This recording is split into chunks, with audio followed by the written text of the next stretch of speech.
Mm,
Hello again, Struckweb. Welcome back to another day, another daily dose of disappointment from Wolcen, Words of Mayhem. A game with a ton of potential, and every update has been a big bag of mixed feelings where they're introducing a ton of good updates, features, rebalancing and whatnot, yet they're always missing on something that's super important and introducing a bit of disappointment for dessert in the menu. So the previous update, when I returned to Wolcen just to check how the new tier of unique weapons with update 1.0.11.0, I was kind of disappointed that yes, they introduced a new tier of uniques, but first, unique drop rates are still shit, and second, all the unique items of high item level that I had did not get converted to that new tier. So I would have some high level uniques like let me just find an example. This one, level 163, yet it still required level 35. But that's for the armors. Of course, last update we were talking about weapons, but that's one example. This was level 40, even though it's level 187 farmed.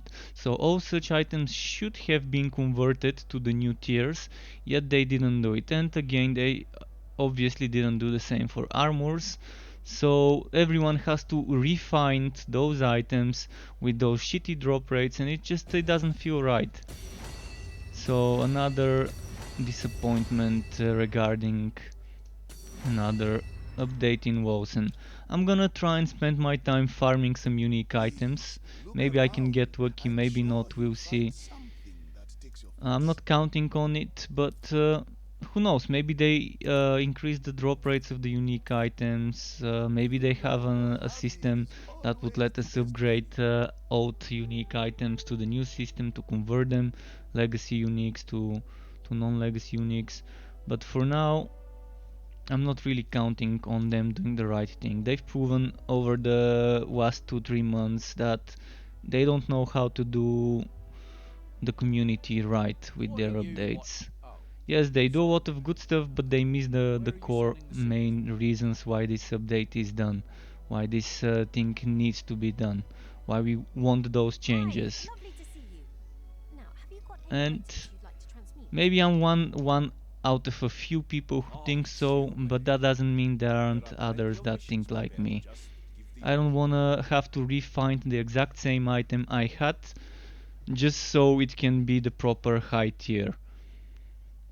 I want a system that would allow me to convert all my legacy unique items of high item level to the new tier, so I don't have to spend hundreds of hours finding the items of those new drop rates.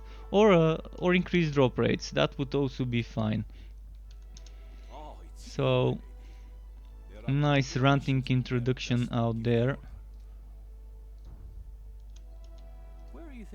Hopefully the developers do reconsider their bad decisions that they've made so far. Also, this is still not fixed. Increasing item quality on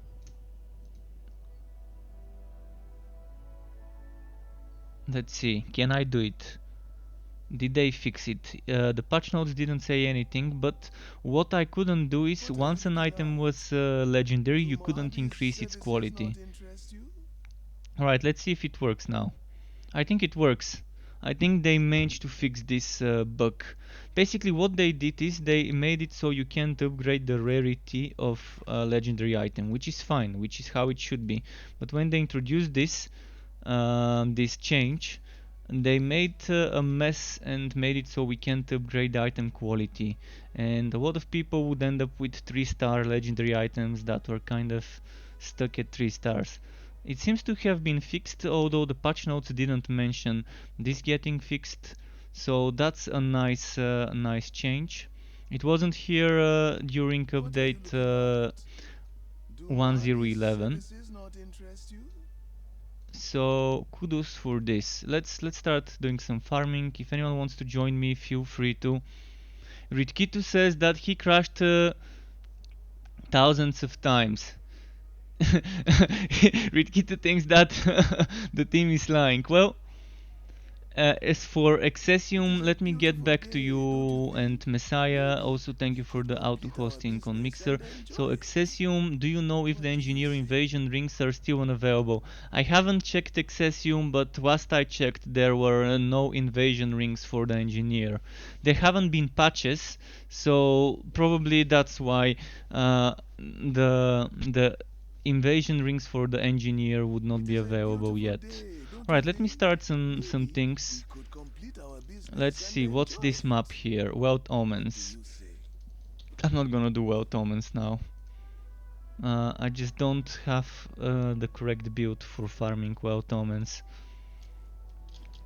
I think they really need to increase the unique drop rates if they want people to start farming everything all over again. Either this or do a proper script that would find every high item level. I'm not talking about the level required, but the level under the stars. 163 here, 121, 104, 163, this item level, and convert it to the correct tier of unique items. So let's say if it's under level 100 and something that gets you the max unique level tier, then every single unique item above that level should automatically get converted.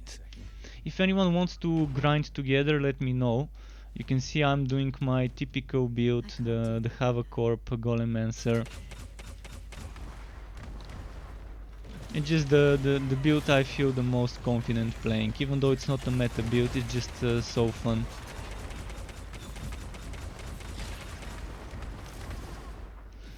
Spamming rockets left and right.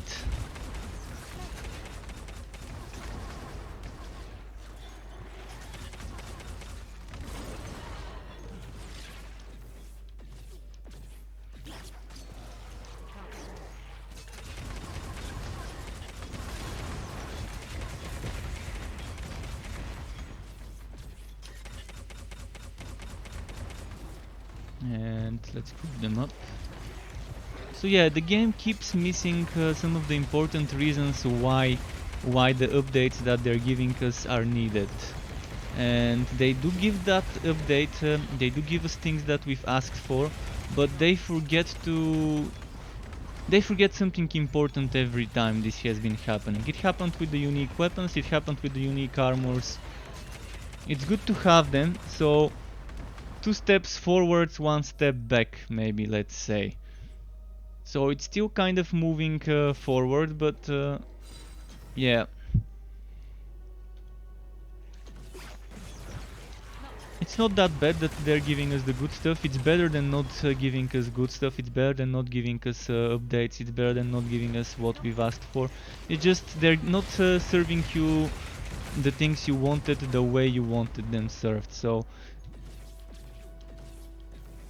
we're still gonna have to spend hundreds and hundreds of hours getting the exact same items that I've been saving in the hopes of those items getting better. And now I have to find every single item I spent hundreds of hours farming again. And that's not what I want. I want to have to do the exact same thing to get the exact same items, only with slightly better stats, even though they're already high level. But right now, I don't know, the ARPG market for my taste is very disappointing. Apart from Grim Dawn, I think the other ARPGs right now, for my taste of course, keep that in mind, it's just personal preference, the other ARPGs are just miles away in regards to quality of life, in regards to rewarding the players for their time, in regards to different balance in the builds. I'm just too bored of playing Grim Dawn, but right now Grim Dawn has so much build variety, so much rewards, so much different endgame variety, so much stuff to do. I'm just sick of playing Grim Dawn, otherwise I probably would have been playing that. I'm looking forward to Valorant, the shooter from Riot Games that's a direct competitor to Counter-Strike Global Offensive. I'm not good at shooters, I'm not good at aiming, but I really want to try that shooter. It's gonna be reminiscent of the days I used to play Counter-Strike with my friends, probably. Really can't wait to... And see what I mean. I keep getting legendaries. I was saying the same a week and a half, 2 weeks ago. I was saying how the game keeps giving you shit tons of legendaries, but barely gives you any uniques. I think the unique drop rate should be either the same as legendary ones or even better. So if we were seeing unique items as often as we were seeing legendaries, it would have been pretty nice. Because I don't think there should be that big of a difference between the drop rates in uniques and legendaries. If they want us to refarm every single legendary item, every single unique item all over again. It can't be done. Either this or a system to convert the old items to the new ones. We also need item rerolling system that is not the system we have right now. We need Diablo 3 style rerolling of stats, not those shitty orbs that are so full of RNG and give us so little control. Diablo 3 has the best item rerolling system I've seen in an ARPG. I'm not a big fan of Diablo 3 overall, but I gotta give them credit for making the most user-friendly system when it comes to min-maxing a specific item.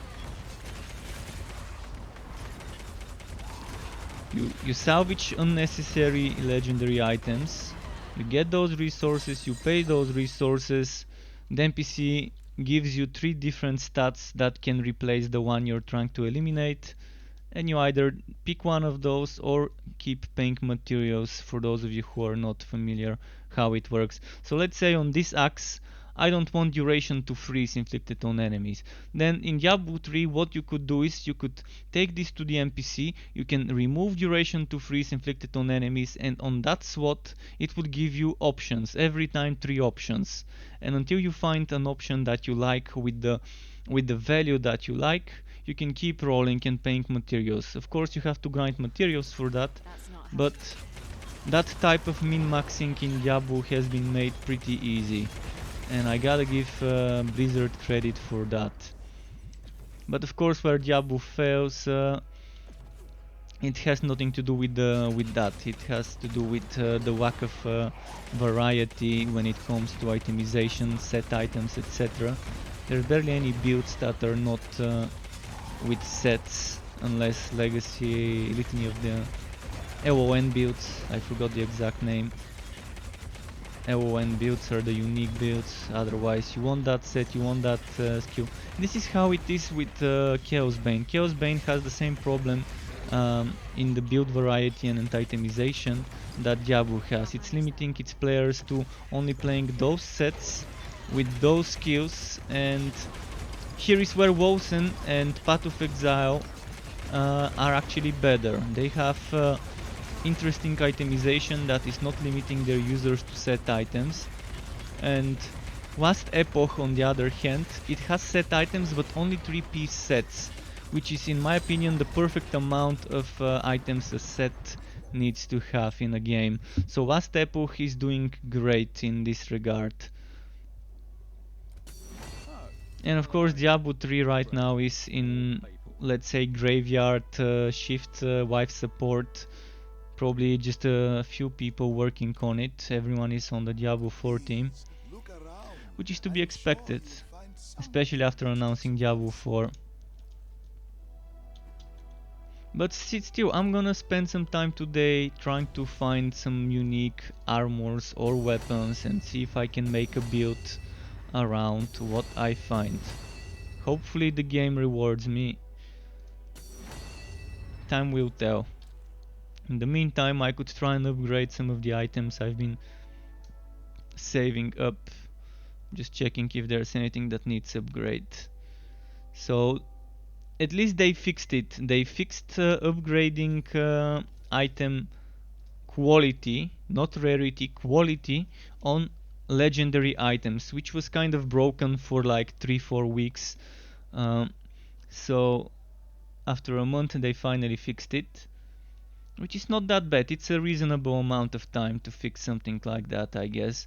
Although I was expecting it fixed sooner, but at least it's fixed. At least they did listen. So hopefully I can find... what do I want to test first? From all the unique items, first I want the Rage Mage legs. I want those legs with the max level requirement. Then I want to test Edgy. And they really need to fix Rygarde's Hope to be rerollable. Let's see if that was fixed. 2 weeks ago I couldn't reroll the sockets, and I still can't. And what's the point of this item being socketed if you can't change the type of sockets you have on it?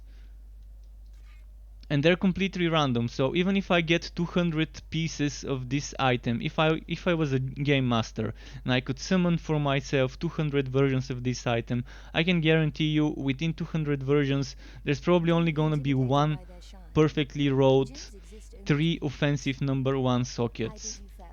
So this item is kind of useless right now. You can see this is my old one before the upgrade, before patch 1011, and this is after 1011. And yeah, I can't change the sockets, which is kind of a bummer, because this can be amazing. This can be an amazing starter weapon for someone who is new to the game, who has just started and wants to make a material based build. By material based build I mean Gods Amongst Men, which the way I've put it is here.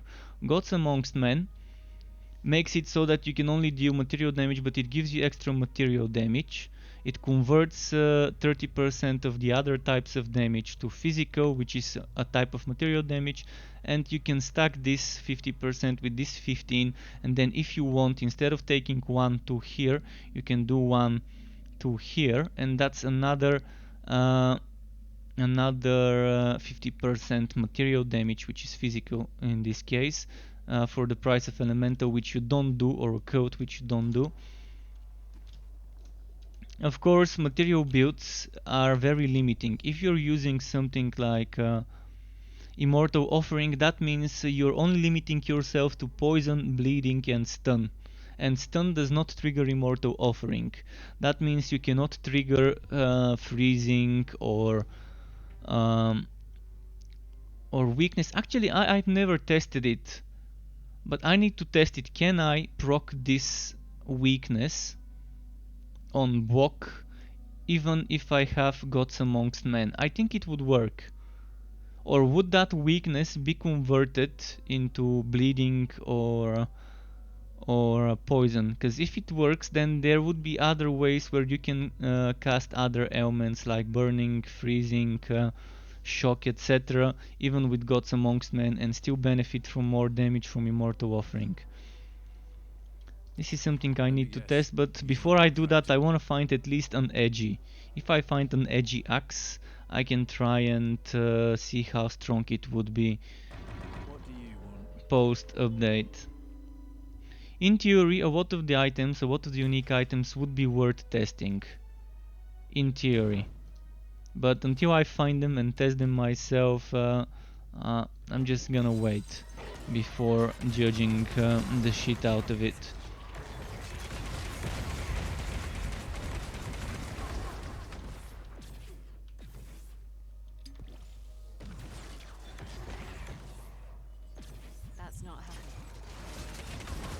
Okay, let's group up here so they can push me away.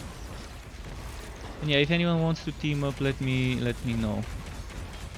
I can't carry a whole team with my damage, but at least 2-3 people we can do. Even if you're lower level, I can still kill the stuff by myself.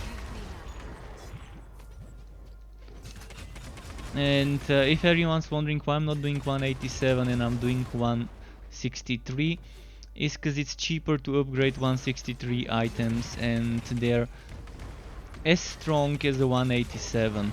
The only thing that's better in 187 maps compared to 163 is you get a little bit more XP, a very little bit more magic find, and that's kind of it. Maybe you can sell the items for a bit more, but upgrading a 187 item compared to upgrading a 163 definitely is a big difference if you want to be saving gold and primordial affinity, which I'm assuming everyone would want to be a bit cheap about. And things are also easier and you can do the runs faster. So unless you're going for XP, which I'm not, I don't think you should be doing 187. I definitely don't want to be upgrading 187 items when I know that 187 items are just as strong as 163 ones. That's not happening. So hopefully we can see the unique items NPC.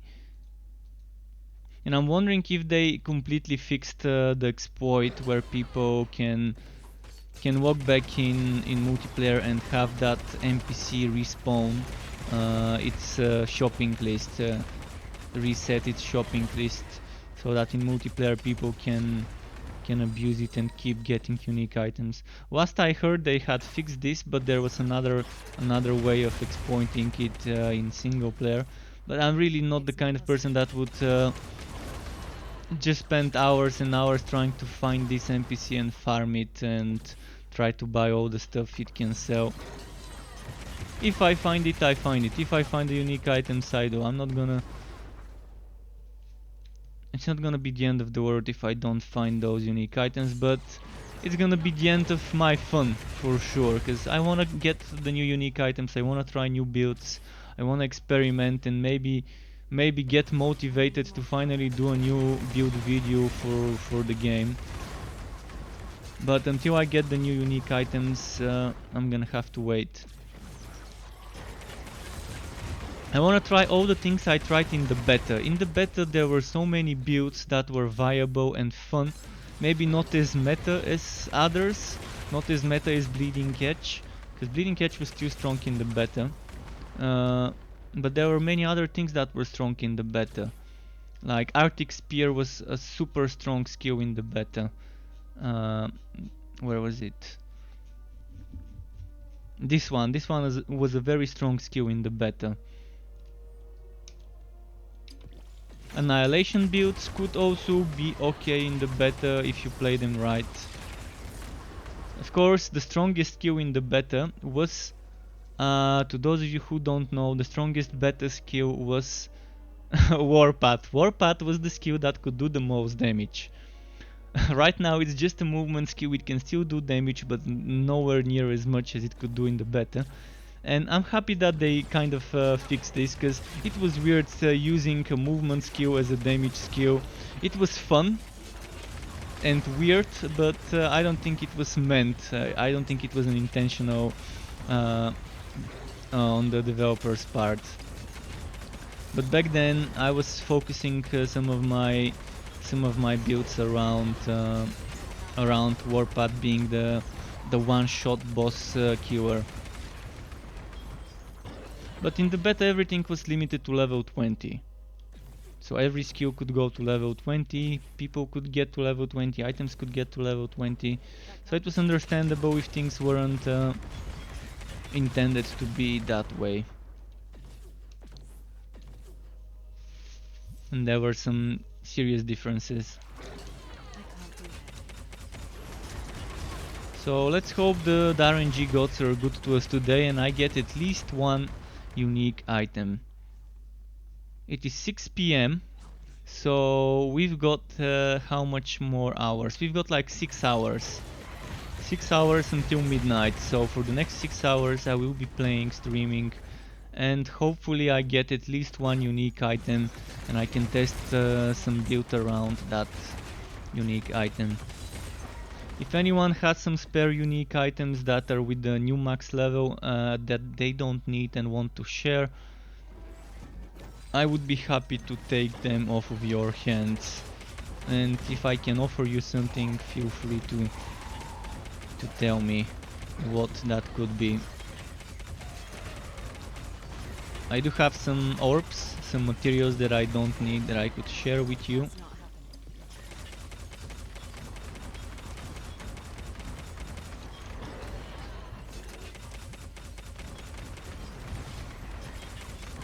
Shit, boss, come here. Come here. I want those enemies near the boss to explode. Okay, there we go.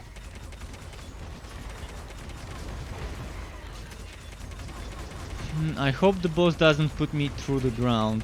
I'm in a very bad spot. I've had bosses in that exact same spot pushing me through the stairs and me falling through the ground. Let's see. I'm gonna stay here to see if this has been fixed. Didn't get pushed in, so maybe it's fixed, or maybe I'm just lucky. Back in Stormfall. Well, don't ask me about what's been going on. I've barely looked up from my lab. I'm farming gold right now. My main priority right now is getting gold. Of course, primordial affinity is also nice, but seeker expeditions. Let's do this, and Hi, well, lovely to see you. Now, I don't think there's anything else I could do. How expensive is this? 5,000? Let's do it.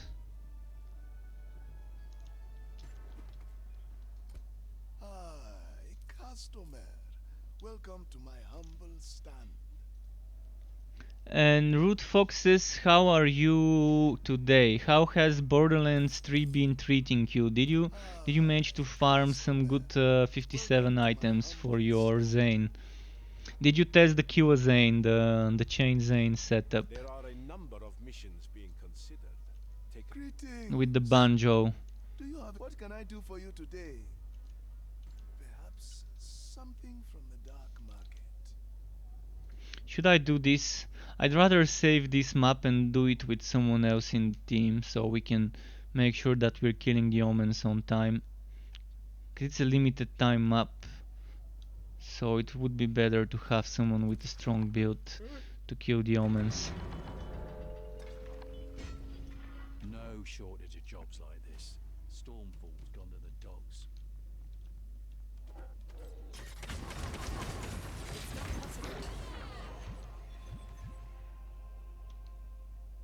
So yeah, hopefully we can see that Zeitgeist NPC and buy something out of her.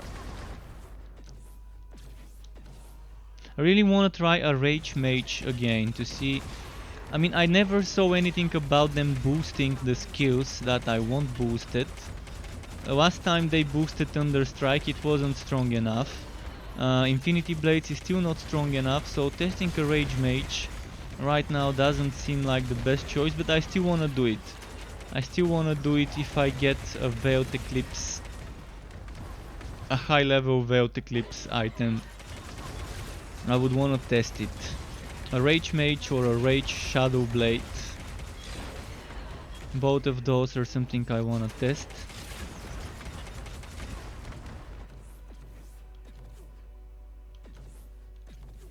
And if I get Smile of the Searing Song, I could try Paladin with a ton of HP based on 4 shield, but right now the game is in such a bad shape that if you go for a HP or 4 shield build, you're gonna have a bad time if you don't have resistances. You're still gonna get one shot if your resistances are at 20-30% damage reduction or lower. So right now the game needs a complete rework of the armor system. They should either get rid of HP and force shield, or they should rework how damage reduction, resistances, force shield, HP, all of that works. Because right now if you don't have resists, you're a walking corpse. No matter how much lifesteal you've got, if you get one shot, you're done. You can't wipe steal your way out of 0 HP. And at the high levels, without resistances in your items, I just don't see it happening. At level 130 item level, with 243,000 HP, I was still getting 1-2 shot by the enemies. With 243,000 HP. Right now I'm at 56,000, just to give you an idea how much more HP I had back then. But of course, the resistances back then were tragic. And if you go all the way full force shield and get like what 300,000 force shield, if you don't have resistances, I think the results would be the same.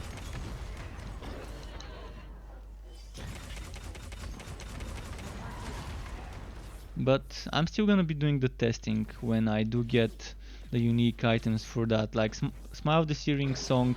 Maybe I can make a hybrid, some of my gear being resistance gear, like a helmet with resistance and maybe legs with resistance, and then get some stuff that is rogue items with force shield and HP, and then converting that force shield into HP, maybe getting some dodge chance out of the rogue items, and going for a dodging build might work. Right now, getting a full maxed out dodge build is very tricky and very hard to do, and I don't think there's a way to get 100% dodge chance. I think at best you would be sitting at 50-60% dodge chance. Which, if a hit is gonna one-shot you, it doesn't matter whether you have 50 or 60 dodge chance. You're still gonna get one shot half of the time, roughly.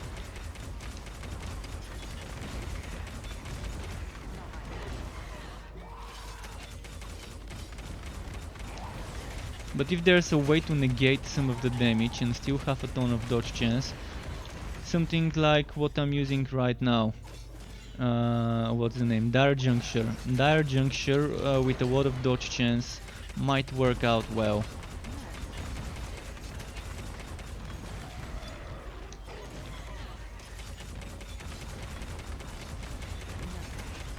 I do want to try a assassin build though. Assassin close quarters combat dodgy build with a lot of wipe steal and HP and force shield and not that much resistances. My lady, there have been some developments in your absence. Let's see what the game's got for us here.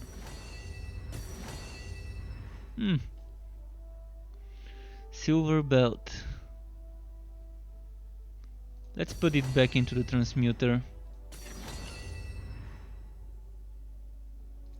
Huh? What? Yes, yes. I wasn't sleeping. I'm gonna keep transmuting this item until something good shows up. I wish we could get unique items from transmuting. It would have been a nice nice way of Quality on this one getting is the RNG to work in your favor.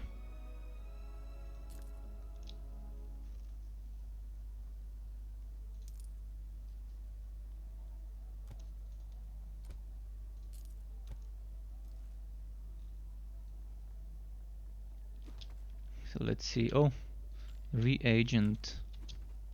So yeah, I've got some reagents I could trade you. I've got another out character with a ton of reagents on it. So if anyone has some of the new unique items and wants some orbs, I could probably trade you some of those.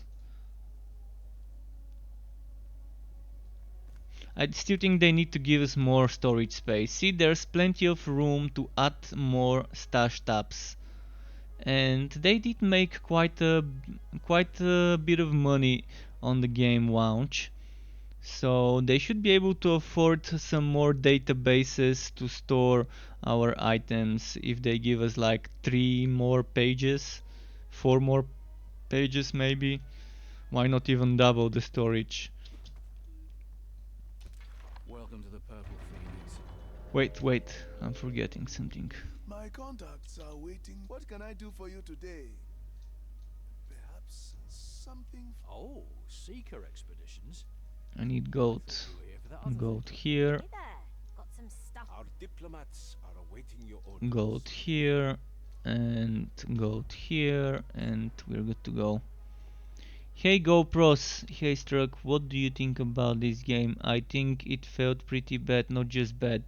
Well, GoPros, I can tell you that in my opinion the game is always doing 2 steps forward and then 1 step backwards. With every single update so far, they've been trying hard to remedy this, but they do something amazing, like increasing the maximum level of unique items, the maximum tier of the unique items, but then they miss out an opportunity Pencil pusher. to upgrade the currently existing unique items. Just a perfect example. Look at this sword. This is level 187. The highest you can get is probably 189 item. So this sword should have been converted 2 weeks ago when patch 1011 came. It should have been converted from maximum level required 40 to maximum level required 60. Because now everyone who wants this sword or any other unique item that they've been saving up needs to go ahead and keep farming, keep grinding to find that exact same item with a slightly better tier. So they should have some sort of script coded that the same way they converted previously existing unique items who have been converted into legendary. They did say that it was easy to find unique items and convert them. So they should make a script that converts legacy uniques to post 1011 and 1012. Because we do have the new tiers of armors and weapons that are unique, but right now still no system to convert them, and I still have to spend hundreds of hours farming those items all over again. The start of the game was bad, but they will be doing in 3 months from now, when they start adding new content, when they're done with the bug fixes and polish of the game, they will be adding league content. So there will be some sort of league season content, which would mean that all the stuff that you're getting right here would become useless. It would become useless, so think of this current phase of the game as an open beta. That's the mindset I think everyone needs to adopt while playing Wolcen right now. Think of it as an open beta, and think of when the seasons come as kind of open beta with a wipe. Of course there will not be wipe, but you won't be able to use your currently farmed items after in the season, after they add seasonal content. But what I think they failed at is testing. They had a lot of beta testers, and they never gave them the opportunity to test the third ring, this ring here. They never gave them the opportunity to test this. They never gave the opportunity to test 16 skills. So there's 14 skills in the game, 16 of those were never tested by the testers and launched. The game launched with those the way they are, with a ton of bugs, with very bad balancing. Then half of the skill modifiers again never tested. I've been playing this game since it exists on Steam. The moment it came on Steam, I ordered it like on day 2 or day 3 after it launched, if I remember correctly, on my personal account. And I think the game would have been better if they stuck to their ideology from alpha. In the alpha they wanted to make a game that would have an open world where you can explore and travel from one waypoint to another on that same map, and then have another map for the other act, kind of similar to Grim Dawn. But then they decided to go the easy route and to make the story be limited, to not be able to explore the campaign zones again. So it's kind of like, not like a mobile game, but pretty similar to how mobile games are. Once you're done with one zone, you can never go back to it. And that's not great. If you see games like Diablo 2 or Grim Dawn, once you've completed a certain part of a certain act, you can always return there to farm the named monsters in that part, or just to farm for items or XP or whatever that zone could offer. and you can just travel openly across the lands. And another great concept from the alpha was elemental synergies, or how do I call it? Like, for example, if an enemy is in a water, in a body of water, like a river or a lake or whatever, or just a puddle of water, if I was using whitening on that enemy, it would take more damage. And then there would be some explosions if, for example, you kill a poisoned enemy or something like that with fire. There were some sort of ideas they had that they kind of got rid of. So they had great ideas, but in the end it was just never realized. They kind of scrapped those ideas, and I think they were onto something great and amazing that hasn't been done in such a game in the way they wanted to do it. And the CryEngine offered them the freedom to do those things, but in the end they decided to not do them. This was kind of disappointing for me, because one of the main reasons I liked the game was when a few years ago they were hyping the people with promotional material and telling those ideas and what they want them to be. If you look at some of the old footage from the early alpha days, you would see what I'm talking about.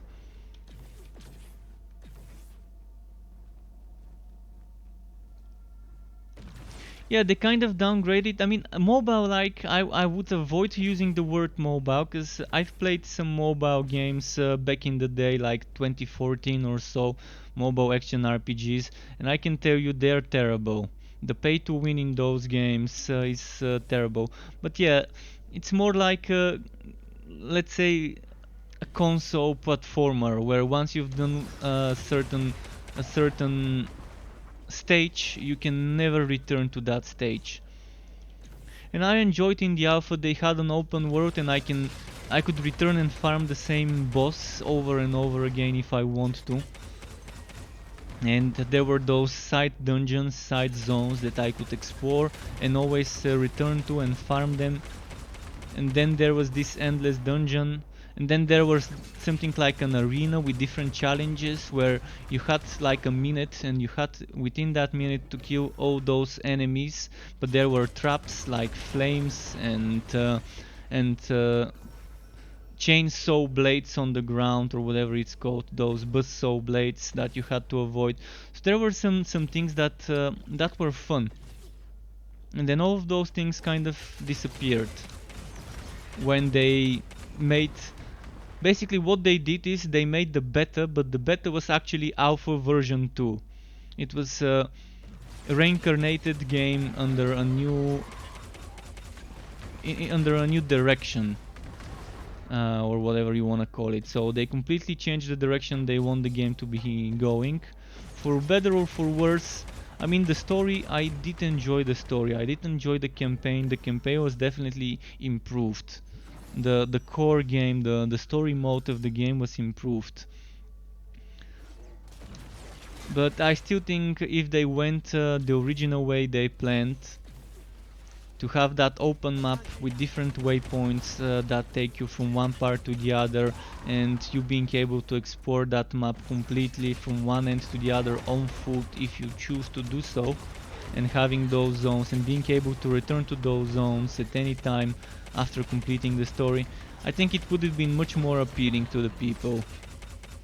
The same way how, for example, even in Path of Exile, you can always return to a certain map and farm it. Certain map that's part of the story, and farm it. Of course, in the late end game, people stop farming things like aqueduct and stuff like that, and move on to mapping in Path of Exile. But after you're done with the story, you can always do some aqueduct farming for a few levels if you want to. So something like that would have been great. Being able to farm the bosses of the story. If not just for the challenge, at least for maybe a chance to get wood, and having the bosses scaling to your level. Some, for example, New Game Plus mode or something like that would have been great. But it's never too late. It's never too late for this game to get better. It's never too late to get better as long as they stop moving 2 steps forward, 1 step backward. Even if they move 1 step forward, but 1 solid proper step without setbacks, it would be fine. I know they have passion, I know they care about the game, and it's not easy to do something that the majority of the gamers like, because gamers like different things. I like things done one way, you might like things done another way, then someone else in the stream might like things in a third way, completely different from me and you. So it's what it is. I mean, you can never please everyone unless you make different modes, different game modes, different end game activities that cater towards everyone's tastes. You are welcome here. Right now I think Grim Dawn, in this genre, Grim Dawn is to my liking the most.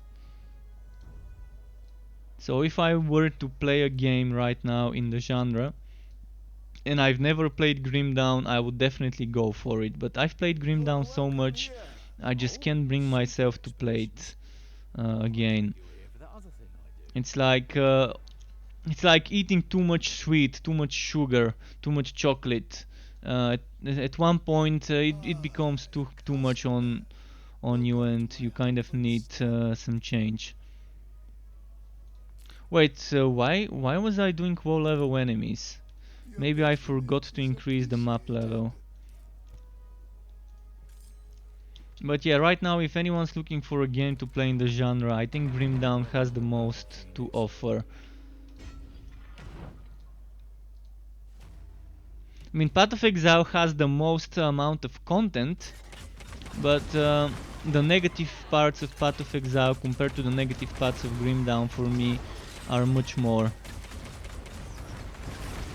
Grim Dawn has that good survival mode, it has a nice build variety, it has the option to farm the open world for nemesis enemies, it has dungeons that are roguelike dungeons like Bastion of Chaos and Port Valkyrie and Steps of Torment. It has a ton of modding, so you can play Diablo 2 mod, you can play Diablo 3 mods, you can play Titan Quest masteries in Grim Dawn. There's a lot of stuff that you can do in the game. A lot of different endgame activities. You have the equivalent of rifting with the Shattered Realms. Someone might not like the combat of the game, the combat still feels very weird to me. Even though they upgraded it multiple times over the past few years, and it still feels much better than it used to feel in the early alpha days of the game that I've played. I still think Grim Dawn is by far, in my personal opinion, the most consistent. If we don't put Path of Exile in this category of games, I think Grim Dawn would be the top contender. If Path of Exile didn't exist, I think Grim Dawn would have been probably where most of the Path of Exile players would be spending their time. Because for me, Grim Dawn is actually the successor, the spiritual successor to Diablo, not Path of Exile. It just feels much more like it, but of course not many people like the dual mastery system. Not many people like that each time you start a new character you have to go through the campaign on 3 different difficulties. But I think they made some sort of options to skip the campaign, which is one of the main things I don't like about the game, having to start over on a new character and do the story. I think they made options to buy some items that allows you to skip through the story and make an endgame only character. But Grim Dawn definitely has a good system with the devotion system, with the mastery system where you choose 2 masteries, and that's kind of left over from Titan Quest. It's definitely great.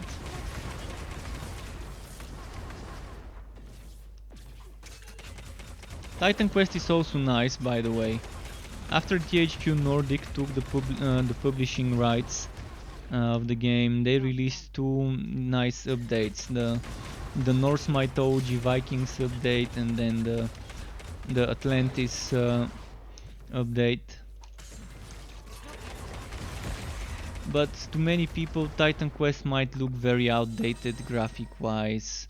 But if you can look past that curtain, that outdated graphics and so on, you're gonna have some fun times in Titan Quest the same way you can in Grim Dawn. Because they're pretty similar. Different yet similar, because of course Titan Quest is the father of Grim Dawn, as we might call it.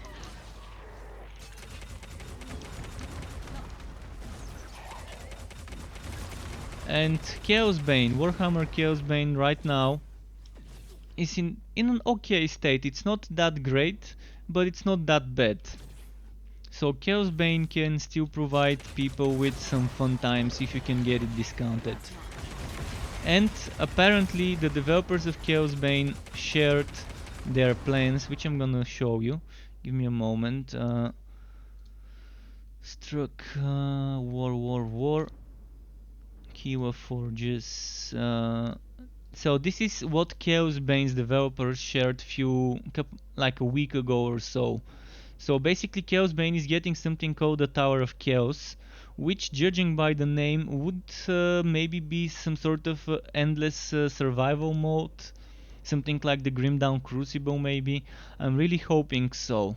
And there's gonna be some other changes which I can't wait to see. That's not happening. But right now my main focus in this game, in Wolcen, would be finding unique items and testing if they are worth it after the updates. I can't do that right now. Unfortunately, the drop rates are so bad that it's just painful. Knowing that I've spent hundreds of hours farming those items, and then now I have to spend hundreds of hours getting the exact same items again.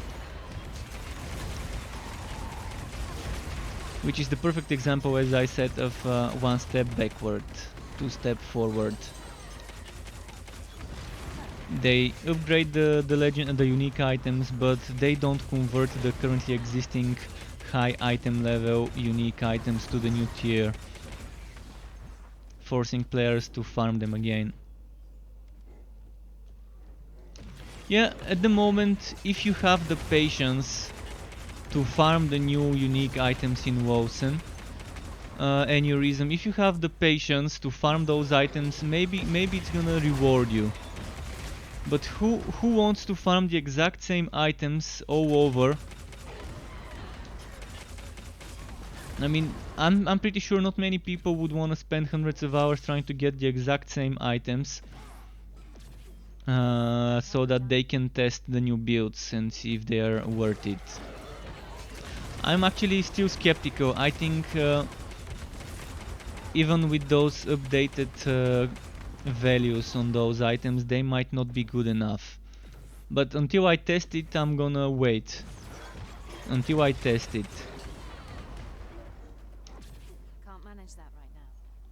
But spawnless, there are changes. There are changes to the items. You can get max level Rage Mage legs. So you can get every unique armor and weapon and offhand as maximum item level 60. Item level 60, currently my items are all item level 60, as you can see. So the exact same tier as legendary items. So item level 187, but required level 60. So let's not confuse item level with required level. So let's say maximum required level 60 of unique items. But the thing is, you have to farm them again. And that's the worst part of it. I've been stockpiling unique items, hoping for a boost of those unique items. And then what does the game give me? It boosts the items, but then I have to farm that same shit I've been farming for the past couple of months. I have to farm it again. Which is just like a middle finger to the players. But let's say a middle finger that has been lubed up, so it doesn't hurt that much. So that's how it feels, this thing. It's still a middle finger, but at least they put some sort of loop on it.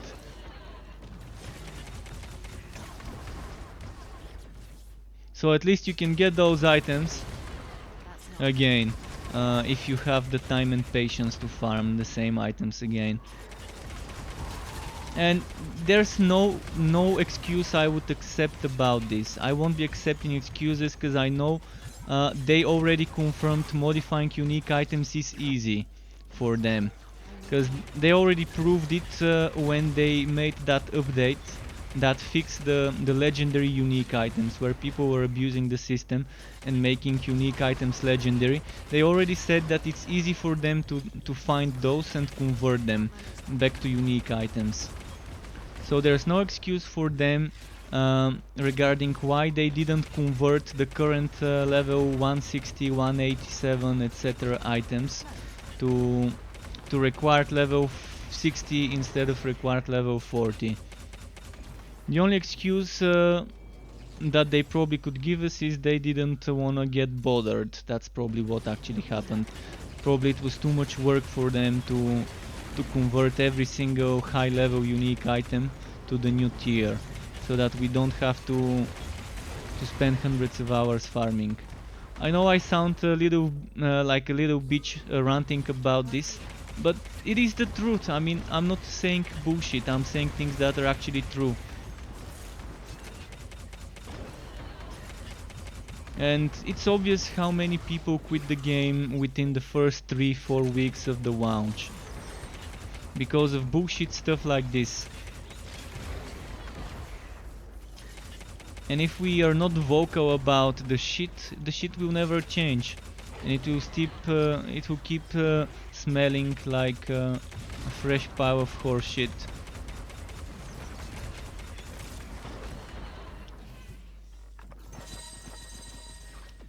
So yeah, I don't mind farming a little bit, but let's see, 6 hours of farming until midnight. Since I started streaming, it's gonna be 6 and something hours. So let's see when it's midnight. It's currently 6:31 p.m. Let's see 5.5 hours from now how many unique items I would have found for a 6.5 hour farming session. My guess is probably just one. I will be buying items from the Zeitgeist. Every unique item I find in the Zeitgeist I will be buying. So let's prove how bad the drop rate of unique items is compared to the drop rate of legendary items, which seem to be dropping kind of at a good steady pace.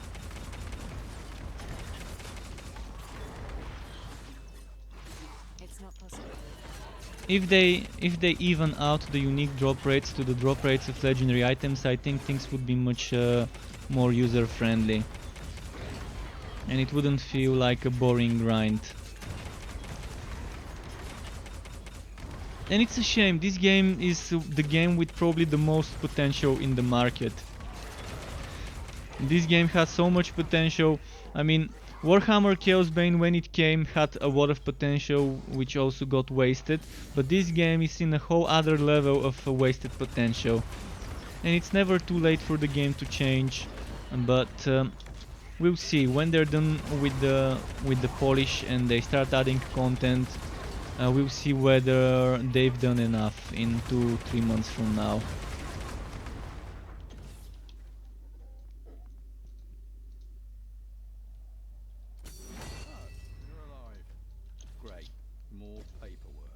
Let's see, Platinum Amulet, 14-0 attributes, not as great as it could be. I know very well what it could be there. Let's put this one and start again.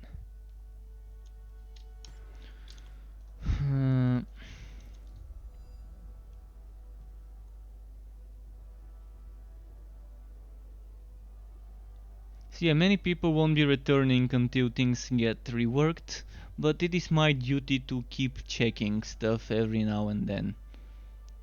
and to confirm whether it's worth returning or not. Something you'd like to throw in the forge? Our diplomats are awaiting your orders, my lady. I'm pretty lost right now. I'm open to suggestions, guys. Do you have any games that are free to play? Mind you, free to play games that you could offer me as a suggestion on what to play. It doesn't have to be hack and slash, it could be a shooter, it could be a tactical game, it could be JRPG. If it's a free to play game, maybe something new. Or if it's a single player game that I could probably get a cracked version just to test it to see if I like it before a purchase. Never heard of it. Have something you'd like to Welcome to the Feel free to throw some suggestions my way. I can't wait for Valorant. I wanna get a Valorant beta key, but Riot Games just doesn't wanna send me one. Abe has everything a soldier And I can't spend hundreds of hours watching other people play Valorant, because I just start wanting to play the game even more, and it becomes even more unbearable watching others play Valorant and trying to get a beta key, a closed beta key. Welcome to the Purple Phoenix. Should I do this? I really don't want to do this solo.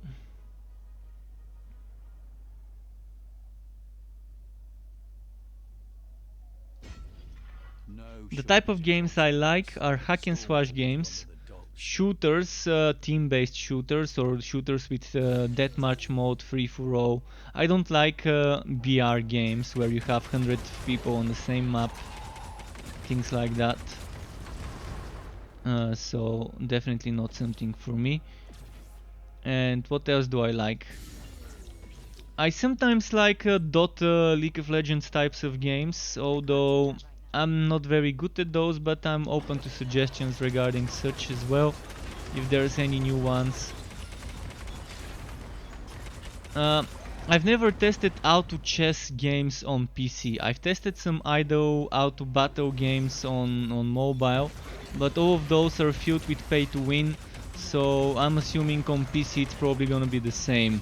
If I were to go to Teamfight Tactics or Underworlds, it's probably gonna be a ton of pay to win there. So probably that's not gonna be a good game to try.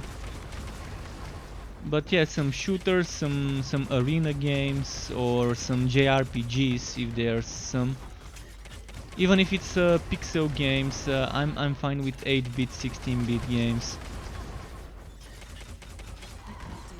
I'm not one to really care much about the graphics as long as the gameplay is really fine.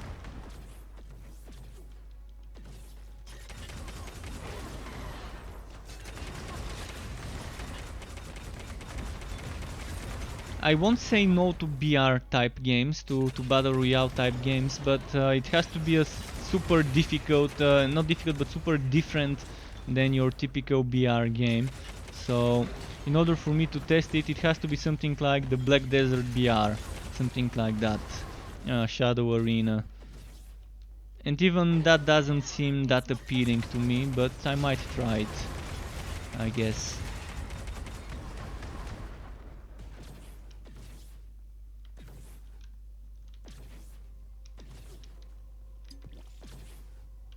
It can't be done.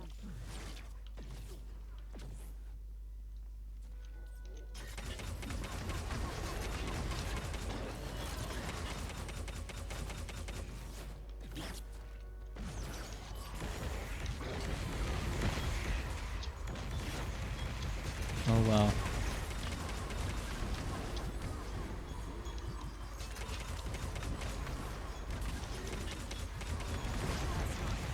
Look at how many of them there's here.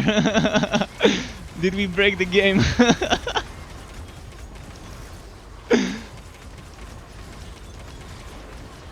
right now. Did I break it? A worthy reward, my lord.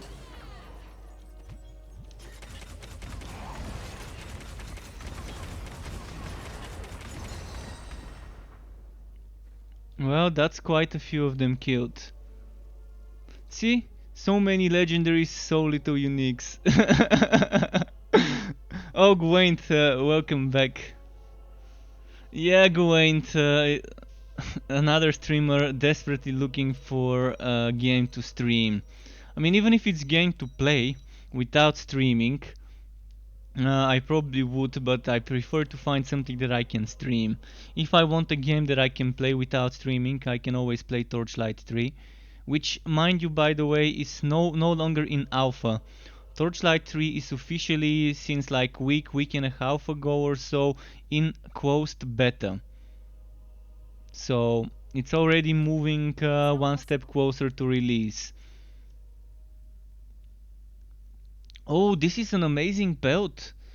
Flat physical, flat toxic, crit damage, HP, and a little bit of resistance. Unfortunately, the base is HP.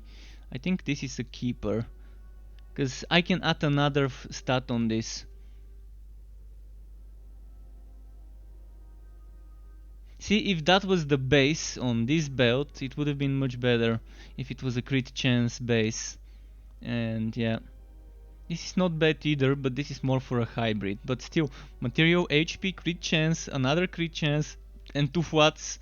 Damn, that's actually 2 good belts. Yeah, Torchlight 3 needs a lot of time to become ready for launch. But I think by the end of the year, there's a lot of time left. There's what, 8 months left? And 420 is coming, and this is probably gonna be my first 420 without wheat. Unfortunately, but money's tight. I can't afford to spend money on stuff like wheat. Even though it's 420 in 2 days. And by the way, 420 for my country is kind of the same as Easter. It's Easter weekend right now, so Sunday to Monday is gonna be Easter Monday, and Easter Monday is also 420 in. So interesting coincidence in my country.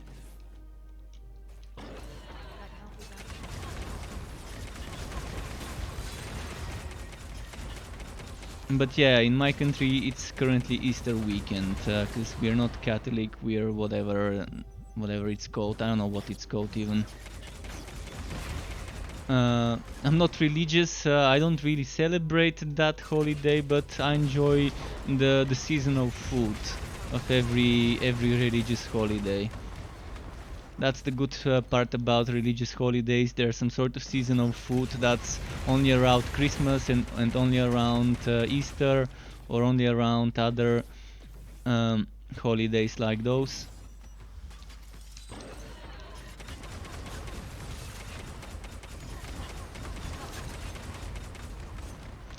It's probably some sort of Orthodox, I don't know exactly what it's called. Eastern Europeans church. I know it's not Protestant, so it's probably Orthodox. Whatever, it's some church business. I'm not into all that mafia stuff.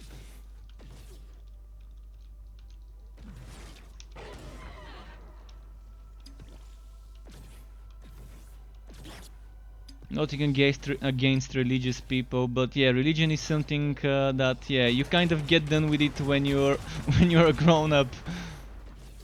There was one comedian that said it very well. It's something he's done with once he's 18. I can't remember who that comedian was. Oh yeah, I think it was Tom Segura. Was it? It was either Tom Segura that said it, or it might have been Neil Brennan. It might have been Neil Brennan. I'm not really sure. So he said something about another thing being like religion. It's something you're done with once you hit 18. And it's your choice now.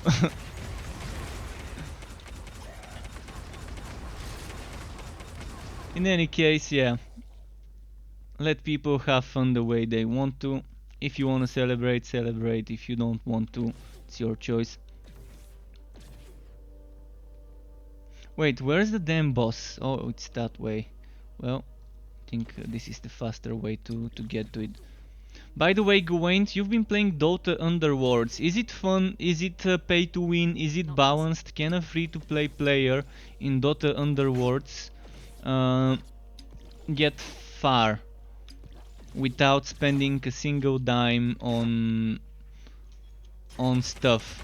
Because what Dota was famous for was that it doesn't have pay to win, it only has pay for skins. Is Underworlds in the same way for a auto chess kind of game? Do you only pay for skins or is there pay to win? It's horrible, okay, not gonna get into it then.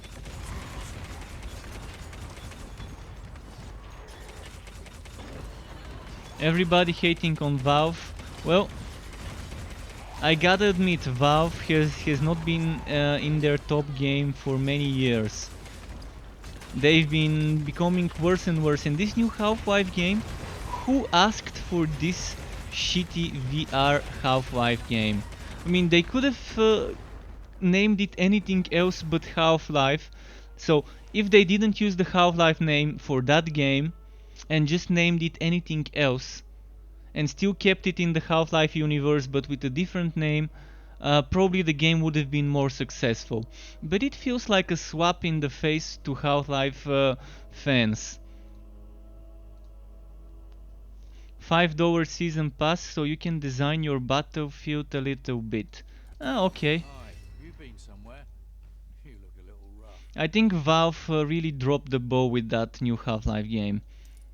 Definitely picking a different game, a different name for it, and not just leeching off of the Half-Life name would have been probably a better idea for it. Alright, I have to get rid of something here. I'm gonna get rid of this. Put this there and put this here.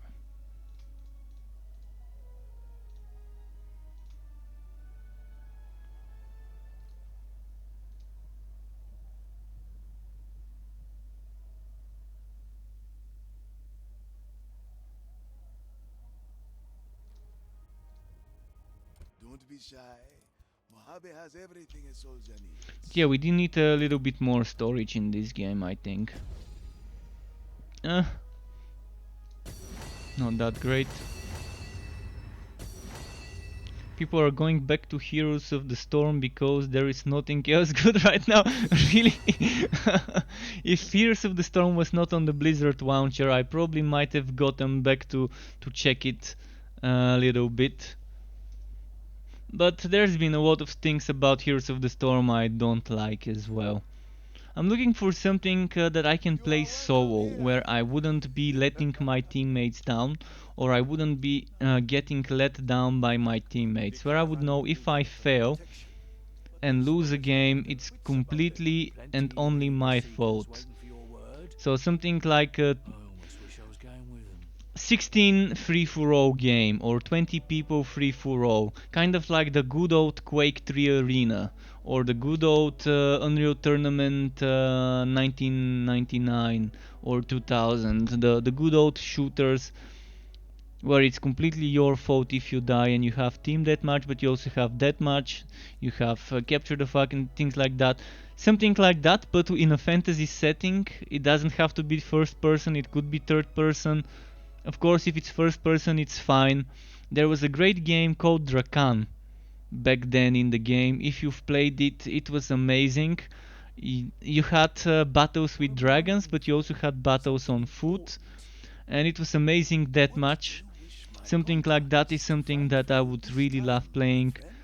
Then there was a game called Heretic. Again, old game, but it was such a nice type of PvP in the game.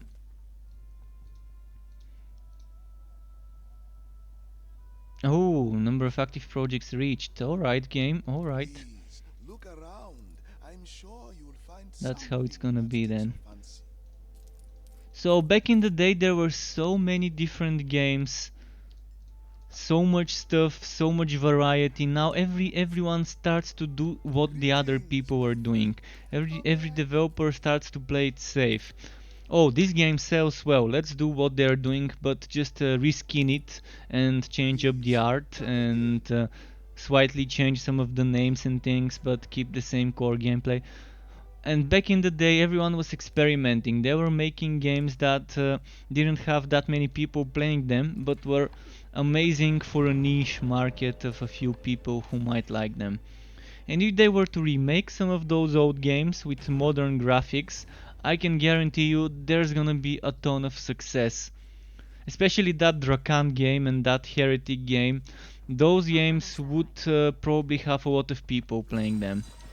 Maybe not as many as one might want to call them a commercial success, but I think it would still make a lot of bucks in sales if they remake those two games, for example. And then Sin, if you remember the shooter Sin, man, that was such a nice shooter with such nice deathmatch gameplay. Another thing that probably needs to get remade with remastered new graphics for the new generations. I mean, if they're doing remakes of popular movies, they might as well start doing remakes of popular games for the new generations to enjoy that have never even heard about those gems of the gaming industry of the past few decades. They've already started remaking and remastering some of the old games, like Final Fantasy, perfect example. Final Fantasy VII, I think, got remastered recently.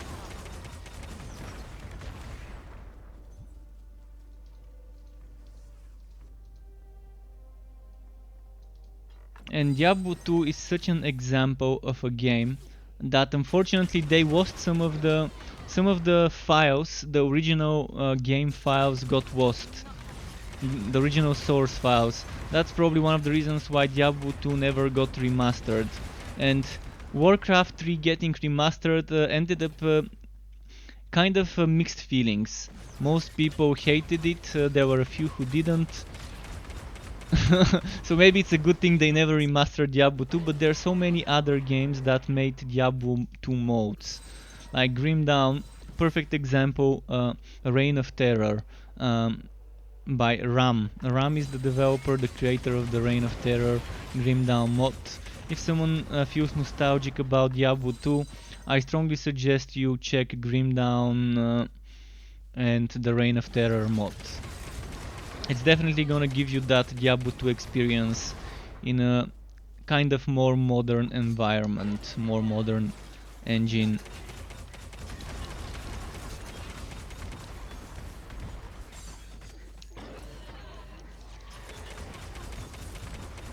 I'm wondering, I'm actually even open to suggestions about good PC idle games, kind of like auto chess games, like Underworlds and Teamfight Tactics, but without pay to win, if possible, where a free-to-play player wouldn't have that big of a disadvantage to a paid player. There's another game from Hi-Res Studios called Rogue Company. Unfortunately, it's under non-disclosure agreement, so when I play it, I can't share my experiences with you. But it's a team shooter, kind of probably trying to compete with Rainbow Six Siege on the market. It's from Hi-Res Studios, the creators of Smite and Paladins and Global Agenda. Oh. Omen. Can't wait for the non-disclosure agreement to be lifted and for the game to be like open beta or whatever, so everyone can play it, to see if it's gonna be any worth it.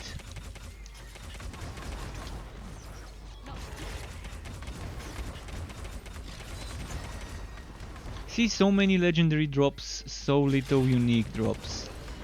It's so badly balanced and tilted towards legendaries and barely getting any uniques. At least I'm chilling right now. I don't feel like the game is punishing me that much, and I feel that the way I'm playing this right now, I'm okay. I'm not pushing my boundaries, I'm not doing 187s, but 163, as I said, is my golden zone for farming. Golden zone for farming gear, that's worth upgrading.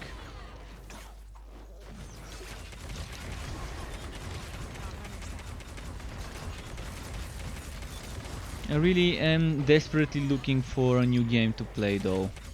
Desperately looking for a new game to play. Because I'm so demotivated right now to... I mean, sometimes I don't even feel like sitting on my PC to play a game for a whole day.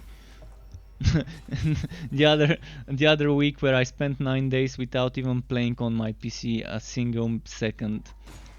That can't be done. That's kind of how bad it is right now in the market for me. Nothing that that can grab me.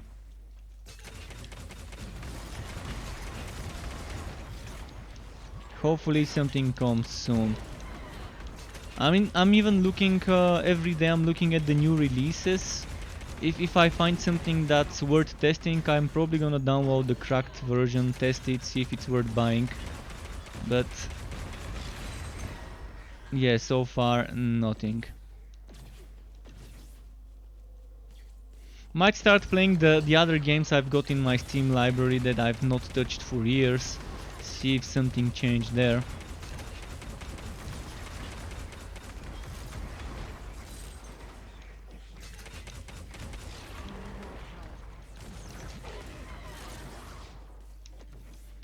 Hunt down enemies. Let's see if there's anything here. Nice call. Good thing I came here. And the drop rates of those legendary reagents also need to probably get increased a bit. Because with this current state of the so-called crafting system of the game, with so much RNG that you can't control, so much false advertising of this system, promising a lot of control, then getting close to zero control of the outcome of this crafting system, the least they can do is at least bump the drop rates of those orbs. So even if we can't control the outcome, we can at least spam the RNG until we get what we want.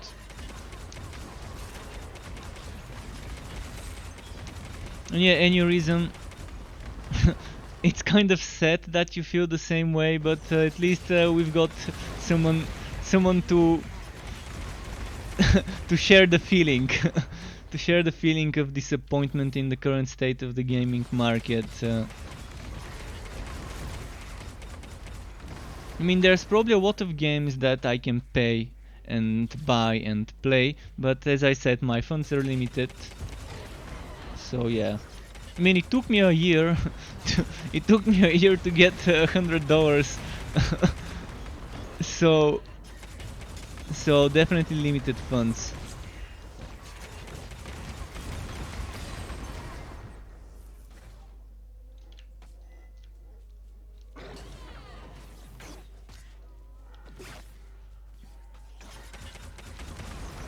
But we'll see. Maybe with a few months that are coming, something else would come out. I can't wait for Mountain Blade Banner Words to get released as a cracked version so I can test it and see if it's worth buying. Right now, the reviews I'm seeing is Mountain Blade Banner Words is filled with bugs and glitches, which definitely means not worth buying until the bugs and glitches are fixed. Of course, it's early access, so until the game is released, we're not gonna see cracked versions of it. Or at least not legit cracked versions from trusted websites that don't give you malware when you download something from them. But Mountain Blade Banner Words, I've been a big fan of the first Mountain Blade. It's actually a game developed by a Turkish developer, so they're neighbors of my country. And the first Mountain Blade was so impressive. I spent a lot of hours playing it before I got bored. So I can't wait to test the new one once it gets fixed from all the bugs and glitches.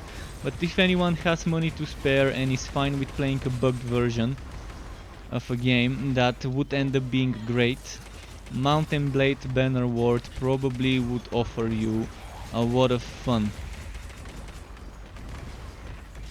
The combat is nice, so you can either let it play out by itself with auto combat, or you can join in the middle of a big battle, riding a horse, uh, using swords, great swords, shooting bows, etc. Many different weapons you could use, and you have like a kingdom to manage. Eventually, of course, you start off doing some small requests like a mercenary, doing this or that for different wards, but then you become a ward yourself that has his own castle and an army to go with you and so on, and multiple armies to control. Definitely Mountain Blade is one of a kind of in this genre in regards to how much it can offer. And this update has been, what, I think, is it 10 years in the making? I think it's roughly more than 10 years probably, or if not more, at least close to 10 years in the making. Can't give you the exact number, but they spent a ton of time making that new title in the series. I need more power. So hopefully soon it will be free of bugs and glitches and I can test it and say for sure whether I recommend it or not. That's not happening.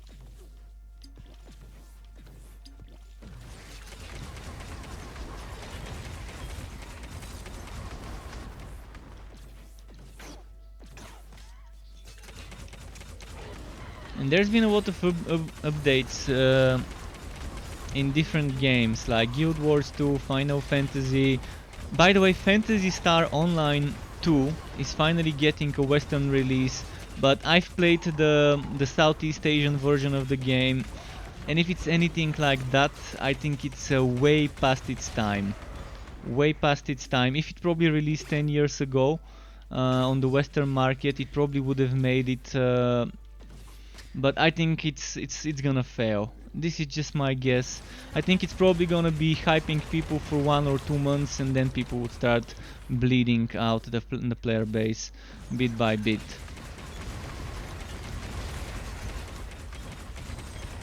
But it's nice. I mean, I enjoyed playing Phantasy Star on my Sega. The old Phantasy Star JRPG titles, they were nice. And Phantasy Star Online 2 has been out on the Asian market for quite some time, and it's very outdated now. So they're releasing it first on Xbox, and then it's gonna get released exclusively on PC for the Microsoft Store, which probably is not a good move, and probably many people won't play just because of that. But if you were looking for a new MMORPG, maybe not Final Fantasy, Phantasy Star Online 2 would be what you were looking for. So in a few months it's probably gonna launch on PC. For now only Xbox. But if you're looking for an Xbox game to play, Phantasy Star Online might provide you with some time to kill, farming wood, farming named enemies, and so on. I honestly didn't like it though. I played it in the Southeast Asian servers with an English patch, and what I saw felt very outdated and too grindy for my taste. It felt like playing a game from 20 years, let's not say 20, but 15 years ago. Something that would have been successful in 2005. Very successful if it came out then.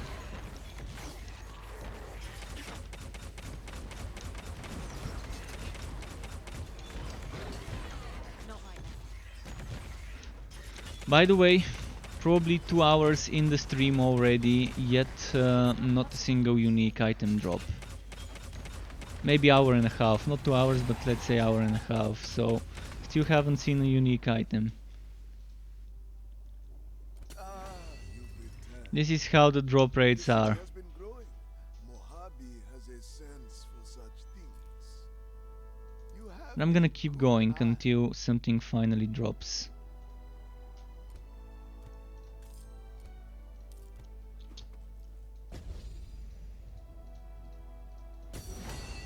Alright, let's get this, and I want a boss map.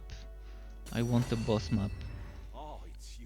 and There are transmute. plenty of missions prepared. Just give the order. Now, There you are. Our diplomats are becoming trying to restless. get more gold, as Start a much mission gold for as me. we Back can for more? get. Happy to Give be me all the on gold seeker expeditions. I there think really is. that other thing I do. Please, look around. I'm sure you'll find something that takes your fancy.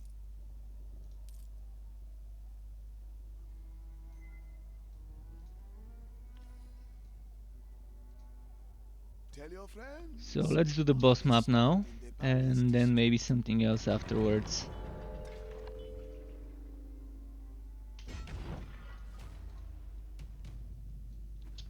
Not possible. Ah, not this guy.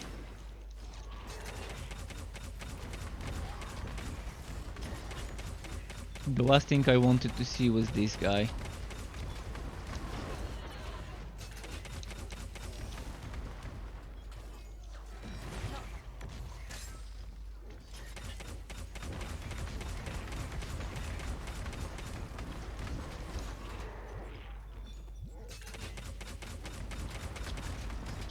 Aha, fuck, stun.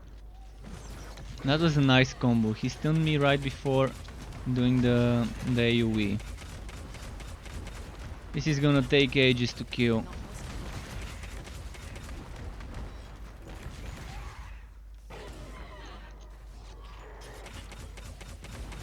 I probably should have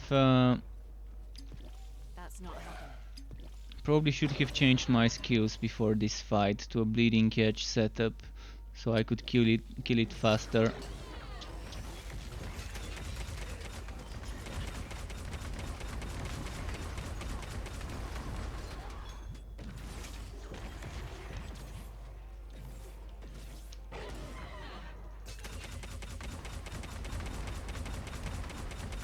Not happening.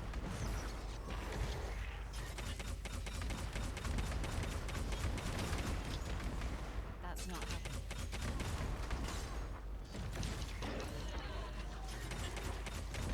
Oh boy. Come on, come on. Get that shield down, get that shield down.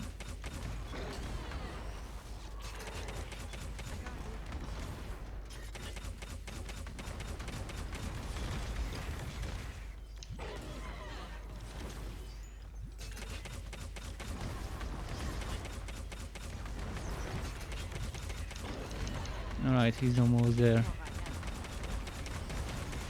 Just gotta get him down to 15% HP. Oh, did he kill my summon?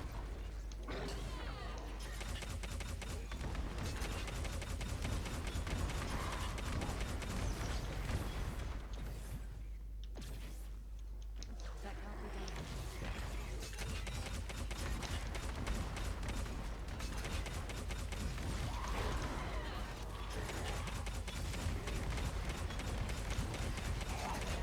And there we go.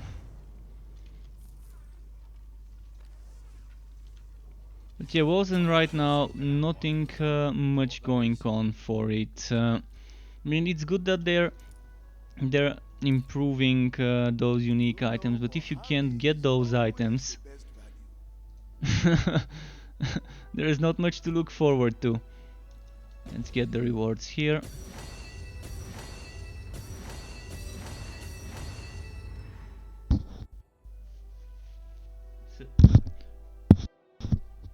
Okay, so sorry, my microphone, I kind of moved it a bit. So, yeah, I'm not gonna keep this. Let's try again. I'm gonna keep transmuting this item and the result of the transmutation until We have something a great number of shows up. diplomats ready to embark on any mission of your choosing. At least I'm stacking What up can I on do gold, for you so today? if a good unique item shows up, and if I get multiple ones for sale, I can buy them. Handle it. I can buy them all from the You NPC. have a good eye.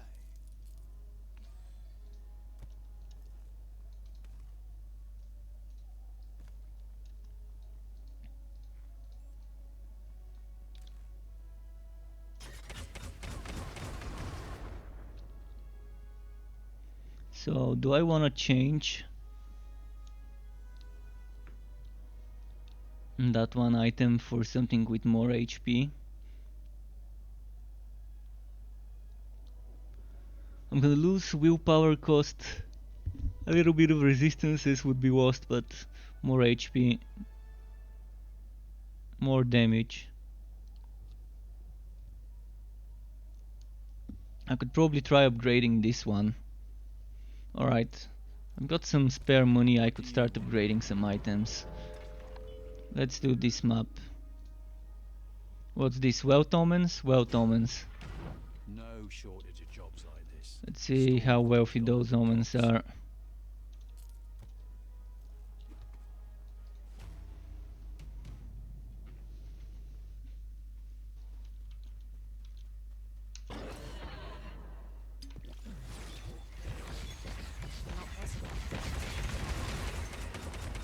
Oh, there's the first wealth omen.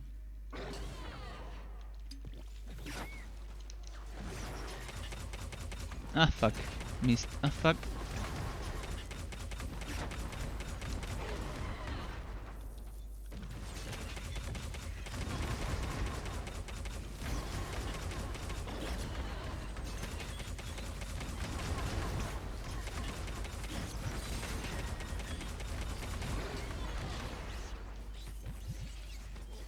Alright, we got ourselves a lot of gold here.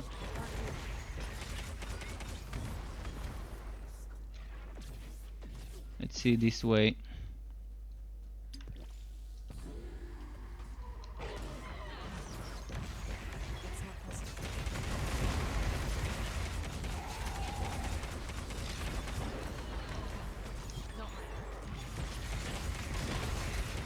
And it's done.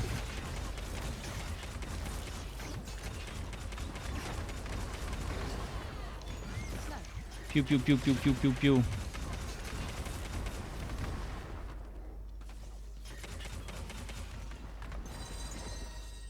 And again, no unique, just legendary drop. Okay, I don't have to kill every single enemy on this map at least. Let's keep some.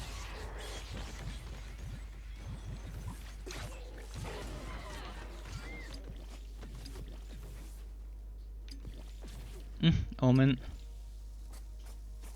Don't you run away, Omen.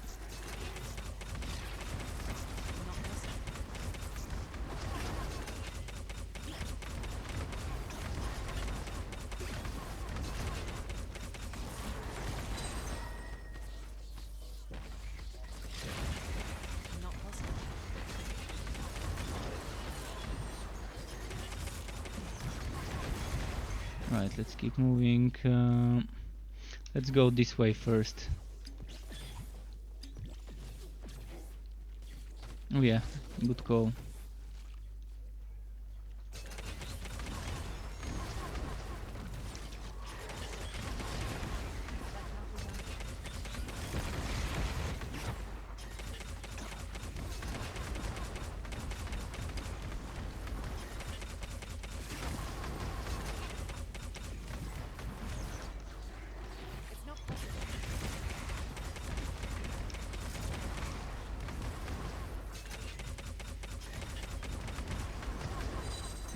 Nice.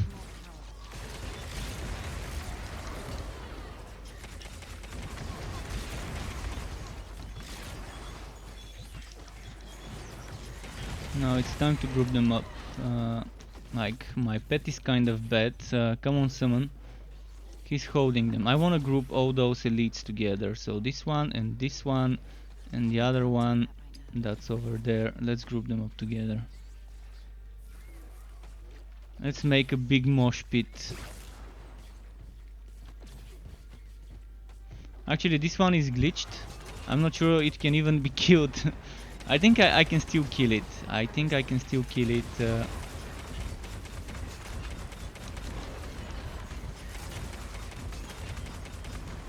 But yeah, it spawned outside of the map boundaries. Outside of the explorable area.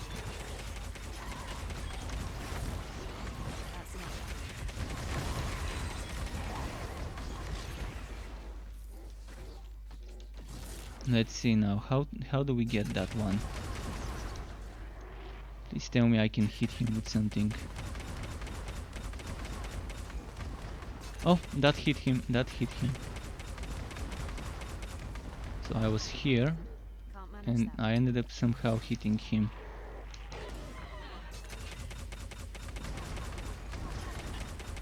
And I can't skip this mob. I have to actually kill it to complete the map, which is the worst part.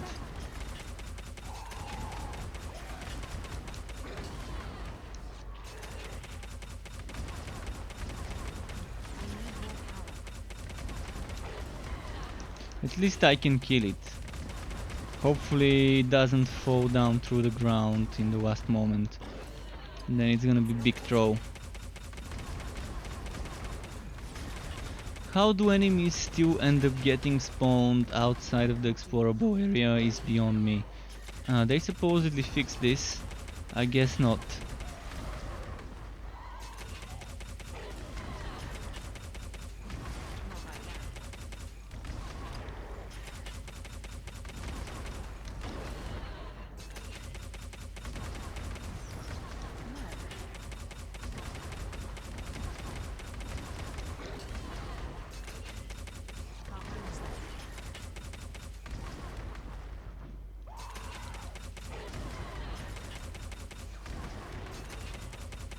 Come on, come on, come on. I need more power.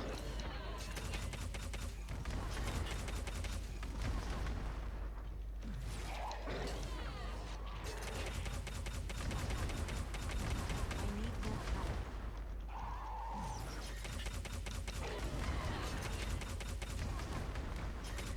power. Almost there. And it's not exploding, it's supposed to explode, but my spells are not hitting it. If my spells hit it, it would take sacred damage and get executed at 15% HP. But somehow my spells didn't wanna make it there. And I only do sacred damage with my spells right now.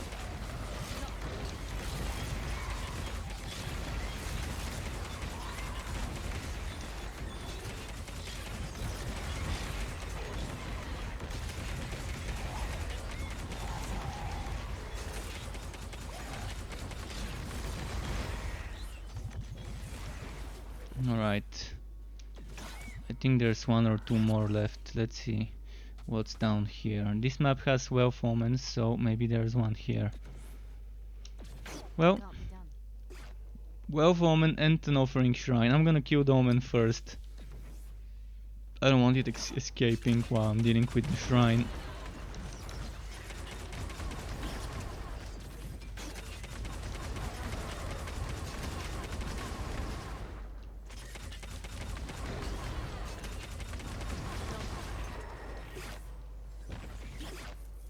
Okay, got that one. Let's go take the shrine. What's happening here? Okay, again legendary, not unique.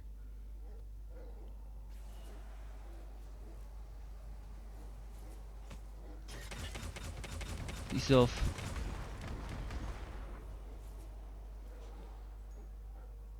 Seems like the belt at the right side is the best out of everything that's being offered here.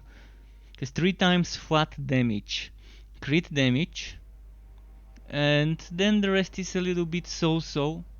But okay, I'm gonna take this belt. It seems like an okay one for a hybrid build.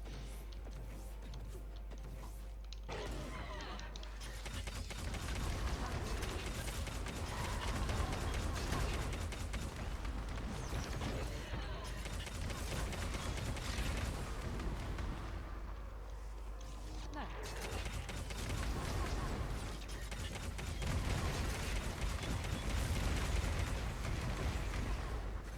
What's happening here?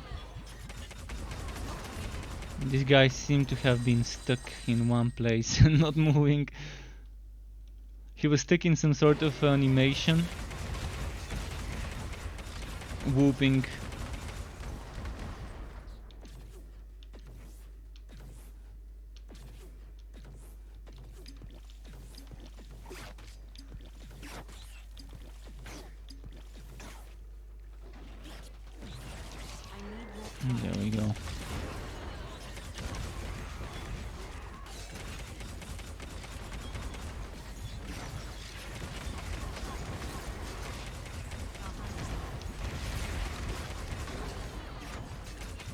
Oh no.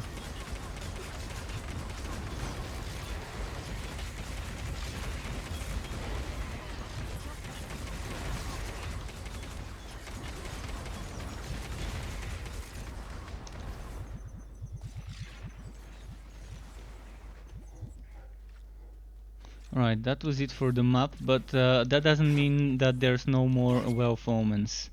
So I'm gonna quickly check the parts I've never explored I need to more see. power.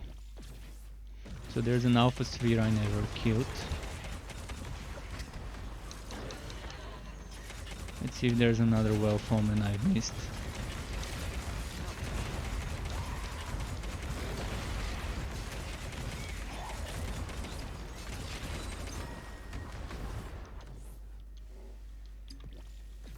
There's another dungeon I've missed. Okay, let's check the dungeon.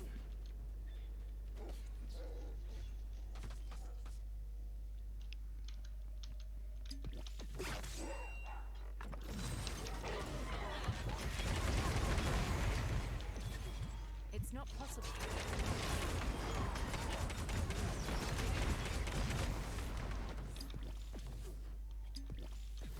Right, let's see here.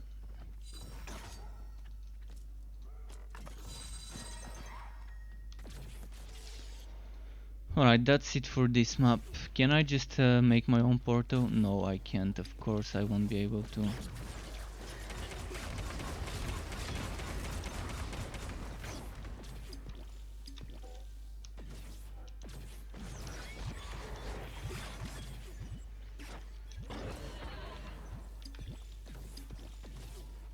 So where was the portal? I think, yeah, there we go, it's here. I need more power.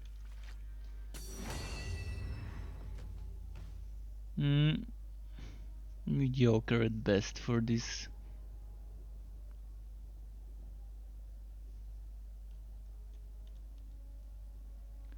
Let's take it and sell it at least.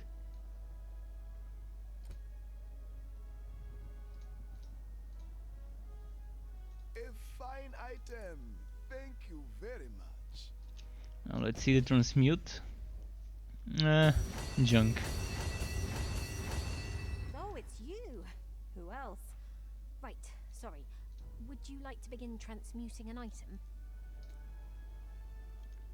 And Plenty of I need more machines gold. to Need peruse. more gold. Are you looking for me? Oh, of course you Gold are. here. Got plenty of expeditions to choose from. Greetings, my lady. Let's Caravan do... standing by. Well, might If as you well were do to Primordial our Affinity. air security detail. So yeah, Please, look so far around. no I'm luck sure finding you'll a find unique item. something that takes your fancy.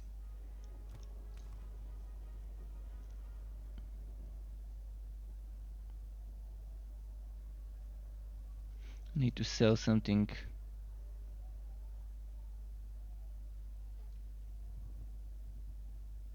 I'm gonna sell... Well, this one is level 139. I didn't want to sell it because of the 3 times flat.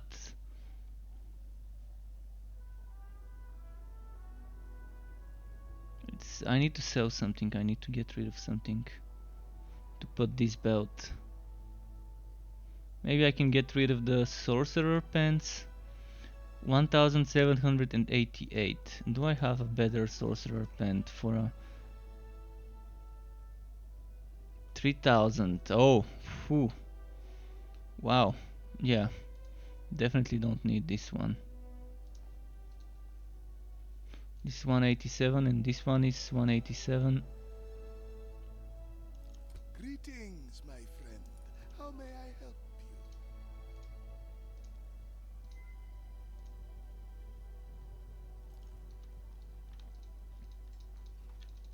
Please, look around. I'm sure you'll find something that takes your Right, fancy. let's keep moving.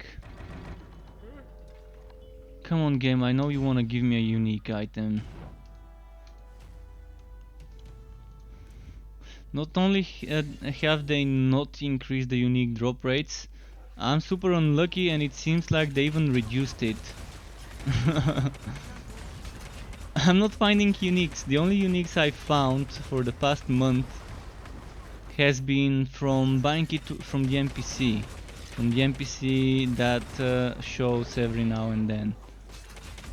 And that NPC seems to be showing up much less often than before as well. It's probably just me having bad luck, but it definitely seems things aren't as good as they should be in this regard.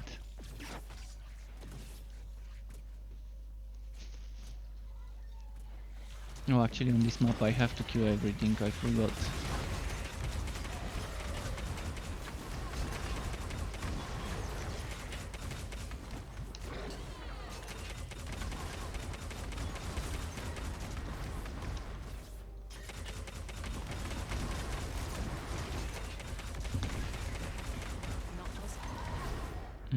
Okay. Elite.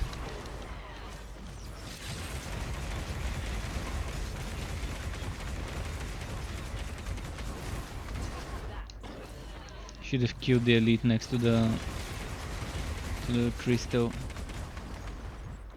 Seems like they made the crystals a bit easier to kill, which is fine, I guess. Much rather have them be a bit faster to kill, because you know you can do bleeding and other damage over time on those crystals, and certain builds couldn't do much damage to those compared to the damage they do to regular enemies. Thankfully my build doesn't really rely on me applying ailments on an enemy to do damage like bleeding edge builds do. But it does rely on me placing ailments on the enemy and killing it to get immortal offering still.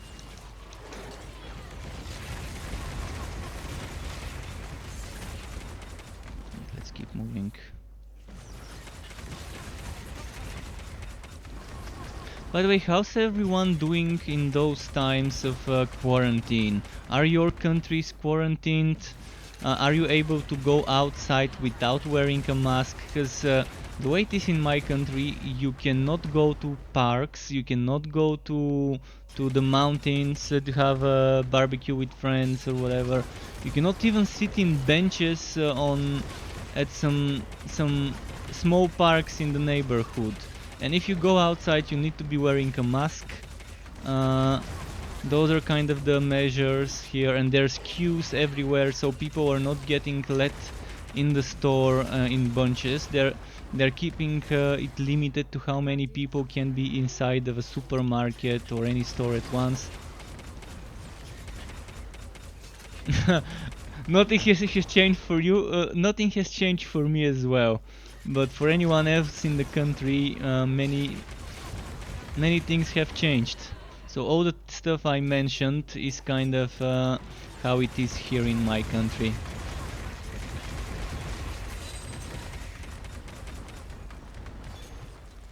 Definitely social distancing, and again, it's forbidden here to go in parks, even in the small ones in the neighborhood. You can't do shit.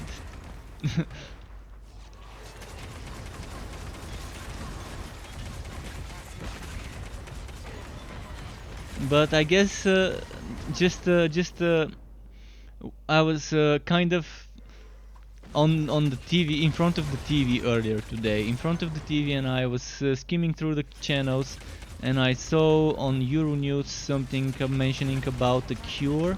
So maybe they're close to finding a cure for this, and if they do find it, then it's just gonna be treated as a regular flu. But for now, it's still dangerous until a cure has been confirmed. It's weird how in that exact time this shit would happen. Very weird timing for this outbreak. At least it's not a Resident Evil Umbrella Corp kind of an outbreak. So at least we don't have zombies. Although imagine if we did have zombies, how things might have turned out.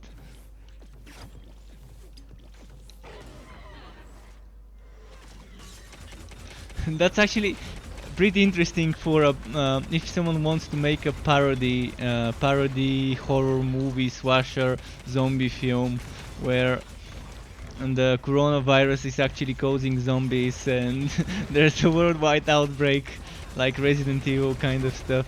It would be fun to make some sort of a comedy like Shaun of the Dead, but with coronavirus being the reason. It would be fucking hilarious. And it's gonna be the perfect timing to release something like that. Even if it's a fan fiction movie.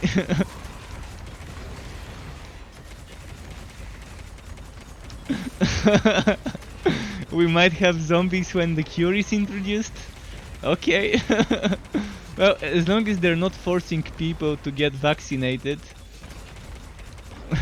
And the cure is only used by people who got sick, I guess it's fine. I don't want to get forced to get injected with some sort of chemicals or whatever Don't shit ask me about the what's been cure going on. ends up being unless I'm It's in sick. my lab. I'll be here when you need me, friend.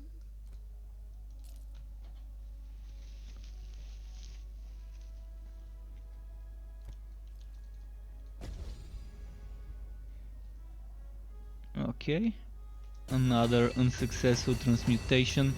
I'm not sure what I want, but I want something that would make me say, oh, that's nice, I want to Promise wear in the that. forge? Let's see what happens. Whatever type of item I get from the transmutation, just hoping for Please, something look nice to around. come out I'm eventually. sure you'll find something that 5004 shield, I think I've got 6004 shield items. Let me quickly check. Is it 6000? 4 shield, 4.6, 6.4. But that 6.4 I think includes the 2000 I've put inside. I wanna check. Beauty has a function unto itself.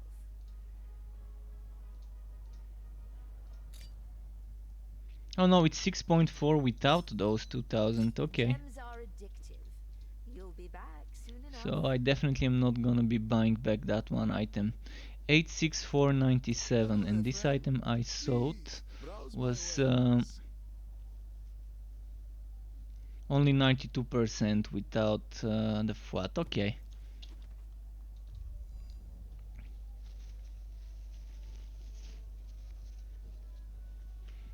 So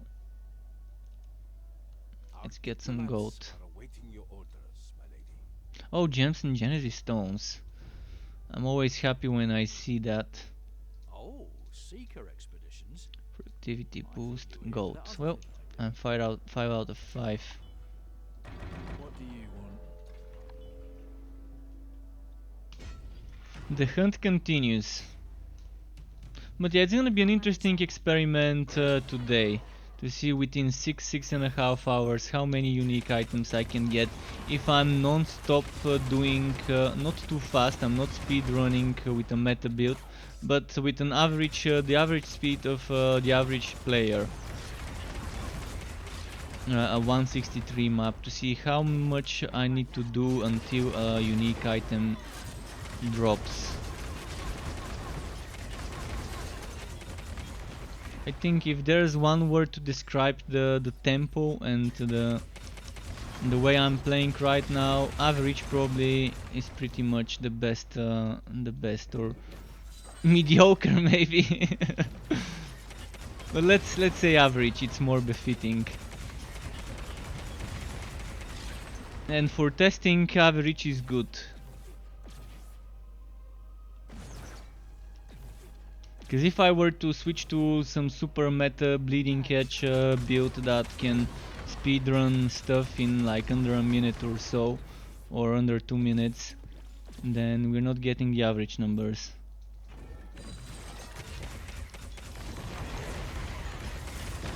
Although with this game, bleeding edge builds is probably the average. But yeah, I'd rather stay away from it. I'm still happy with the clearing speed of this setup and with the playstyle it's offering me.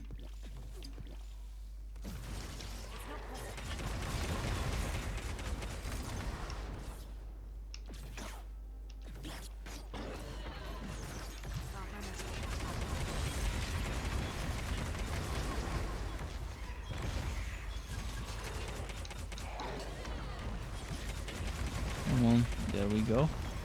Can't manage that.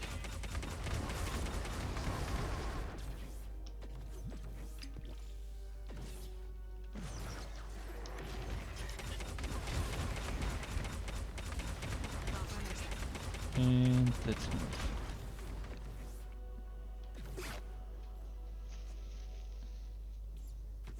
Come more, come on, closer.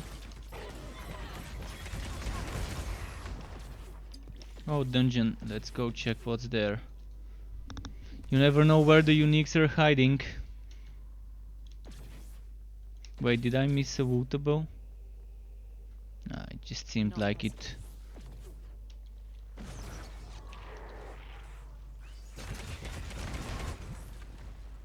it. A red chest. Would that be the Wookiee chest once I open it? Let's see. And it's a cursed chest as well, so yeah.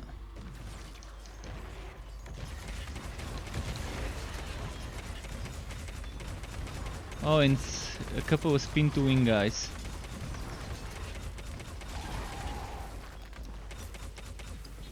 And a martyr with spears. Oh, look at where my pet is. My someone's been keeping some of them here.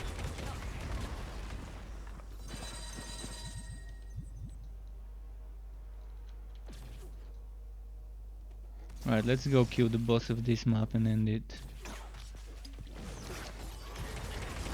I think I need to find myself one of those maps that has increased number of chests. I think those are good for farming unique stuff.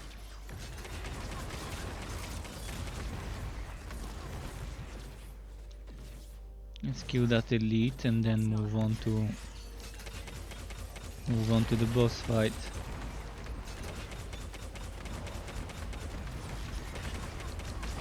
The first devourer I've seen since I started playing today.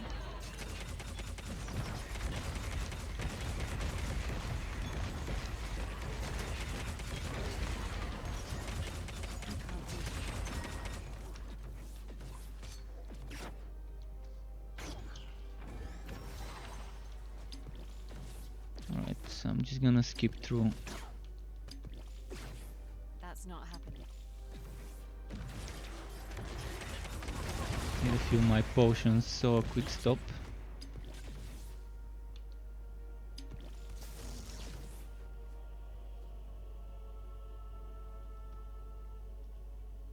Oh, and a devourer boss fight. Okay. Just gonna get my pet to come here. Come on, pet, come here. Alright, Can't let's manage move that. now.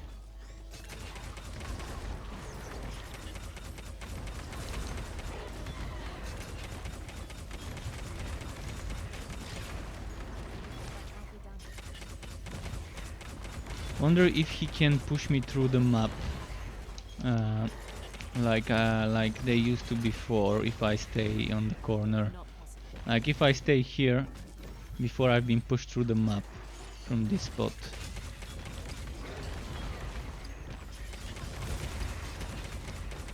Come on. With that skill he just used. It's not possible. Although he's done. Let's see. Got plenty of coin. If you need to spend it, come to Mohammed first, yes? Not bad. Triple the flat. Two of which is attacks. Totem and chance, material resistance, and more material resistance. See, this is the kind of ring that someone who is doing a Praetorian build would really want. A Praetorian build gives you Praetorian Retaliator. I need to confirm, not Praetorian, but Praetorian Retaliator. Gives you, based on your physical resistance, which is a type of material resistance, gives you damage. Of course, with that build, you're suffering 50% critical chance decrease. Flat 50% critical chance. Not critical chance score, like this shit here, but critical chance. So, yeah. with a build like this one, you better be using Here when you need me, this friend. armor, the Frost Weave, and you better have a lot of freeze chance. But then you won't be needing freeze, you won't be needing material resistance core rings, you would be needing freeze chance core rings, so. But it's interesting, sometimes if you can get a ton of crit chance from a Frost Weave and go for a build with Retaliator and stack a ton of physical resistance, I mean, the limit is 90. The limit is 90, which means you're getting 0.75 plus another 0.25 plus another 0.25, which is 1.25.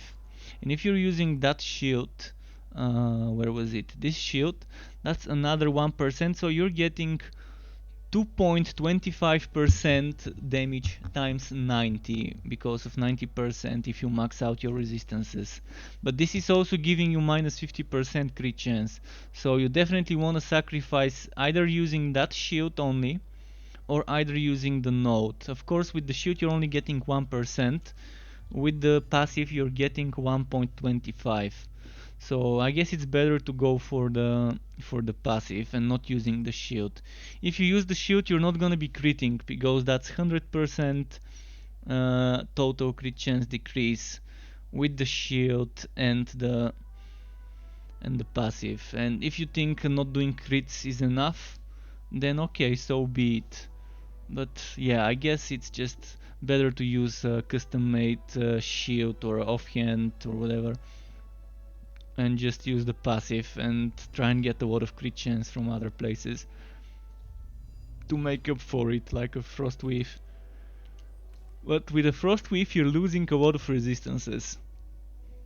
I'm losing 1146 times 2 right now if I were to change to a build that's using the Frost Weave. And Frost Weave is the only way I can think of getting crit chance to make up for this thing. There was a time where this minus 50 crit chance didn't exist in the beta and everyone was using Bleeding Edge Praetorian Retaliator builds because you didn't have the negative aspects of that passive and you only had the positive. And everyone was using resistance gear and stacking as much resistances as they can get to get as much damage as they can get. What Good are you times. A new weapon, perhaps? It was actually pretty boring times because everyone was using the same build, but I guess in Wolcen that's a thing. Having that one build that everyone is using, like 90% of the player base using that Greetings, my one build. friend. How may I help you? So it's nothing new.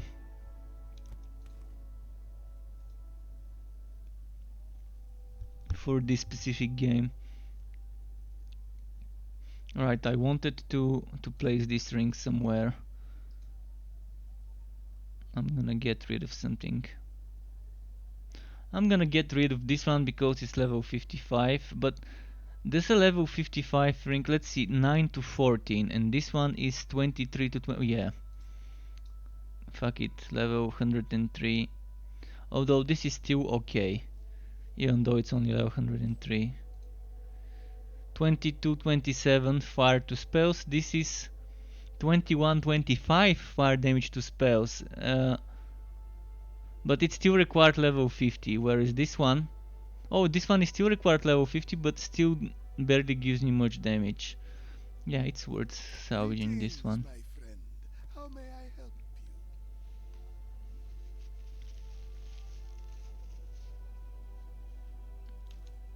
you? Greetings, my friend. Alright, let's move.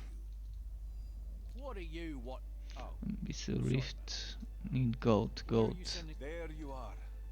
Our diplomats are becoming restless. Damn, no gold. Well, let's get armor and let's My get contacts are waiting reagent. for your word. And something you'd let's like to throw in the transmute forge? something. Need to get some random item to transmute.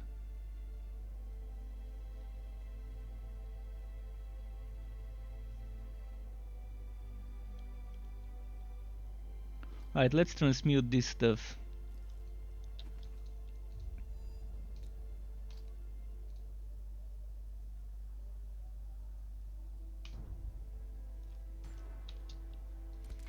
Let me guess. Let me quickly check how many hours has it been.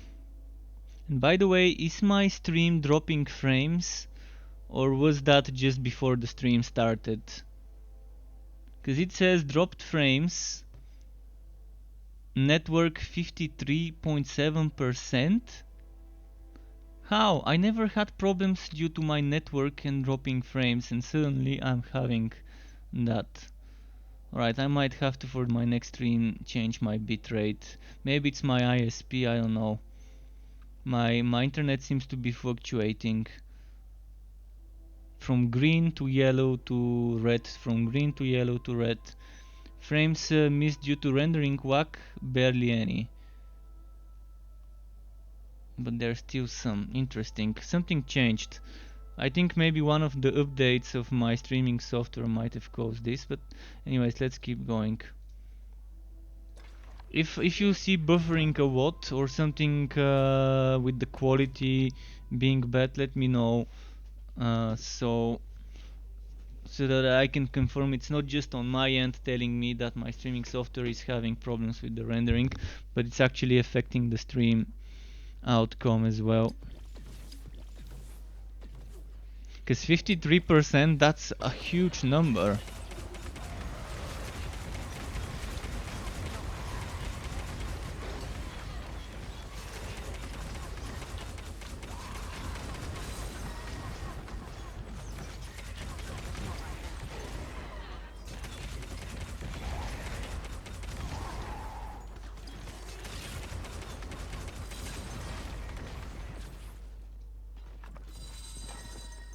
Not possible.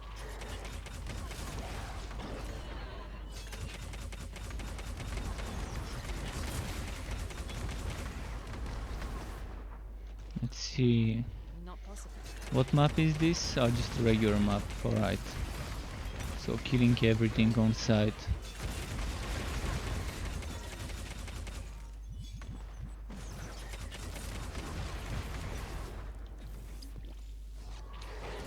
I can't do that.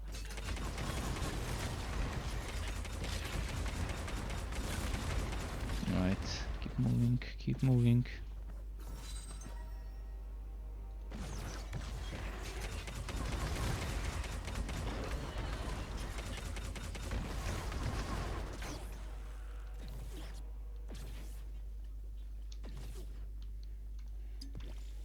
So as I was saying, I wanted to check how much time it has been. 2 hours and 18 minutes, not a single unique.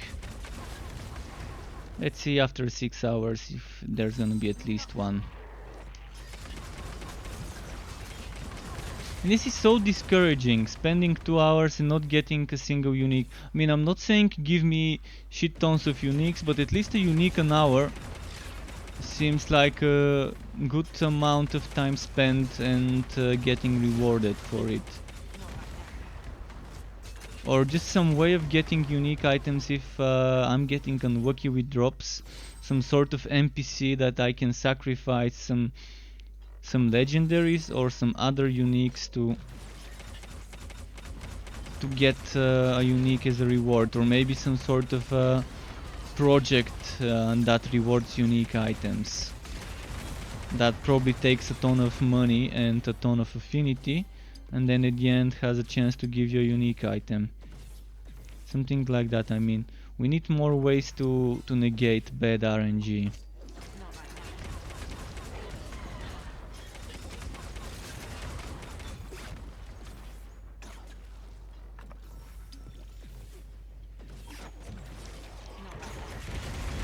And let's move. That can't be done.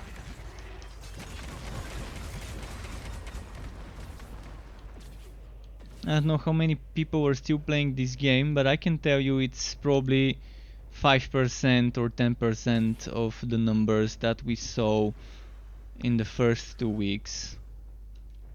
Maybe even less. Can't manage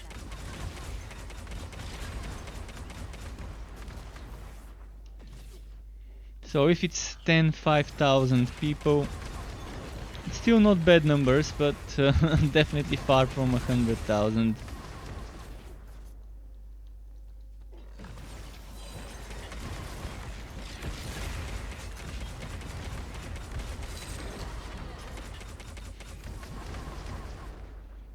And Chaos Bane definitely needs more people playing it, but I can't suggest the game to someone unless it's discounted. Until more things get added and until more things are better explained to the user. Like, we need more transparency in regard to some of the skill descriptions and passive descriptions, and it needs more endgame options. It needs more balancing when it comes to Chaos Bane. The same thing also is valid for Wolcen. Needs more endgame options, needs more balancing.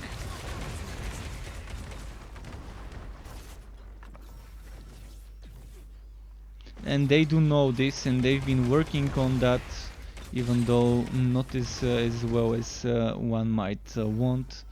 Like, so far, every time I saw rebalancing, it's been disappointing. Whereas with Chaos Bane, every time I saw them rebalancing stuff, it hasn't been that bad. But it's still the same shit as here. In both Chaos Bane and in this game, some skills are just miles away from other skills. And it's not about nerfing what works, it's about buffing what doesn't work.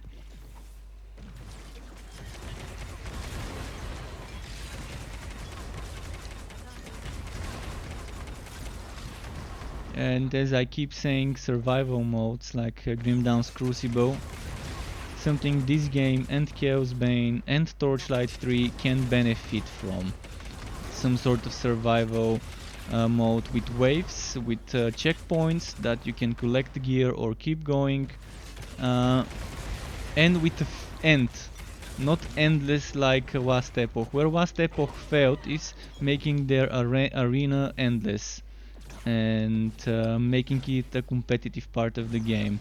It's just what kind of makes it unappealing to me, the arena in Last Epoch. The part that there's no limit, and the part that it's a competitive aspect of the game. I mean, if it was point based and there was a limit and it was competitive based on those points, on who would reach more points before reaching the limit, then I would have liked it. But the way it is in Last Epoch right now, that arena is just too unappealing, and it's too boring at the moment. It's too repetitive, too grindy, and if someone wants to reach top 100 in the arena in Last Epoch, you better have a few hours ready, a few hours to just start grinding the same thing over and over and over and over and over, and it's just boring. It's not something that's not doable, but doing it would require you to sacrifice so much of your free time doing something repetitive and monotonous that it's just BS. Whereas if Grimdawn's Crucible was competitive based on how many points you earn, that would have been something I would see myself doing and trying to be competitive for. Because there's so many different types, well, not so many, but there's many different crucibles. Then there's different ways how you wanna play it, whether you wanna save some points, whether you wanna use them for buffs every time there's an opening on one of the towers, and if you use towers, what towers you wanna use.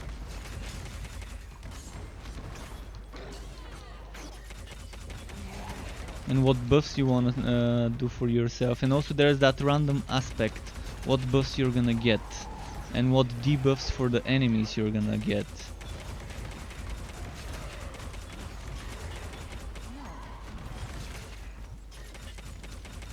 If Grimdawn's Crucible was, it is actually a DLC, a standalone DLC, but it's not standalone where you can't play it without the final game. But if the Crucible in Grimdawn was a standalone game that you could buy without buying the core game and play it without having the core game, it would have still been fun. It would have still been something I would suggest for people to play. I mean, of course it would get boring pretty fast, But that's the good thing about Grim Dawn. It has so much different variety of things to do. You like Crucible, you do Crucible. You like Shattered Realms, you do Shattered Realms. You like doing Port Valbury and Bastion of Chaos and that other Plant one and Steps of Torment and the other similar roguelike dungeons. You can do that. There's options. You wanna kill Nemesis enemies in the open maps, you can do that. You wanna do the Ravager, there's the Ravager. You wanna do Modgrogen's avatar, you can do Modgrogen's avatar. And then that Sandstorm boss, that also is a big test whether your build can do it or Something you'd like not. to throw in the forge? So much stuff.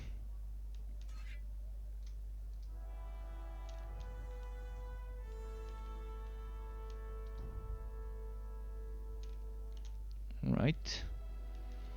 Greetings, Gold, everyone. gold, gold. Oh, there we go. Large quantity. And I'll prepare I need back more for gold. Happy to be of service. Now I know that if unique item shows up, I'm gonna be able to buy it.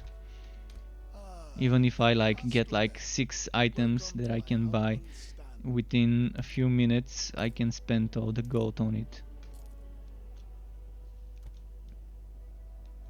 Ah, a customer.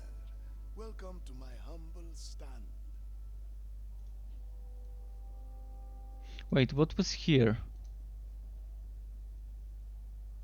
Shit, did I sell something by Please, accident? look around. I'm sure you'll find something that takes your fancy.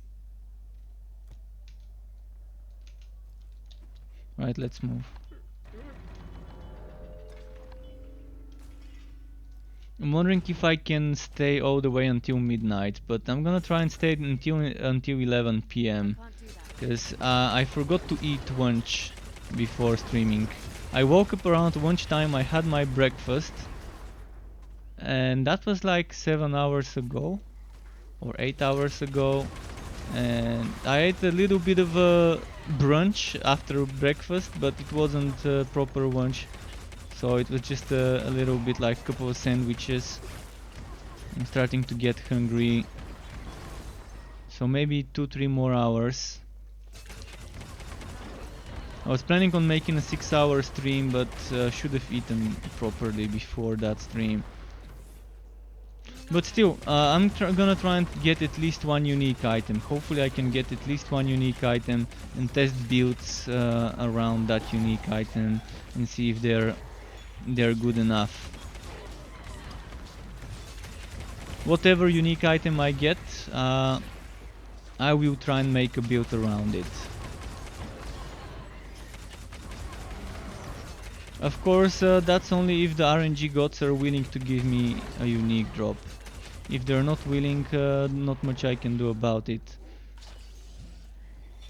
The only thing I can do is uninstall, but I don't wanna... Not losing hope yet in this game.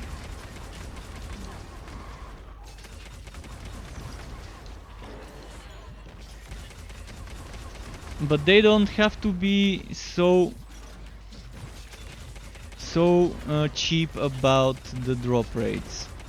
They have to be more generous. I don't wanna have to spend so much time trying to get good stuff.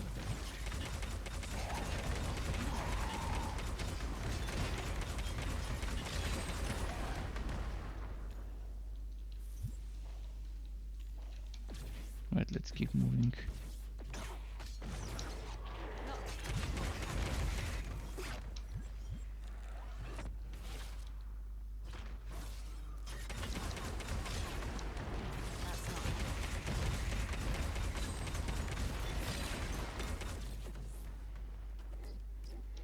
Oh, look at how many we've got here.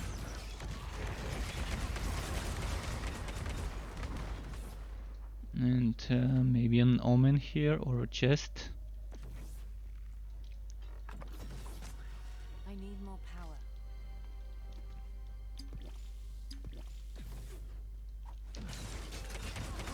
It's so discouraging. If I was playing something like Chaos Bane by now, I would have gotten At least one green item.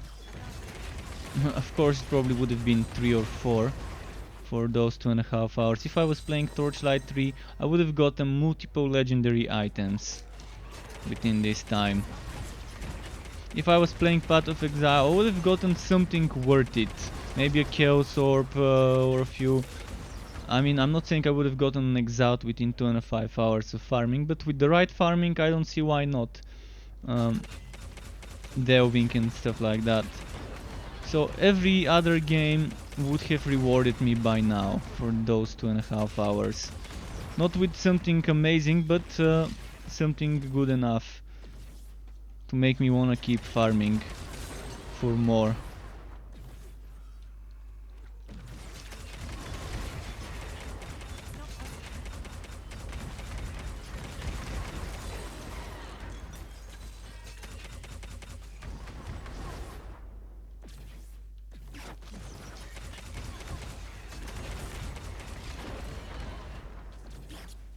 In Diablo 3, That's not happening. I would have gotten probably, if not a red item, I would have gotten some greens to choose from to maybe min-max, and I could have farmed a lot of resources for rerolling stuff if I was doing bounties. So those 2.5 hours for me right now feel like time wasted doing nothing. I mean, yeah, the only thing I'm getting is some gold and affinity, and that's about it.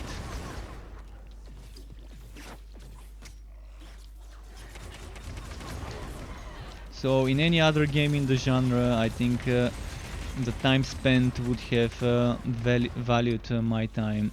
The game would have been rewarding me more than this game rewards your time.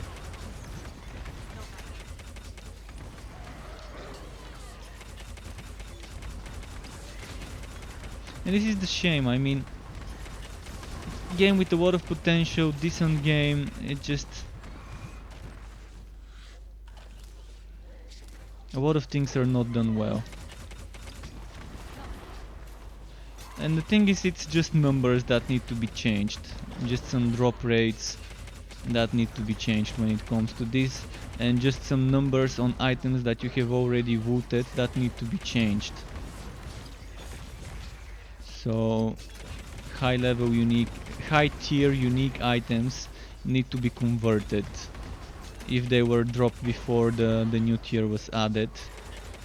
If the item level matches, the required level needs to be increased to match the item level. That's all I'm asking for right now. It's two things that really are just them modifying numbers.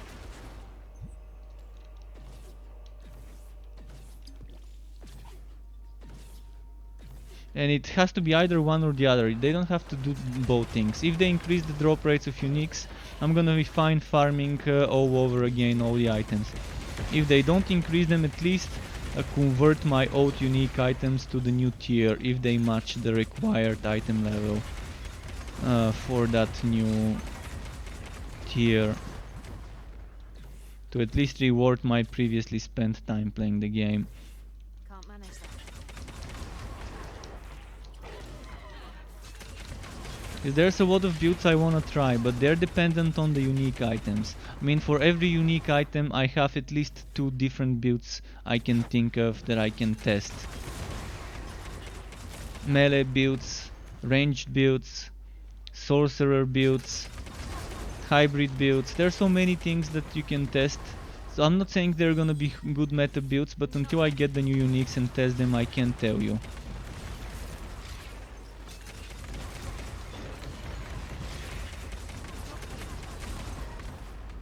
And you can see how many people quit the game because it's because not just it not being rewarding for your time spent, and because of the lack of variety for builds.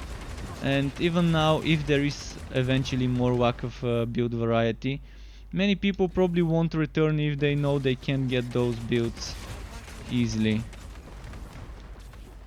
I'm still sure that if someone gets the word out, hey, I've tested those unique items, and they are legit, you can have good builds with them. I'm sure many people would return if they hear that there's some more balancing. But it's not just about the items, it's about the skills. Right now the skills themselves need rebalancing and reworking. And not the joke of rebalance that we got 3 weeks ago or 4 weeks ago when they with patch what was it, 10.0. That was the patch that supposedly reworked a lot of the skills and rebalanced them. Yeah, it was complete bullshit. It barely made any difference, like maybe 10% more damage on some skills, on others like 5% damage numbers. I mean, I was comparing the damage numbers of a build I've been testing with those skills before and after the changes. And I did test all of them, I can tell you, I did test all of them back then. My streams are probably still there on YouTube. Maybe on Twitch if they didn't get deleted already. Although some of my streams do get deleted, or some streams I do make public 1 or 2 days after they streamed, just to keep them for personal record. I do make them private, not public.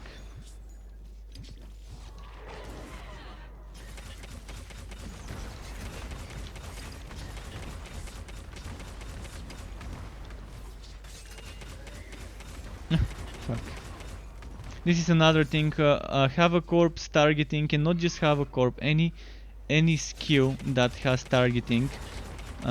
Look at that, there's just a few places where it can shoot. What have a corp needs to do is to behave like annihilation, like a beam, where you can rotate while channeling it. Right now, I press the button. I'm gonna show you. I'm pressing the button and now look at where my cursor is going. My character is not rotating until the next instance of the skill. And you can't start shooting and spraying in different directions.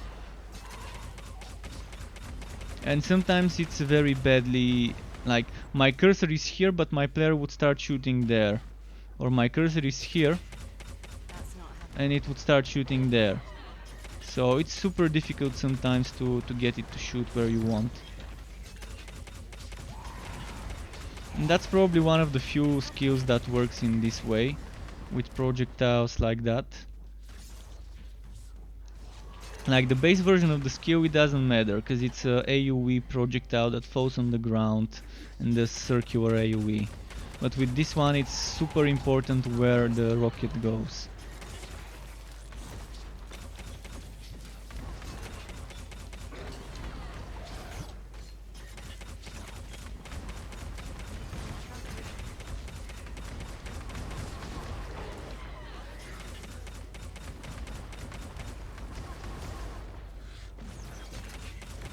And I wish I had some enemies to explode for extra damage around the boss.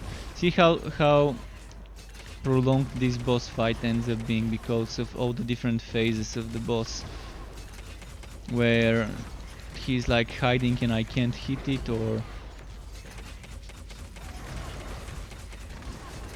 come on, like this phase where he's teleporting.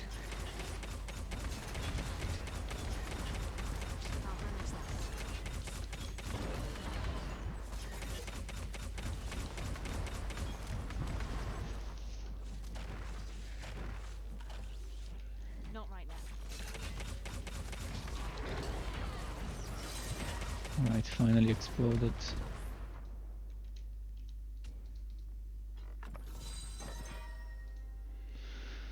Oh well, keep going. See, it's getting so boring already. It's already boring for me. I can't imagine how boring it would be for you guys watching this, if there's still people watching. Since it's boring to me, I don't see it being very entertaining for the viewers. But it's what it is. I mean, I'm not gonna sugarcoat it, and I'm not gonna say, oh, it's super fun what I'm doing right now, it's amazing. No, it's shit. It's boring. And I feel like this time spent is kind of wasted time, and I know I'm not gonna get it back. Happy to be of service. There you are. And when a game is not Our fun, then diplomats what's are the point of playing it? Wish my contact for you this I mean, time. the main reason people play games is because they're fun, because it's a way to just chill, get a little bit of wood, test something new, A good eye. double with some theory crafting, with some crafting and whatnot. Some people like life skilling, gathering, and stuff like that. This game doesn't have gathering, so that's okay though. Games like ARPGs don't need gathering. I mean, Torchlight 3, in Torchlight 3 it works. Having gathering in a game, and that's hack and slash, it just doesn't fit. I'm not sure how it fits in Torchlight 3, but it does somehow fit well into the game there.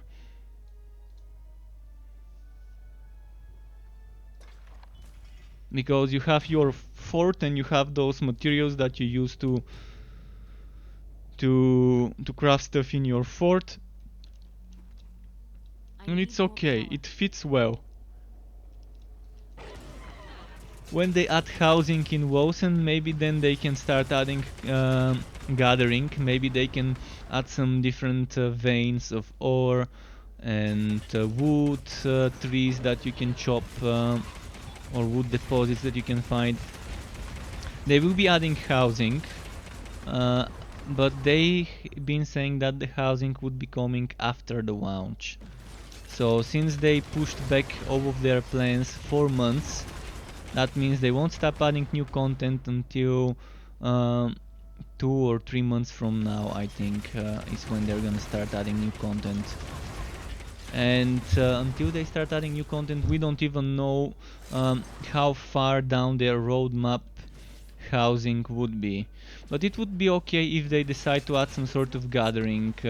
So you're walking around the dungeon and then you find different veins of metal and other stuff like precious metals like gold and tin and platinum. Actually, tin is not precious metal, but still a metal. So stuff like that you can maybe use to build furniture and stuff for your palace, for your housing. Maybe something like that would be okay. And this is why it fits well into Torchlight 3, because you can use the wood, the metal and the ore for crafting certain things for your base, for your fort.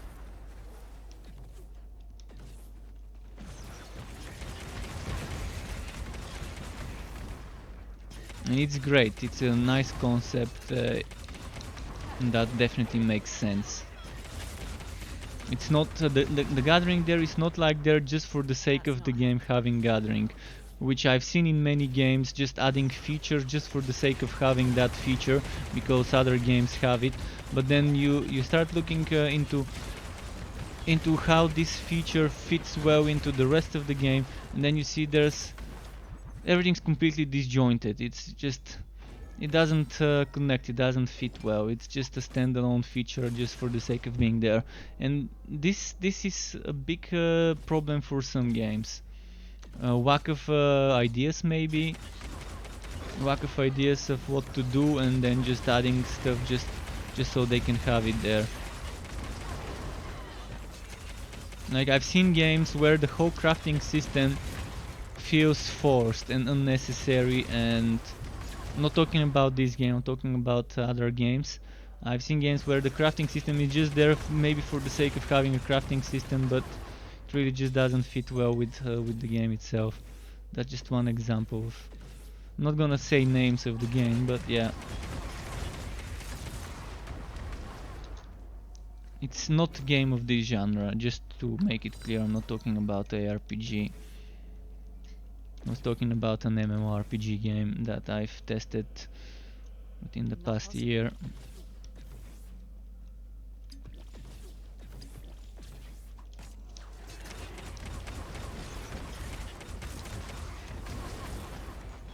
Oh, let's see here. Oh, was one of those legendary? No, it just sounded it sounded like a legendary reagent dropped.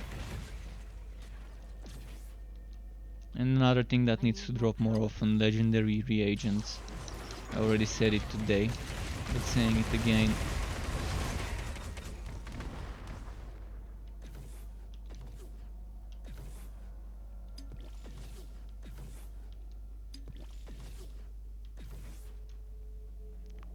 Wait, oh, I was in a secondary zone. That explains why that was it. So, which way did I come from? I think I came from there, and I need to go this way.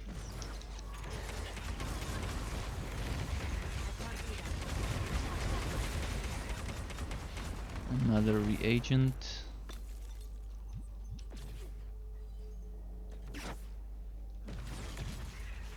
It's not possible.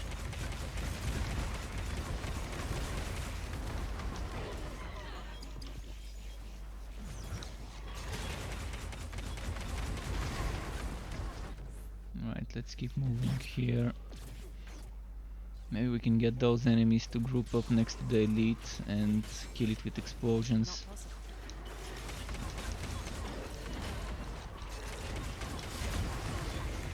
Let's see, did it work? Oh yeah, there was a big chunk of his HP going down when they exploded. But see, my pet ruined my plans. If my summon was not here, those enemies would have followed me, and I could have killed I could have killed the bunch of them next to the boss for the explosion damage.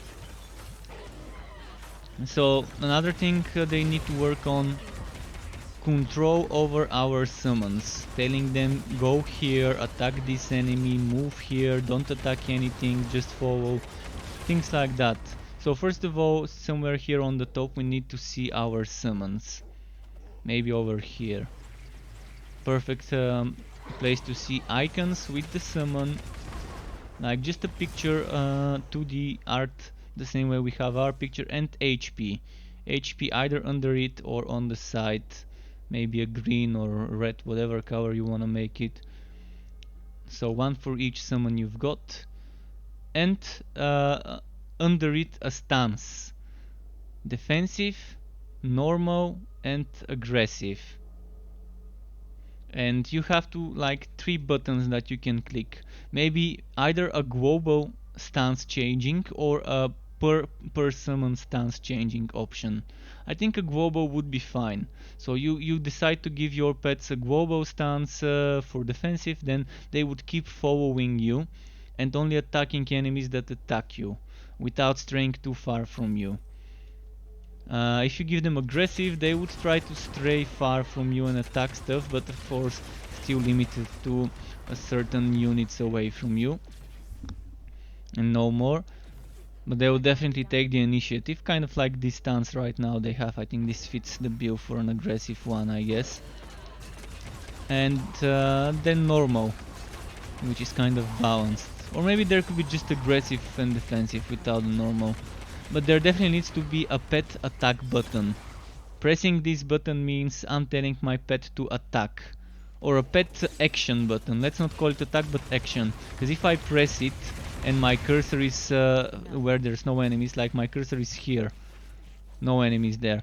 Let's say I press that button, that means all my pets would move there, where my cursor is. If there's an enemy under my cursor, then all my pets would focus that enemy. So that's another suggestion that could definitely make the game for summon class players much more enjoyable. The summons themselves are so disappointing in this game. The skills and abilities that they've got are pretty much bullshit. Like this summon that I'm playing, I think he needs complete rework of its active skill. Because this bubble is barely any good in the game. It's supposed to protect you from projectiles or from whatever, but it doesn't. It's just BS. I think it would be much better if you give this summon some sort of damage skill, like a chain whitening, or just a single nuke whitening every few minutes, or something that stuns enemies. Even better, chance to like stun and shock. It needs some sort of nice skill, or even if you give it a buff for the whole party, for you and it, and that it casts every few minutes instead of this shield. A buff that might give you maybe damage reduction, or maybe a buff that could give you some extra attack speed, or extra movement speed, or extra resistances, or extra HP, whatever.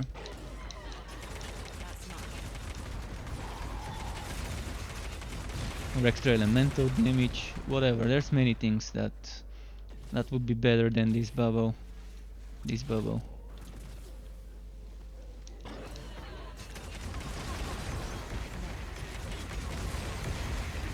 I can keep listing suggestions for the game to be better all day and still not run out of ideas.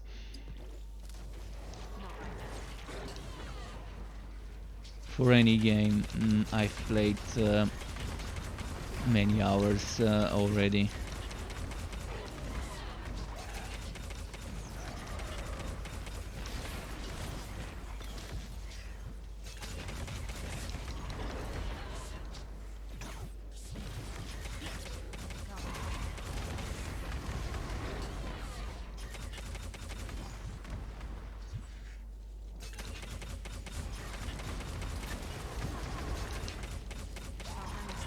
Come on.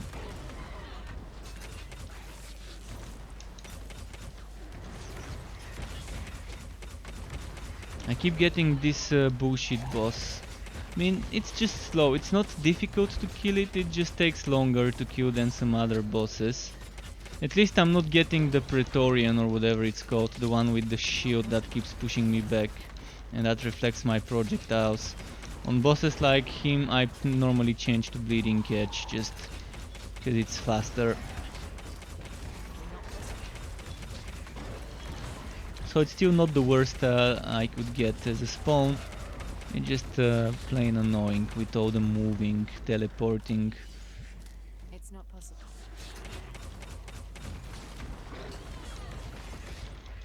Oh, and now I should have moved because I got hit by 4 of those projectiles at the same time. If I had a spell underneath him damaging him, I probably could have survived because of the wife leech. But when he changes his vocation and it's not under my AoEs, I'm not getting that wife leech proccing. Let's move. See, now I only got hit by 1 projectile. Definitely something I can tank with just 1 golem. If I had 2 or 3 golems in that previous situation where I died, I definitely would not have. But to get 2 or 3 golems, you're sacrificing a lot of utility and damage. I think it's only good in certain situations when you have someone else in the team to do the damage. Otherwise, it's gonna take forever to kill stuff with 3 golems. You've seen me play it. Most of you that have seen me play a month ago or so when I was first testing the golem survivability, you've definitely seen me play with triple golems, and I definitely prefer this setup more. Left, didn't you? You should probably get caught up.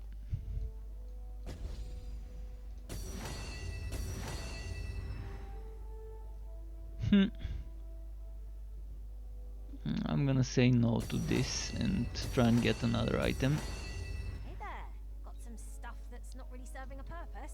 It's not Throw bad, it but in the forge. Let's see what happens. I'm trying to get something that I would say, wow, okay, I want this item. Ahoy Skynet. Any ETA for the next patch? Well, I think it's pretty safe to say they're patching once every 2 weeks, because they have a new quality assessment team, external QA team, and they're taking longer to test patches before they release them. So every 2 weeks there will be a patch. So in the description on my stream, since you're on YouTube, you can see the patch notes of this one. My lady, So I can is go there in my anything on your Firefox Feels and like I'm see not when really this here. was posted. Friday the 10th of April. So let's say on the 24th of April or 23rd or somewhere around that time is probably when the next patch would be. So let's say next week between the 20th and the 24th, most likely. Can't say for sure, but see, this patch was on the 10th of April, then the previous patch was on the 30th of March. So you can see how often it is. Again, as I said, they already said there would be Excuse me, patching my lady.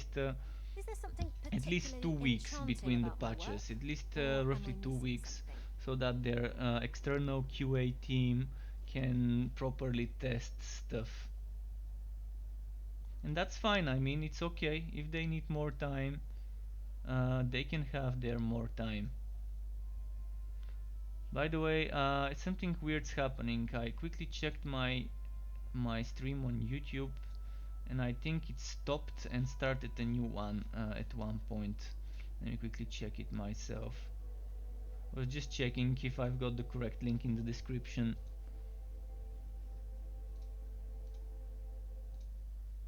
Okay, yeah, that's fine.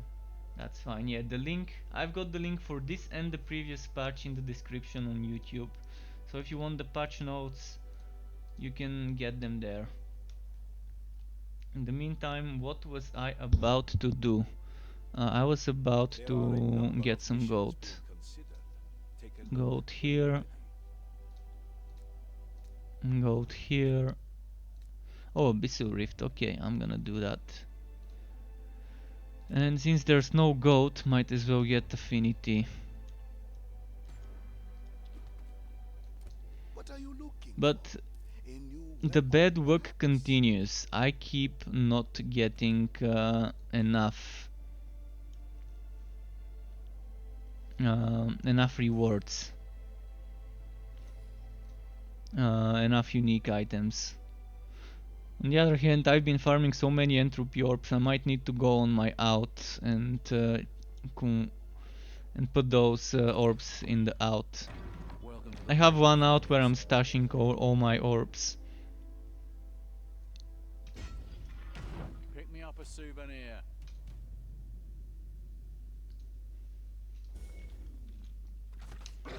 So it's 8:30, so we'll see how long I can go streaming for, since as I said I'm a little bit of hungry already. It's already dinner time, but as I said, I'm gonna try to push it at least till 11 p.m. I'm definitely not gonna last until midnight as I normally do.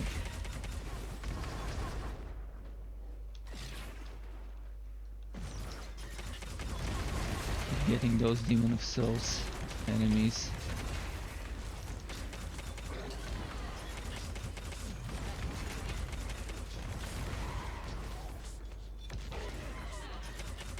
Come on, come on. Come more, there we go, that's what I want. Enemies getting close to the boss, exploding, doing damage with the explosions. That's what I like to see. Alright, let's go downstairs and see what's in there. I've not seen this NPC, I've not seen the Zeitgeist with the unique items. 3 hours in, not a single time I've seen that NPC today. And not only that, I haven't gotten a single unique, as I keep complaining and whining. I keep bitching about not getting not getting food.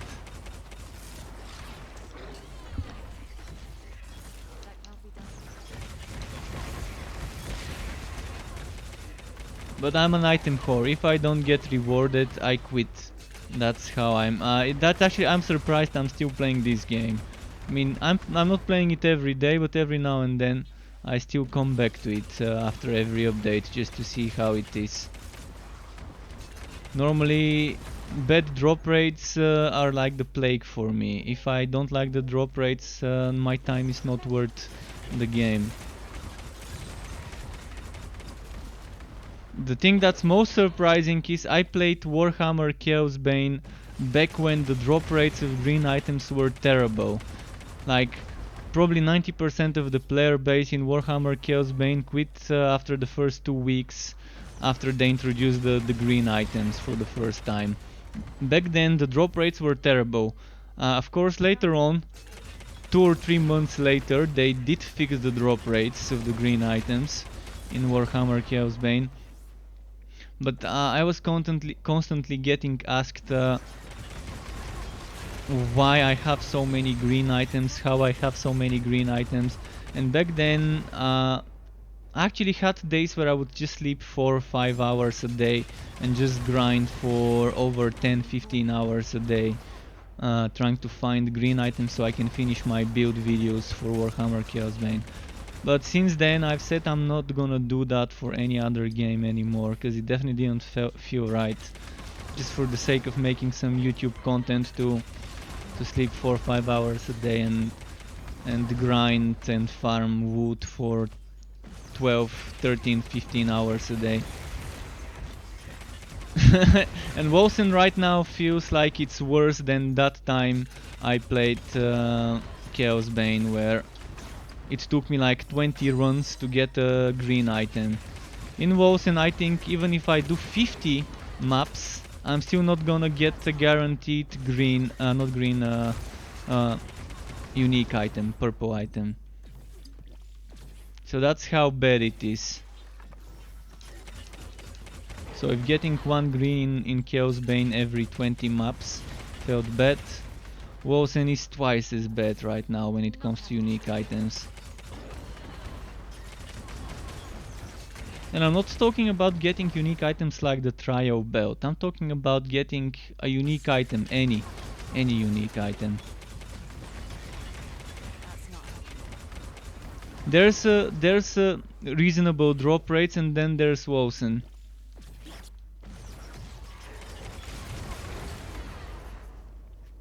And I'm not talking about the legendary items. Legendary items, the game is shitting those legendary items left and right.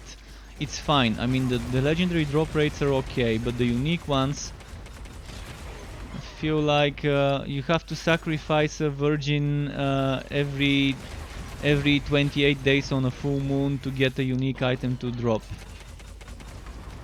For in the name of the Dark World, something like that. You have to make some sacrifices to Woodcipher on a full moon in order to get a good drop in this game.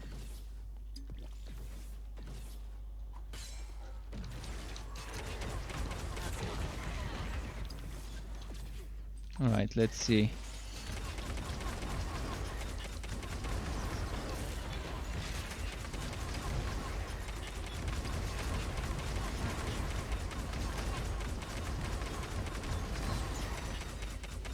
See, as I was saying, legendary items are plenty. The game just proved my point. And if you've watched since the start of the stream, you're gonna know how many legendary items I already got, especially from those greed shrines, which is surprising. In the first couple of hours of the stream, I already had 2 greed shrines. Greed shrines normally are very rare, and me finding 2 of those within 2 hours seemed very nice.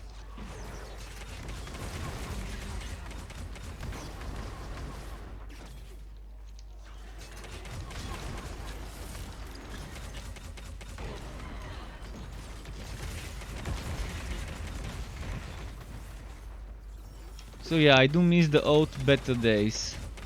The good old beta days where first of all unique items dropped more. They were definitely more viable. There were so many builds that you can play in the beta, even though Of course, not everything would be good for the best content. You didn't need to do the best content. You didn't need to do um, the maximum level dungeons. In this game, if you want the best gear, you do need to be doing 163 at least. Back then, the maximum was 55 levels above us.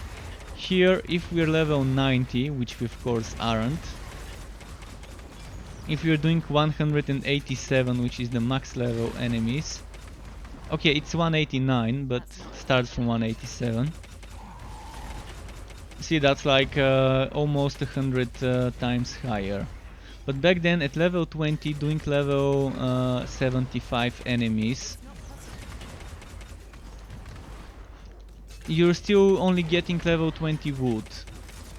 That was the limit. And that's why I didn't feel in the beta the need to be doing the highest possible difficulty. I could do something in the middle that felt challenging enough, and that many builds could do, not just the meta builds. And that was the great part of it. Right now, as I said, 163 is the lowest level of the highest possible stats you can get on an item. Items under 163 would have worse stats, so you want to be farming at least 163.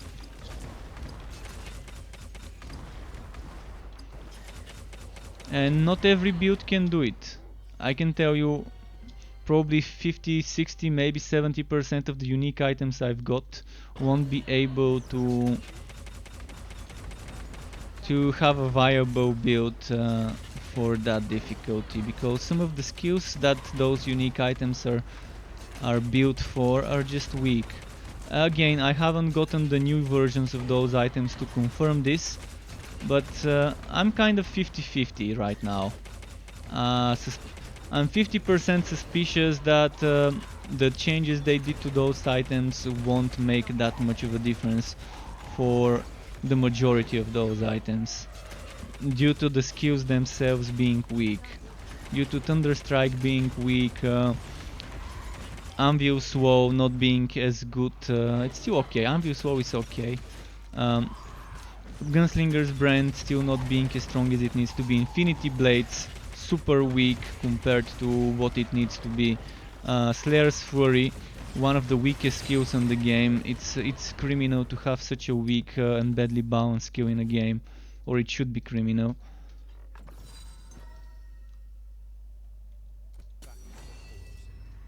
You should probably catch up with all the stuff that's been happening. Fuck. Yeah. Boss rush maybe? Yeah, let's take the boss rush. Have something you'd like to throw in the forge?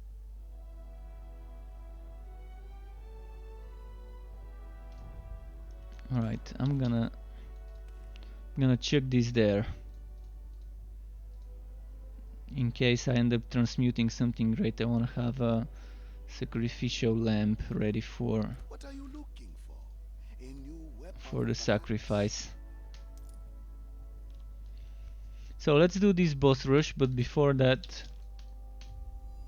By the way, if anyone wants to team up for a few maps, hit me up. I could add you and we can just join each other's games and do a little bit of farming together. And I'd rather stick to 163 though. I don't feel like doing 187s. Not on this build at least. I was just telling this young'un a tale from the glory days. It's just not worth it. I don't really need XP.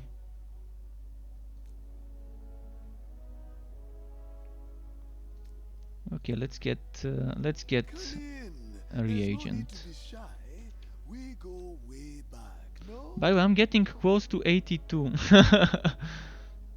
But yeah, XP, don't get me started on the XP and how badly it needs to change the XP rates in this game, especially if they're gonna introduce a league where people would be starting over every few months. We do need changes in this regard. We do need better XP rate, so that people every season, league, or whatever they decide to call it, when they start over, they need to make it faster to reach the max level. Because the real fun begins when you're max level and when you just start respecking. That's why the beta was so much fun. You needed just a few hours in the beta to hit the max level on a character if you're doing solo leveling up through the story. You could have done it in a few minutes if someone was power leveling you in high champion difficulty runs. So you reach level 20 and then from there on you're just experimenting, you're just messing around with builds, testing new items and so on. That's why it was so much fun. I don't see a reason why the leveling up, I've not heard a single valid argument why this game needs to have this slow XP speed. There is no valid argument that I've heard so far. If someone has a valid reason why this game's leveling up should be this slow, I'm open to suggestions. But yeah, I don't see a valid reason why reaching level 90 shouldn't take much faster than it does right now. Some people say you only need level 80 for certain builds. Well, I can make certain builds that need only level 90. That need all 90 skill points to get the most out of it. If you only need level 80, then fucking make the max level 80 and be done with it. Make the level limit 80, and then I wouldn't feel that bad not having 90. But knowing that there's 9 levels that I'm missing right now, and that I'm gonna need to spend like maybe 200-300 hours of grinding just to get those 9 levels, it just feels bad. It leaves a bad taste in the mouth, knowing that that's the case. It's like a dog tied on a leash, and then the leash has a limit, and you put like few meters away from the limit of the leash some super tasty dog food, or maybe a chunk of ham, some sort of meat, some good stuff. And then you know that you're on that leash, and that leash just, if you keep chugging at the leash, eventually the leash might break, but after many hours. And by the time the leash breaks, you would have been, the meat would have spoiled already, and you wouldn't want to eat it, because yeah, it's not gonna be worth eating by the time the leash breaks. That's some sort of analogy I could give you. So yeah, by the time I reach level 90 in this game, I would have been bored and tired and quit it if I was the average player that wants just to reach the max level and start experimenting with different builds.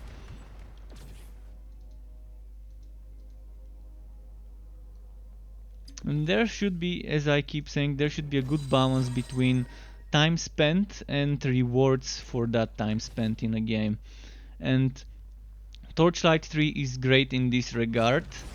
Last Epoch seems to be doing okay with this regard. Grim Dawn amazingly well in the regard of how I'm getting rewarded for my time spent.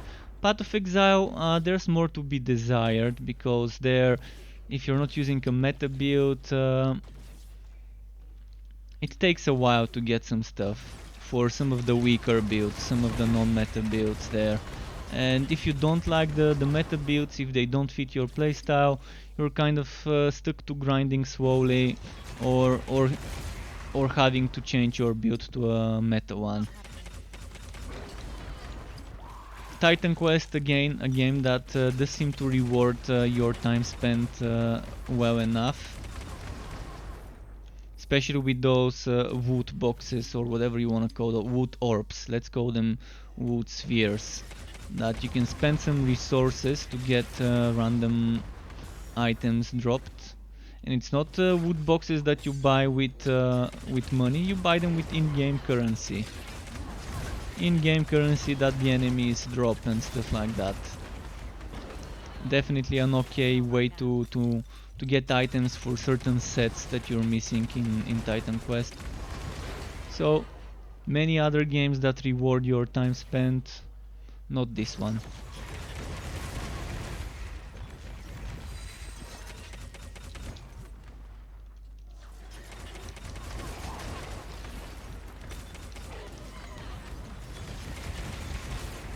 So yeah, dog on a leash, definitely an interesting analogy for this game.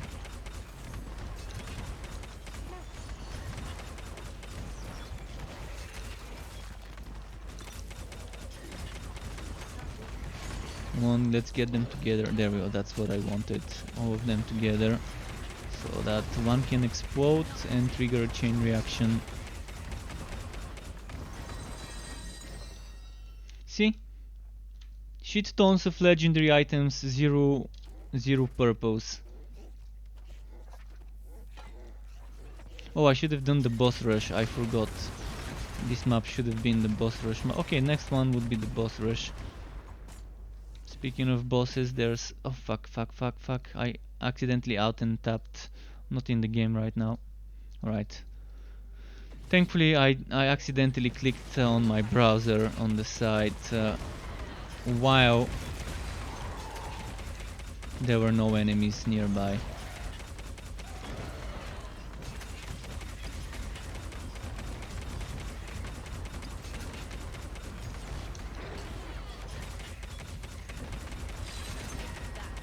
Just a second, I need to do something. Because I messed my windows when I out and tapped by accident. So, okay, let's get that buff, and before the buff expires we need to go and do the boss. I'm gonna put this boss to the enemies actually. I need this boss around those enemies. Or let's get the enemies near the boss, because the boss seems to be a bit fickle.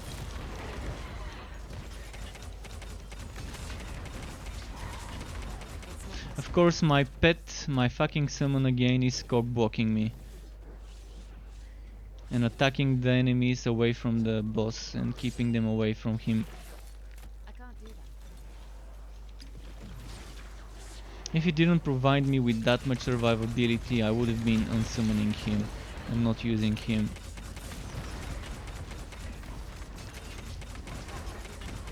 Alright, let's see, I need more enemies. I'm gonna try and pull the boss near some enemies.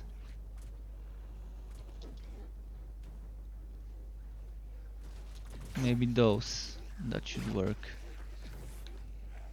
I can't do that. Oh shit, I don't have mana. I need mana to lifesteal. Fuck, again the fucking summon cockblocking me.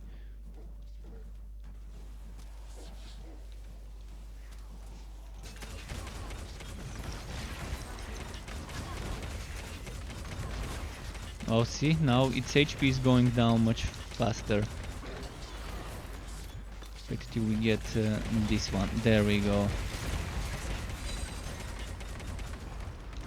Much better that way.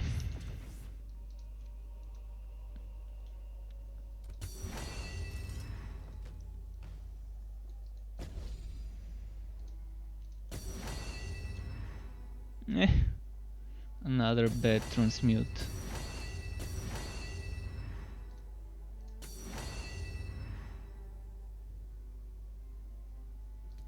Huh? What? Yes. I wasn't sleeping. I get enough sleep. Okay. The forge, of course. That's what you're here Right, for, isn't it? another I'll get transmute.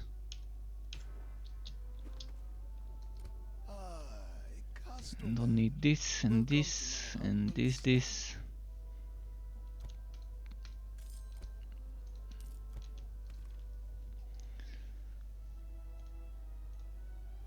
Oh, and this stack is already filled. Yeah, definitely need to log on my out later and put those stacks into the out storage, into the mule.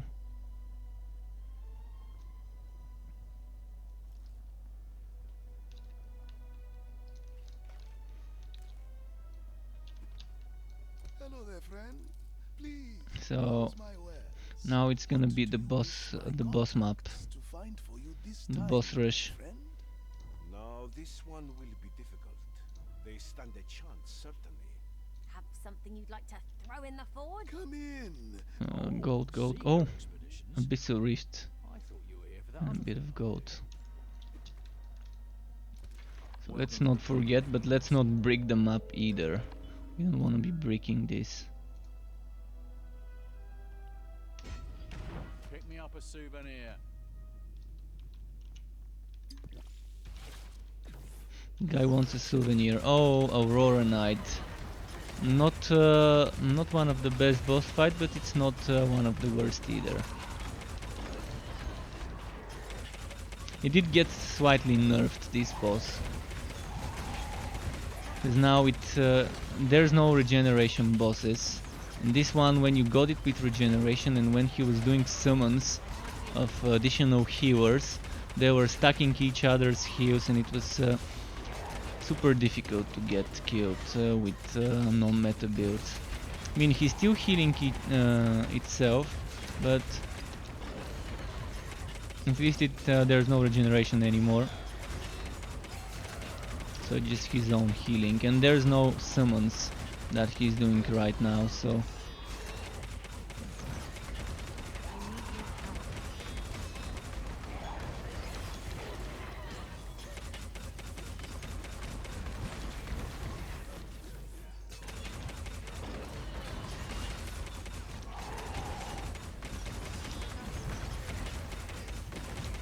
almost got it, come on.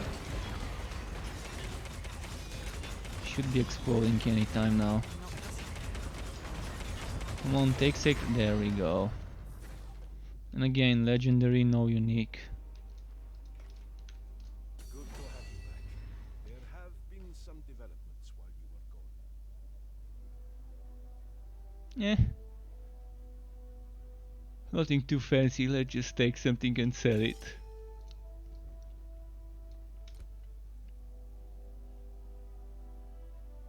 You know Mojave is always the best value. At least we got some productivity. Sacred Elemental all over the place. Back to the transmute for you. Wait, what's happening? Did my stream end? Or...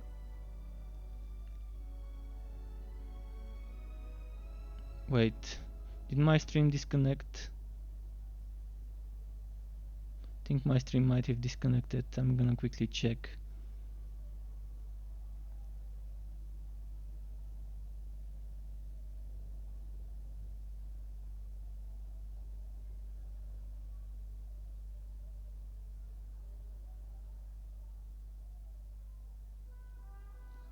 Alright, it just seemed like it's not. It's not. Maybe it might have been temporary stop, Is but that okay. displeasing to you? Yeah, gold. Greetings, Let's my find everything that There are gives gold. caravans standing by. Give the word, and I'll prepare a security detail. Already over 1 million stashed up, so I'm ready for those unique items finally showing up in the shop. Oh, it's you. I was just resting my eyes. So, Now even if I get well, 6 items of 150, 60, 70,000 gold each in a chain, which of course never would happen, having 6 maps in a row with the item NPC showing up.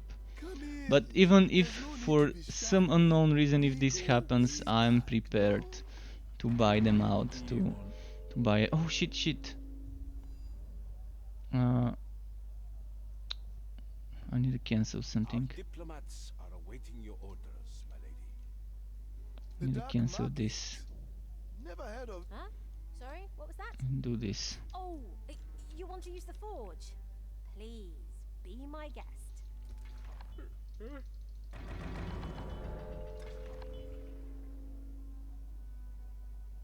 Let's try rolling area modifiers one time.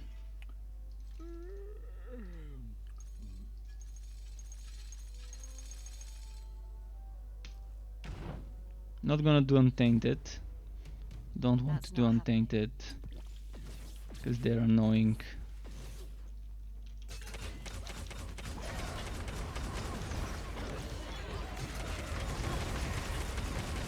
But yeah, just one time to do something with maxed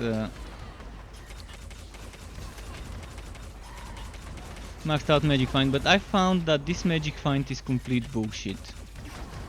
On maps with barely any magic find at like level 100 or so, I would be getting good stuff, and then I would go at 187 with maxed out magic find, and I wouldn't be getting stuff. It's super random.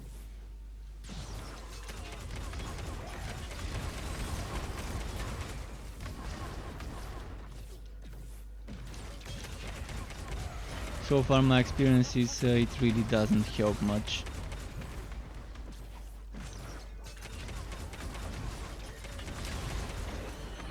Of course it's always nice to have more of it, but It's not possible. yeah. I've not seen much, for example playing with or without Umali for that extra 50% or 49 in my case. It really doesn't do that much of a difference on the drops. See, if I get more than what so far I've not gotten more than 4 or 5 legendaries per map, and that's with the Shrine of Greed. If there was no Shrine of Greed, I've mostly gotten 1 or 2 legendaries. Let's see if this map can give me 3 legendaries when I bumped out to the limit the map modifiers. Let's see if I can get 3 legendary drops. So far 1.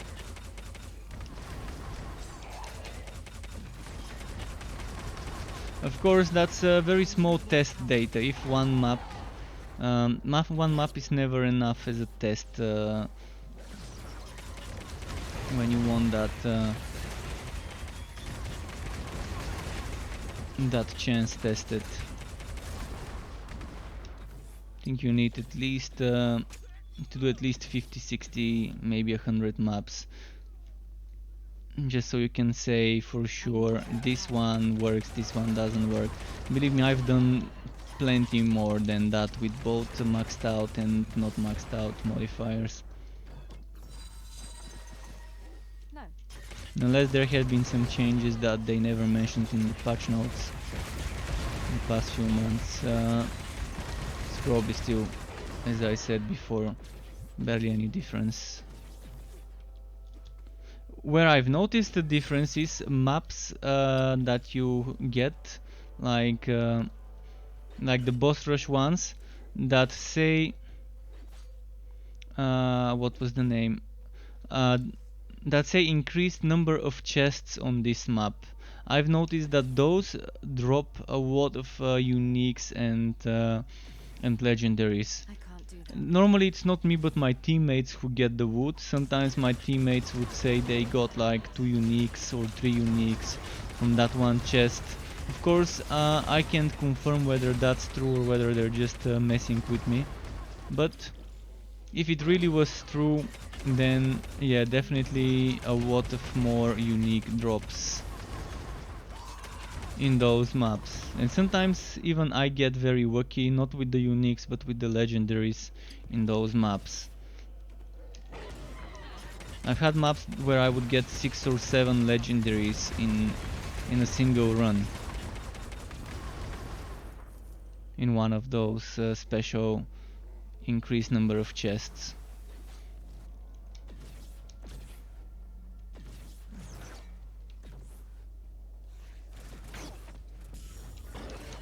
Can't be done. Alright, let's see.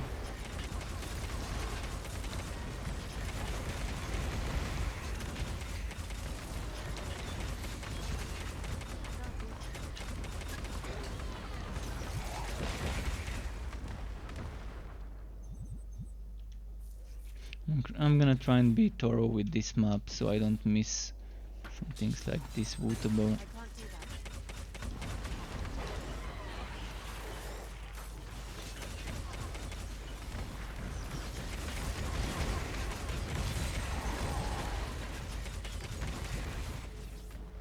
that. Anything I've missed here?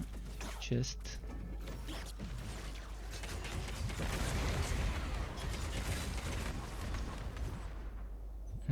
This one and then this one. Trying to loot every object that can be looted. That's not happening.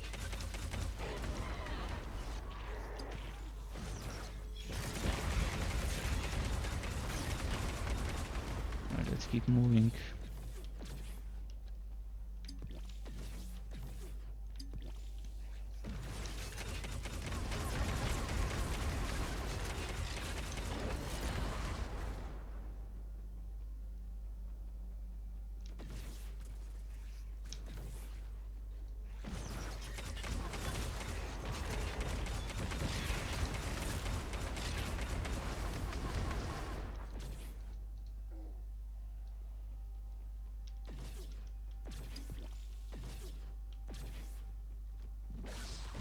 There we go.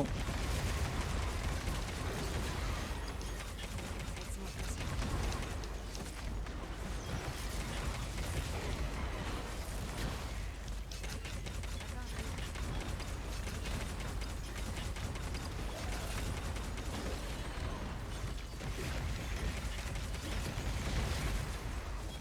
Alright.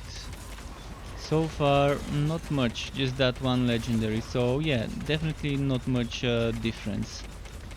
But the map is still not over, I still have to kill the boss.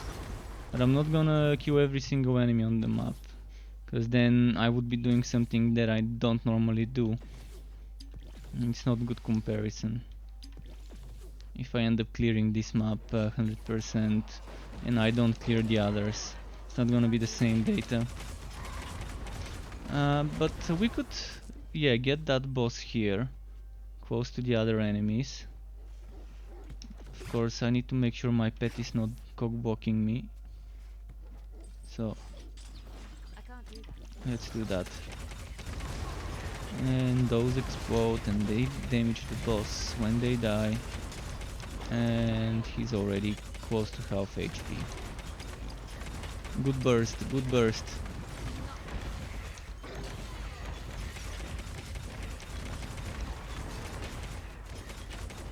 I can't do that.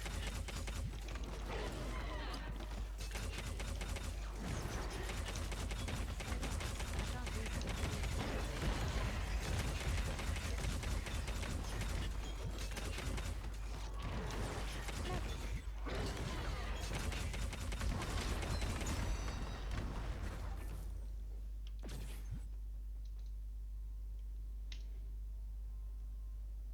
Welcome back, my lady.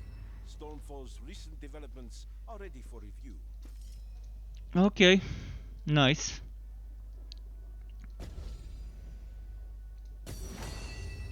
So yeah, as you saw, no difference whether I boost the map with modifiers or not. I still got just one legendary in the map, but of course it's just one map. One map cannot be enough data to test, but as I said, I've done more than one. I've done hundreds of maps, and I can tell you the difference is barely noticeable. Please, look around. I'm sure you'll find something that takes your fancy.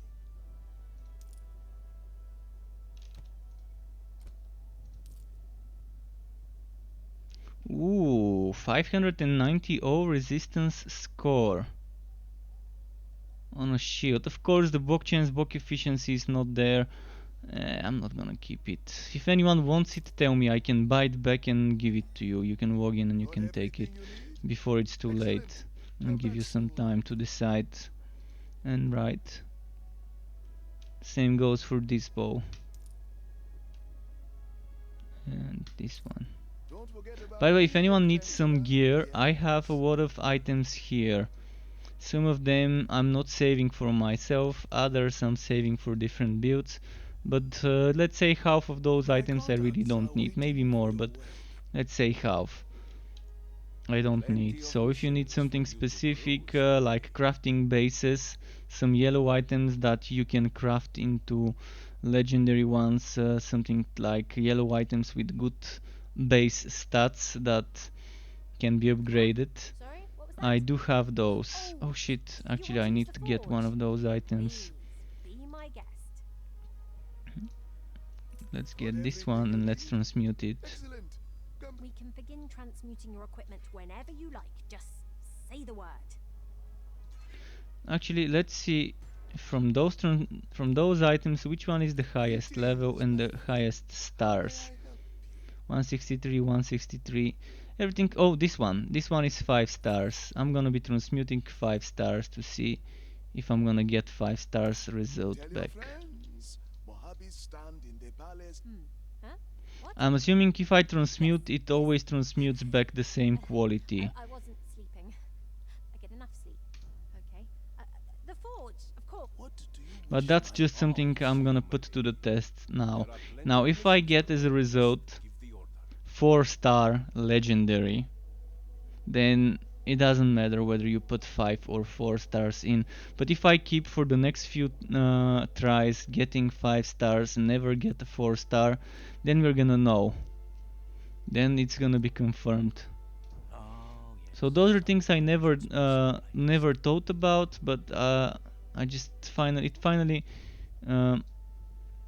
crossed my mind that this could be a thing. Putting something as 4 stars, only giving you 4 stars. Putting something as 5 stars, only giving 5 Welcome to stars. Purple Phoenix. Let's see if it is. 9 in the evening. So let's try and do 2 more hours, but I'm really getting hungry and also thirsty. Okay, got myself some water. So yeah, no map modifiers, my bad, accidentally clicked there. Still 0 drops, 0 unique drops. Will this remain? It remains to be seen.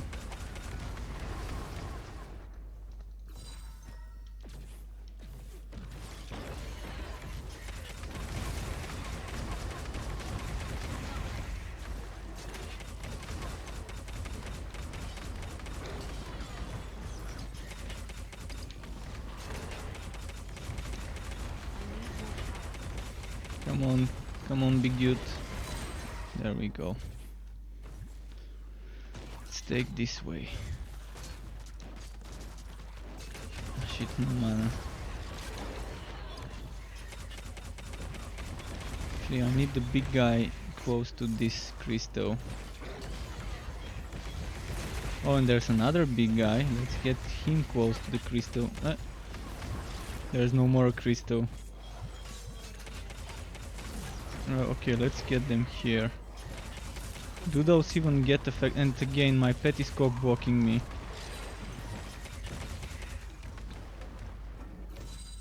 Wolcen summons cock blocking since 2020.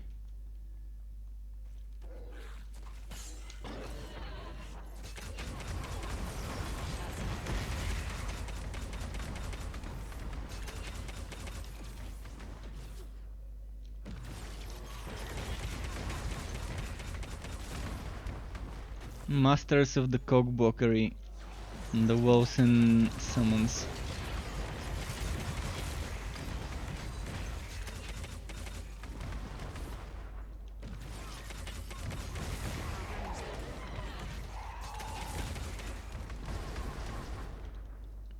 Oops. Unexpected spawns. Let's get them.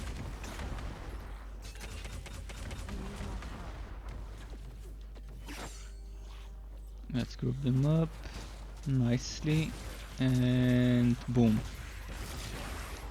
Shit, no mana. Oh, yeah.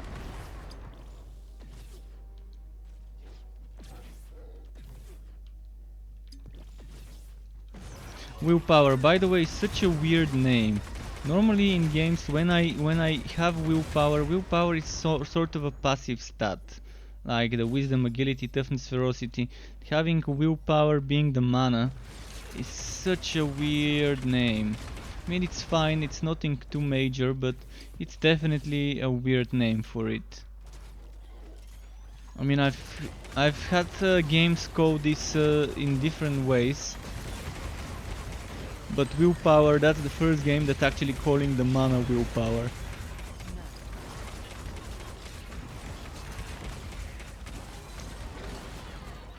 Andy Lee, if you're watching, thank you for the YouTube sub. Welcome to the Struck Club to you. Enjoy your stay, don't be afraid to ask questions if you're watching. You can always come to my Discord channel and ask me there, or in the comment section of my videos, recordings, etc. That goes to anyone. If you have any questions and you don't want to ask them live on stream, you don't want your nickname seen there, you can find me on Discord, you can send me a private message. I can always answer when I log in. Oh, another legendary. Actually, not another, it's the first for this map. Yeah. On average, I get one legendary per map, which is good, which is nice drop rate. That's not. See, even if I was getting one unique every 5 maps, it would have been great.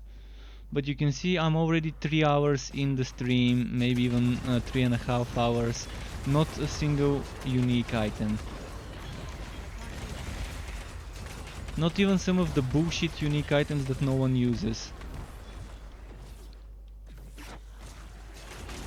It feels like they nerfed the drop rates. I was getting more unique items a month ago than now. It's either I'm super unlucky or the game is just trolling me. Which kind of is the same thing, I guess. That's not heavy.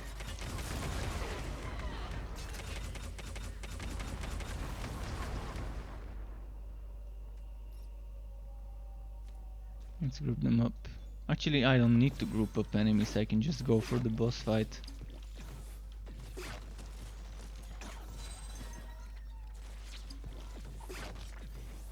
Is it the demon boss? The Spiky McSpikeson?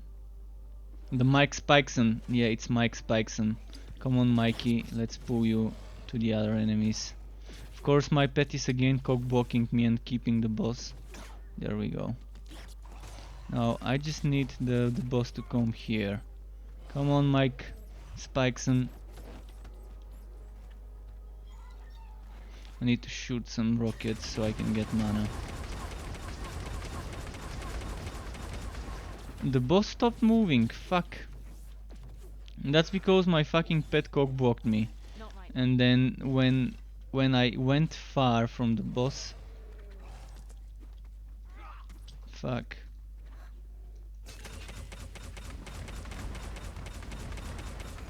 Might as well try and get the enemies where the boss is instead of the other way around. Seems like the easier thing to do.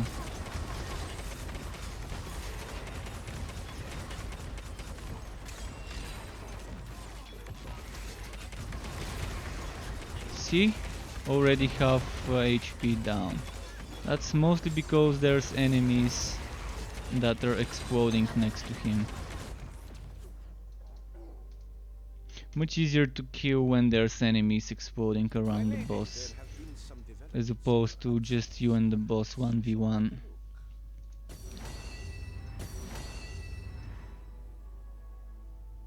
Anything worth picking? That's not bad, 2 times flat. Think out of all of them this is the best one, but still, I think I got all of them. Yeah, I don't pick here, I got all of them. Nope, that won't fit. That's what she said. Please, Let's mess with the that's what she said jokes. Nope, that won't fit.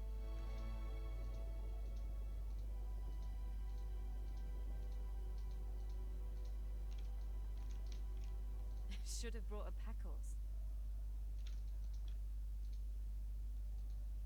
She doesn't want to say the fun I lines. don't have enough space.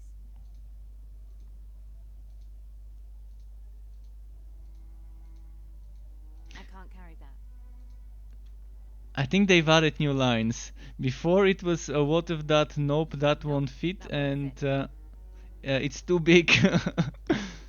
Can't get her to say it's too big. Did they remove it? Nope, that won't fit. But yeah, that's one of the Greetings, my friend. that's what she How said may I joke help you? lines. Maybe they removed the it's too big line. Your patronage is appreciated. But still, nope, that won't fit is still a fun voice line to have for when your inventory is full. Can't wait to find a high level version of this item and try some poison bleeding builds with high level versions of this item and the two daggers, the poison and bleeding daggers, and just experiment with apex or the daggers. I'm not sure what would be fun. And also agony. Do I have agony? This is agony.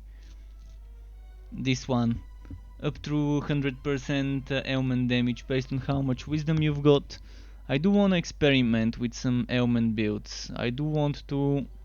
This one also is supposed to be good for ailment builds.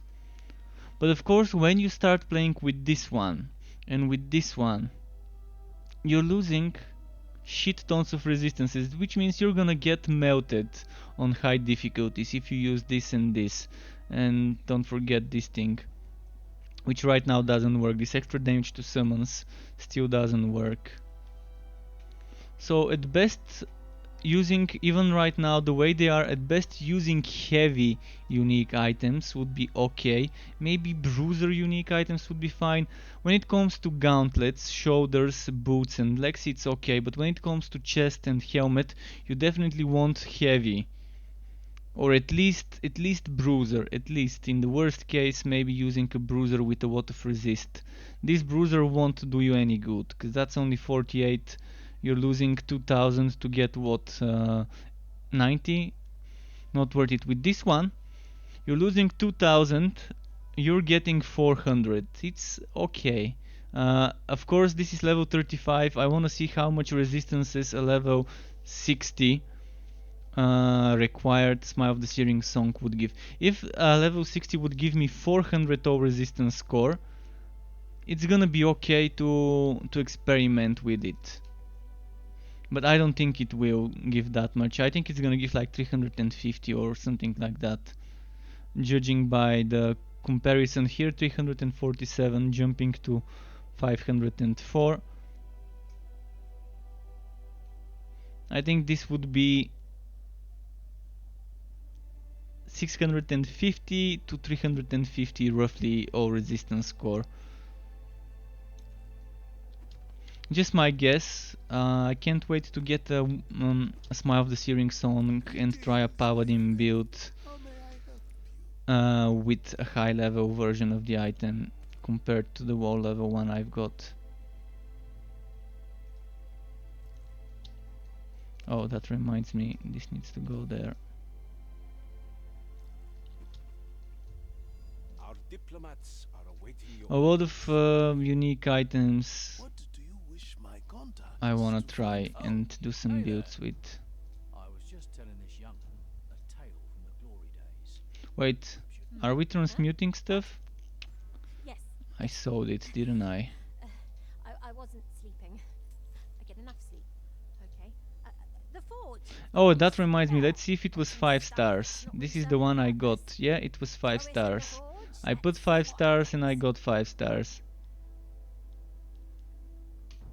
Let's see if the next one would be putting 5 stars, getting 5 stars. Let me guess. You want a contract? If within the next few ones, at one point we get 4 stars out of the forge, then we're gonna know it's random. I need more power.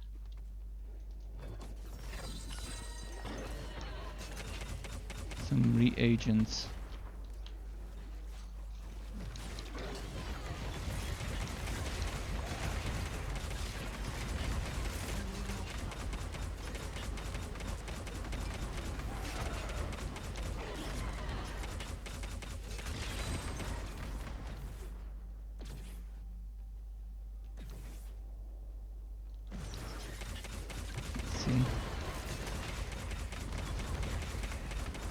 Did someone use a hydrate?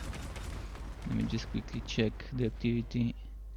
Avocard, thank you for the reminder to hydrate. I just drank earlier and I ran out of water. So after this map I'm gonna go to the kitchen and pour myself some water so I can hydrate. Thank you for the reminder.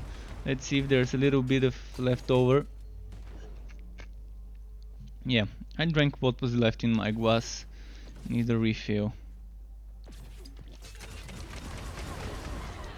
And if someone's wondering what's happening, my users on Twitch can activate some things with the creator points that accumulate while you're watching and staying in my channel, such as petting my pet, who normally stays close to me on his bed, which is on top of my bed,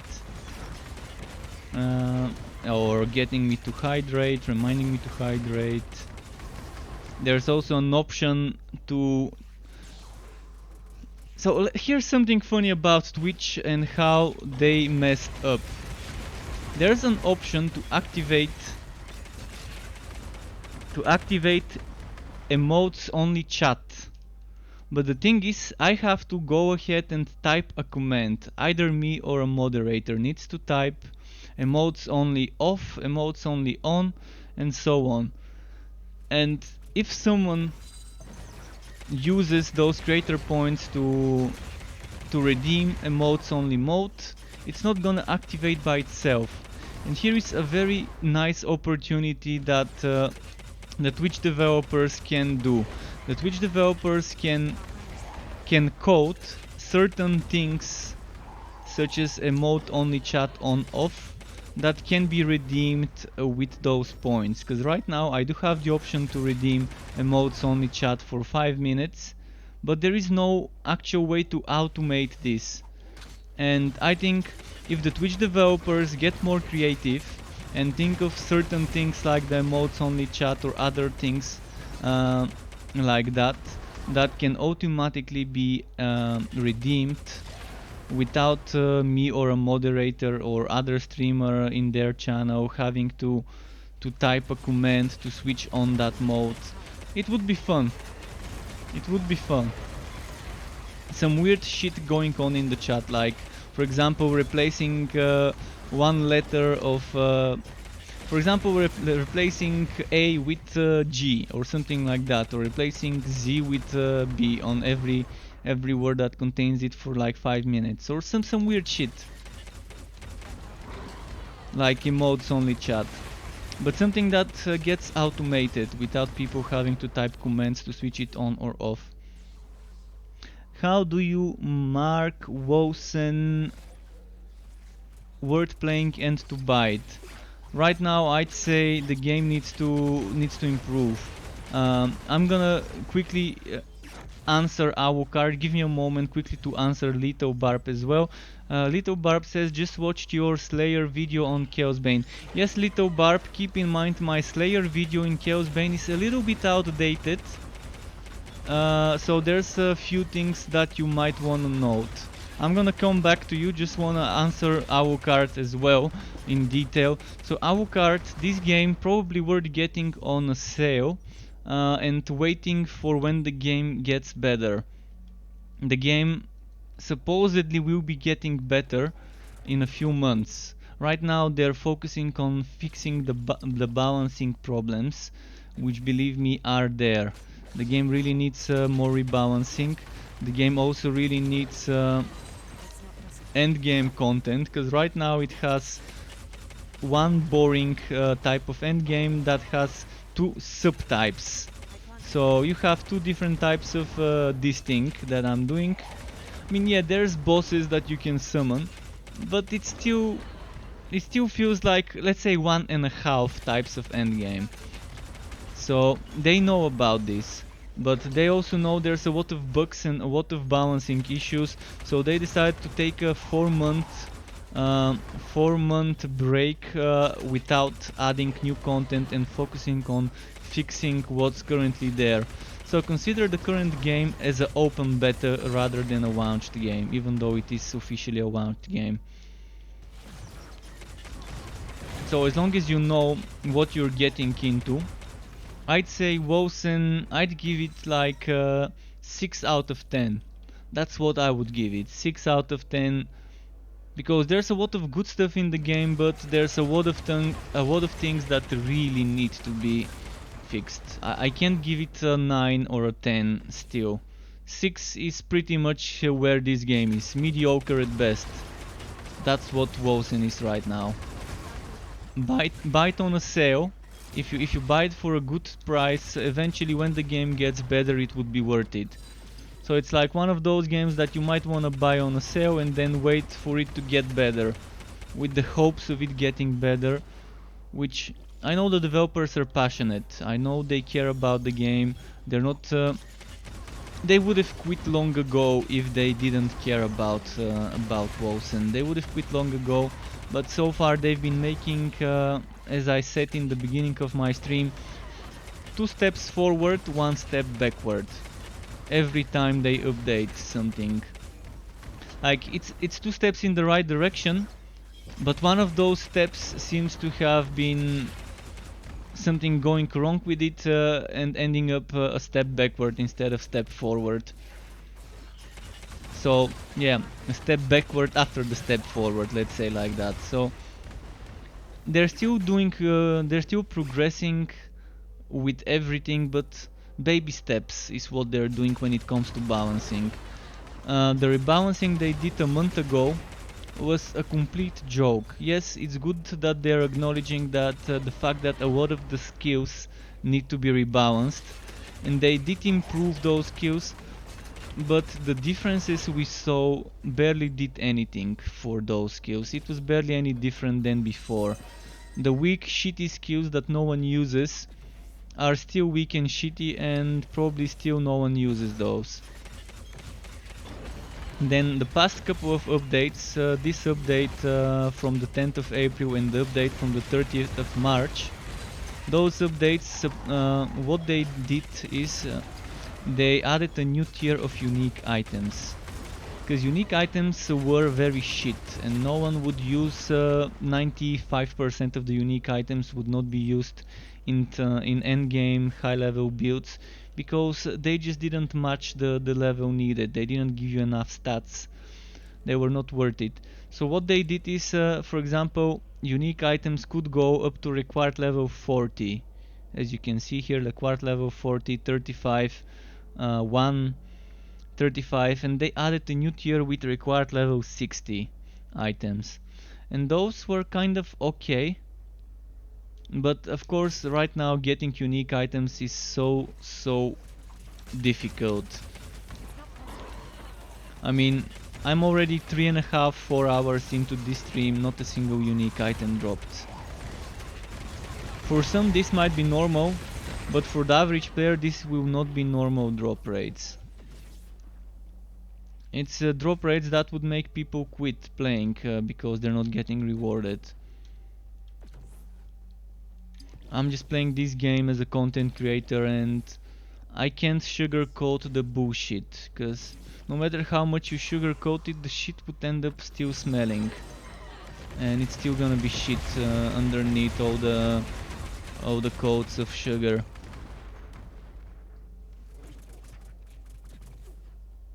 So yeah, they did increase that, but what happened to all the items I had? So you can see basically what decides what the required level of an item is.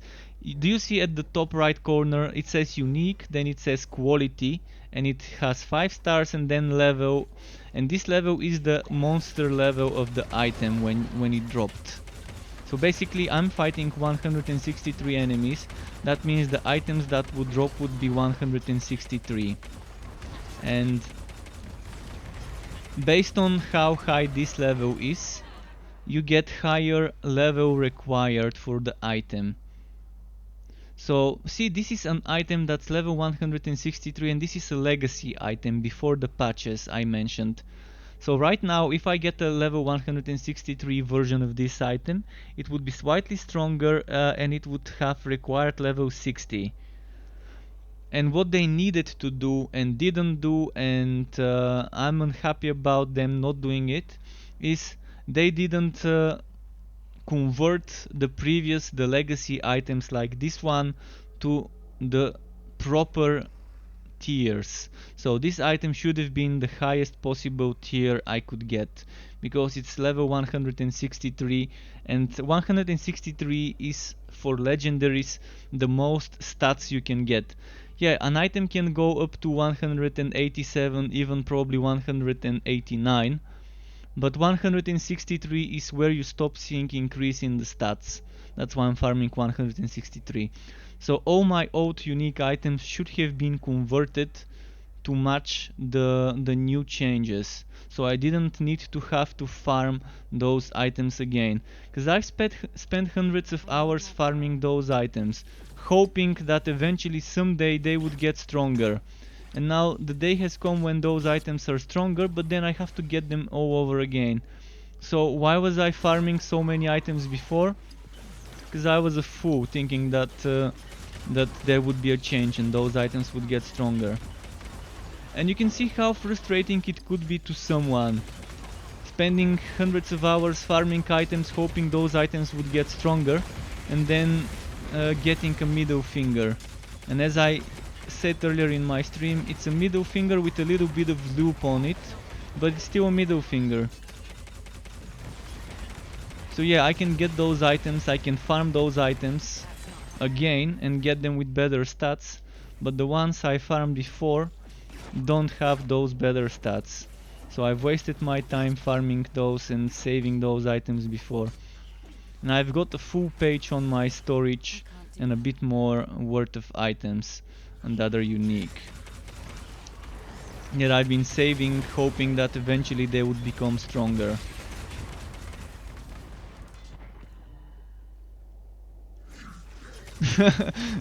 Alright, little Barb. I'm glad that you think so. I'm glad that you think so, man. I mean, my humor is a little bit different. My humor is definitely not what everyone would enjoy. It's a little bit vulgar. You can even call me the vulgar booger because I'm Bulgarian. But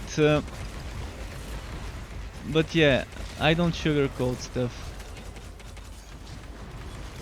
To some it might sound like whining, and it probably is whining, but it's whining that's most of the times justified.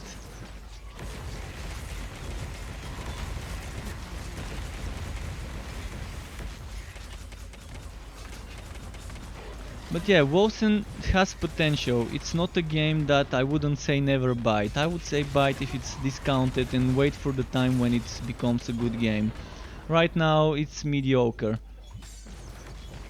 For some, mediocre is enough. For others, mediocre is something that needs a little bit more work to be done on before they can play it. So if there's an Easter sale and you can see that game for like 60-50% off, maybe it's worth it. It depends. If you have some questions regarding what exactly is good or not, feel free to. And as for my Chaos Bane, let me go back to that question on my Chaos Bane Slayer build. So right now in the game, in Chaos Bane, you have something called padded armor, which gives you up to 40% damage reduction. So 100 stacks of 0.4% damage reduction. This is a passive that you get by completing the first quest of the Forges. And it's definitely worth using this. Maybe using it instead of Hero of the Desert. And right now you can get a lot more counterattack from items. So let's say an axe before could go up to 1000. And 2 axes altogether roughly makes 2000 counterattack damage. But now you can get up to 1600 on an axe, which means with 2 axes with Bragi you can get, just from the axes alone, without even considering the armor, you can get 60% more counterattack damage and get like 3200. I heard your daughter was Instead of 2000. Her name was Ron. So altogether from the item drops you can get items with higher counterattack damage bases, which means my current Bragi with my legacy items with the WoW counterattack damage can be much much stronger with that crit monster build. It's not really serving a purpose. Throw This it is a in the good belt, forge. but it doesn't have a built-in. It's a shitty base. Silver belt is a shitty base because, just for comparison, this one gives me force shield. This one gives me attack damage. This one gives me crit chance score, the white stat, and this one gives you 0. I'm not sure why something like this even exists in the game. Did they make a glitch or a bug? Did they forget about this item and forget about adding a built-in stat?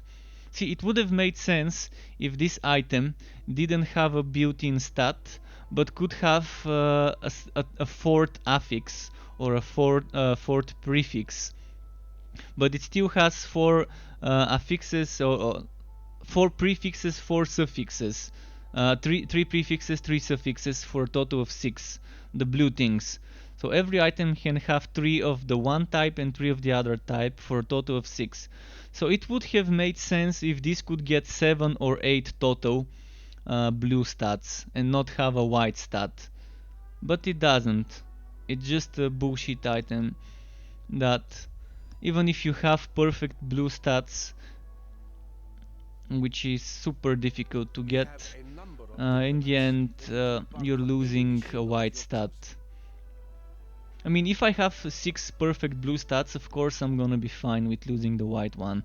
Let's say I have 3 times flat damage added to attacks, crit chance, crit damage, and maybe resistances or HP or whatever else. Yeah, maybe it's gonna be worth it, but I definitely avoid it as a base. I'm not sure why it exists. Seems like something that is a bug in the game that they haven't fixed yet. What can I do for you today? So the developers themselves said that they're taking a 4-month break to fix all the... Oh shit, I shouldn't have done this. 4 months break to fix all the bugs, to fix the balancing issues. So I think there's already been 2 months since that announcement. So you can say in 2 months from now they're probably gonna start adding new content. So 2 months from now is probably when people should start considering whether this game is worth returning to if they quit, or whether this game is worth buying. And back to the Chaosbane subject. Right now the game is a little bit more balanced, and on Bragi you can experiment a bit more with a laceration build, because there's health drain. Health drain was missing when I made my build video, but I strongly suggest getting health drain either in the weapons, one of the weapons, or in a ring. Somewhere where you can get it. Definitely worth having it. It is gonna help you a lot. So if you combine a health drain with a laceration build, you can have something very nice. Not as good as a jumpy build like the crit monster, but it's definitely worth considering testing a laceration build. Maybe not for Chaos 8 and 9, maybe for 6, 7, maybe 8, but for Chaos 9 and 10 I would still suggest the jumpy build. Actually, Chaos 10 I would suggest stay away from it. It's not worth the time spent completing a Chaos 10 map, when for that time you can complete multiple 8 or 9 maps. Let's say it takes probably 50, 60, 40% more time to complete a Chaos 10 map. And the difference is just what? 300% extra wood quality, which when you're talking about 5,000, getting that extra 300 is barely gonna make a difference. I'm definitely happy of how rewarding Chaosbane is. The problems of Chaosbane though are the lack of build variety, because some skills are shit. Just like Wolcen, Chaosbane is suffering from badly balanced skills. Some skills people never use because they're just bad. They're just not gonna cut it for the most difficult content. And the lack of gear variety. You only have 4 sets for each class. And what happens is each set is forcing you into playing a build that is centered around that skill. And this would be fine if there were more than 4 sets. But there aren't, and there's only 4 sets. That means you have at least maybe 2-3 builds that you can do with every set, but they're still gonna be kind of the same builds. It's basically gonna be 3 different versions of the same build that you do with each set. So with Bragi, with my crit monster setup, it's a bit different, because with Bragi, that crit monster works on any set. Any set, it works kind of with the exact same skills. Only with the last song set you might wanna do a little bit of tweaking. But Bragi is a very interesting case with that build I came up with, being a build that you can play with any set.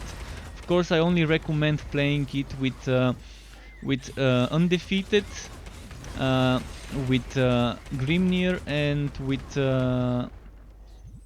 what was the other one? Not the last song, but the other one, the Kazakh or whatever it's called.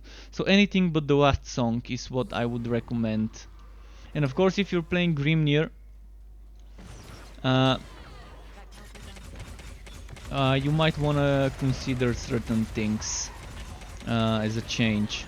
And if you're playing Invasion, you might wanna consider removing Heroic Code to Oath and replacing it with, or not Heroic, depending on what set you're using. You might wanna consider for Invasion removing Code to Oath and replacing it with that burning flamethrower, flame breath skill that gives you health regeneration and shoots flames out of your mouth. Because it gives a lot of health regeneration, and for invasions this health regeneration really helps on boss fights to keep your HP afloat, combined with some health drain. But yeah, enough of Chaos Bane, but feel free to ask more questions if you have. The best dungeon crawler in my opinion is, first of all, I want you to tell me what do you think a dungeon crawler is. This thing, I would not call this game a dungeon crawler. What I would call a dungeon crawler is, I'm gonna quickly, after this map, out and tap to tell you what I call a dungeon crawler. I forgot the name of the game, but I think I still have something installed, a classic dungeon crawler. So this is a hack and slash looter, but it's definitely not a dungeon crawler in its original state. But if you're referring to games like this, ARPG hack and slash games, hack and slash ARPG looters like Diablo style games, then in my opinion, for me probably Grim Dawn would be the best right now. Path of Exile is at the same time the best and the worst, because it has the most good stuff and the most bad stuff, in my opinion. Of course, different people, different preferences. There's just too many things in Path of Exile that I don't like, that keep me from enjoying it. Whereas when it comes to Grim Dawn, there's probably the least amount of things I dislike. Probably Torchlight 3 has the least amount of things I dislike, but Torchlight 3 is currently in closed beta, and it's under non-disclosure agreement, so I can no longer stream it or create content for another maybe 1-2 more months, depending how long they want to keep the NDA for. But right now my favorite is Torchlight 3.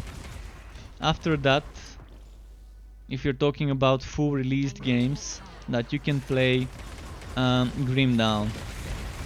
Grim Dawn has such a good community, so many mods. If you wanna play vanilla, you play vanilla. If you wanna play the game with some mods, you can play it with some mods. And the modding community in this genre has been great. Diablo 2 has so many mods, Torchlight 2 has so many mods, Grim Dawn, a lot of mods there as well. Probably Wolcen would also have mods for the offline mode. If it didn't have such a rough start, such a rough launch. Right now I think people just don't wanna make mods for the game, they don't wanna play it.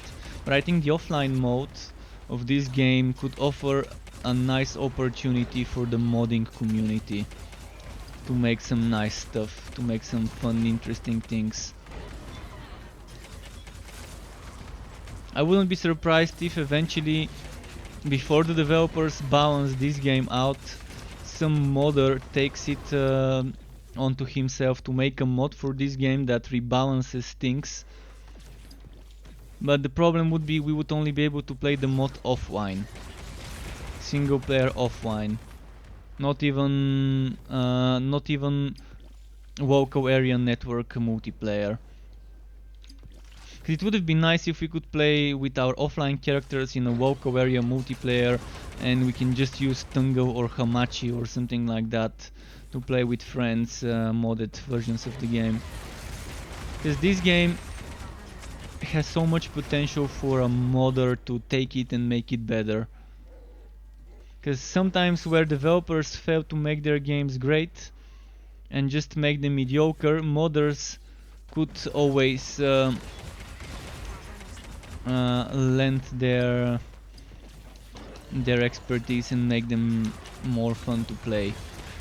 Grim Dawn is a good example how a great game becomes even more amazing with modding. So much that some of the mods actually made their way into the full version of the vanilla version. Some of the quality of life mods eventually got included into the real version of the game because the developers realized how nice those options are and how often people were using them and how convenient it is to have those quality of life features. I've just played too much Grim Dawn that I just don't feel like starting over and over and over every time I want a new character. And there's tools like Grim Stash. Grim Stash in Grim Dawn allows you to take a character and completely strip it down of all its leveled up masteries and everything. For example, I can have an exorcist and a shaman, and then I can just remove those masteries of that character and make it a tabula rasa, a character that doesn't have any masteries but it's still max level. And yes, of course I can do that, but I don't think it's fun to do this. And my main major problem with Grim Dawn is I've played it too much. And the other major problem is that it takes a lot of time to level up a character from level 1 to level 100. And it's not the time, it's how repetitive and monotonous it is to do the story over and over and over again. Do it on the basic difficulty, do it on the second difficulty, do it on the third difficulty. Wow, I finally get unique items. And I get 2. Not 1 but 2 actually. Okay. I need to compare now.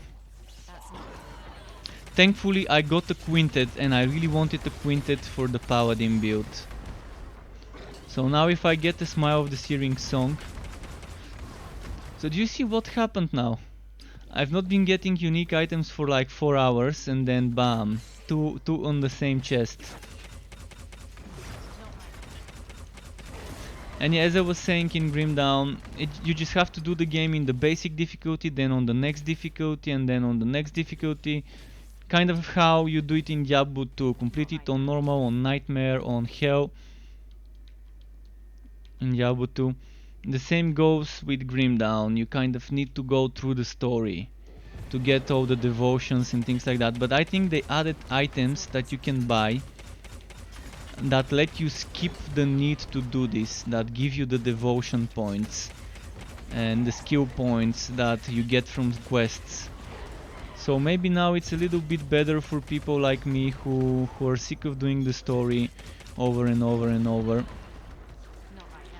But still, if you want to respec a character, there's no way to change your mastery. I think they need to introduce some sort of a system in Grim Dawn where you can change your mastery and respec it completely without having to create a new character. But Grim Dawn, again, I say, a lot of potential in the game, and the modders are taking advantage of this. Of course, you have to be careful about cheaters and stuff in your game. Some people don't like playing with people that have used Grim Stash to give themselves some rare to find items. I personally don't care as long as the person is not using some cheated items that are not legit. By legit I mean items that you can't find. So for example, item that has 10 times the stats of a normal one, or some sort of god mode or things like that. As long as the player is not using something too bad, I don't care. If he's used Grim Stash and he's given himself legit items that can be found by farming, I wouldn't care. But there's others who just don't like to team up with people who have used Grim Stash. So you have to be careful when playing multiplayer in Grim Dawn, because people can use tools. The same way it goes for Chaosbane. In Chaosbane, I've had this one viewer that kept using a trainer, and at first I couldn't tell it was a trainer. He kept saying it's a glitch, it's a glitch, it's a bug. He was using Bragi, and he was actually using all 4 heroic skills on Bragi. And I kept asking him, hey, how do you have all different buffs from the different heroic skills at the same time? How can I replicate? And he said it's a bug, it's a glitch, I don't know. And then someone, another viewer of mine, linked me a screenshot of a trainer that allows you to do this. And then I suddenly put 2 and 2 together, and I realized that other viewer that was teaming up with me was using a trainer that allowed him to unlock all 4 different heroic skills, which you can't possibly unlock them at the same time because you need 4 different sets. Each different set gives you access to a different heroic. That means unless you're wearing 4 different sets at the same time, which is not possible, you're not gonna be able to get the results he was getting. And as soon as I realized that, then the next time the guy teamed up with me in one of my streams, I told him, you can play with us, but you need to switch off your trainer. Because no surprise there, he was actually using the same trainer. And as soon as I noticed it, I told him to change that. So okay, look at the increase. Just want to show you the differences between the old and the new item here. So this is the new one, 655 force shield, 55 all attributes. This is 25 all attributes, 255. A big difference there. The rest is the same. Let's see this one. Average damage 360, average damage 489. I still probably won't use this, but I can tell you how to get 100% crit chance with this item on a spin to win build with the frost version of the spin to win. So you're doing frost version of the spin to win with this item, so that's the build you might want to experiment with. Blade Storm with frozen damage, this one. This converts the base physical to frost, and with this one you're not gonna have that much damage, but if you use the frost weave,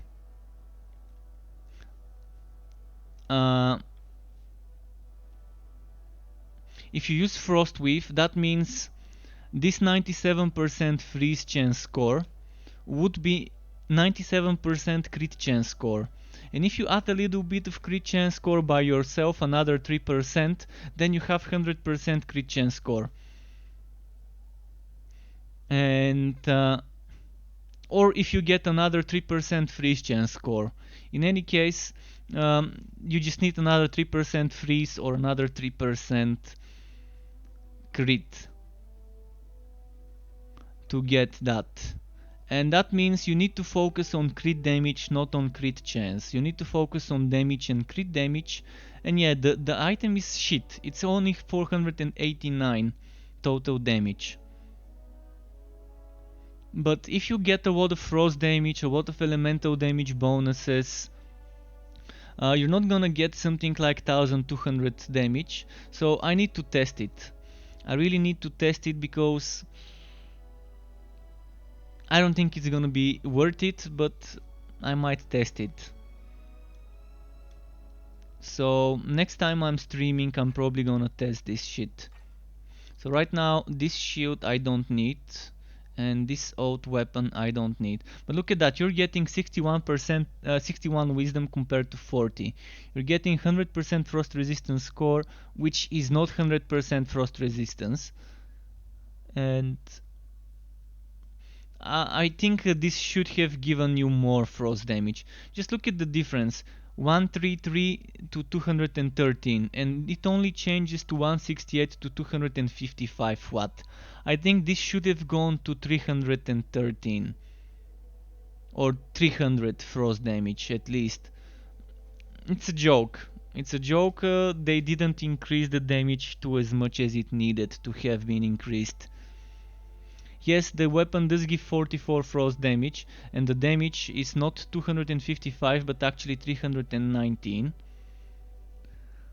But still it needed to be more. I think this can go up to 50% frost, and this frost watt probably can go up to 260. I think it still needed to be slightly bit higher than this, but again, this combined with the frost weave would give you a lot of crit stuff. And look at the frost weave. The frost weave gives you another 20% crit damage and 20% elemental damage, which would go very well with this elemental build. So if I were to build this, I would probably see if you use this helmet. You can get that extra freeze chance score, and then you're gonna have a full 100% crit chance when doing frost damage, because this 22% and this 97 goes over 100, so this guarantees you the freeze chance will be giving you 100% crit chance. But it's definitely not gonna be worth it using this helmet. I think it's better off if you just get a little bit more wisdom or a bit more freezing chance or a bit more crit chance and use some helmet like this one. Or I'm just thinking what else we can do for this build. Definitely avoiding this one because you want elemental damage and that's gonna hurt you.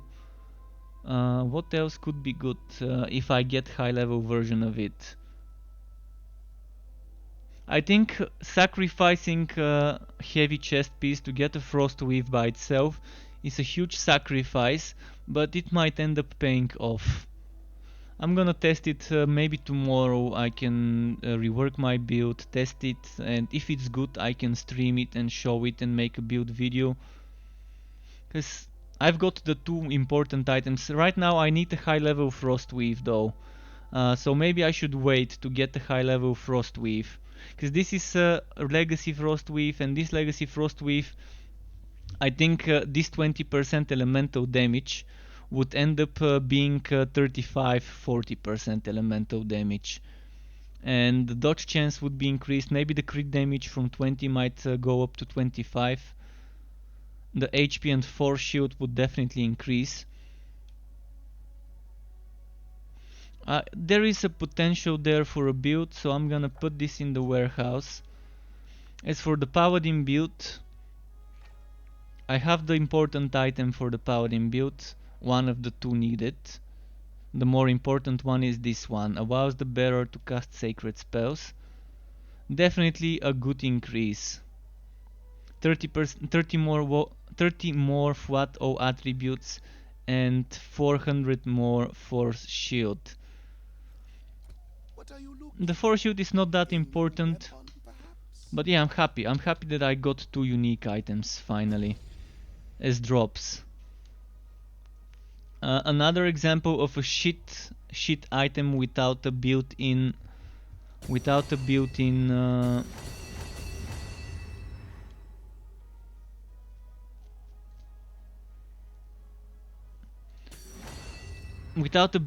white stat. So you can see it doesn't have this thing here, crit damage. So it's like this one, doesn't have the built-in stuff. And this ring, you can only get those from the transmutation, but as I said, they're totally not worth it. Even if you get them with very good rolls, not sure it's worth it.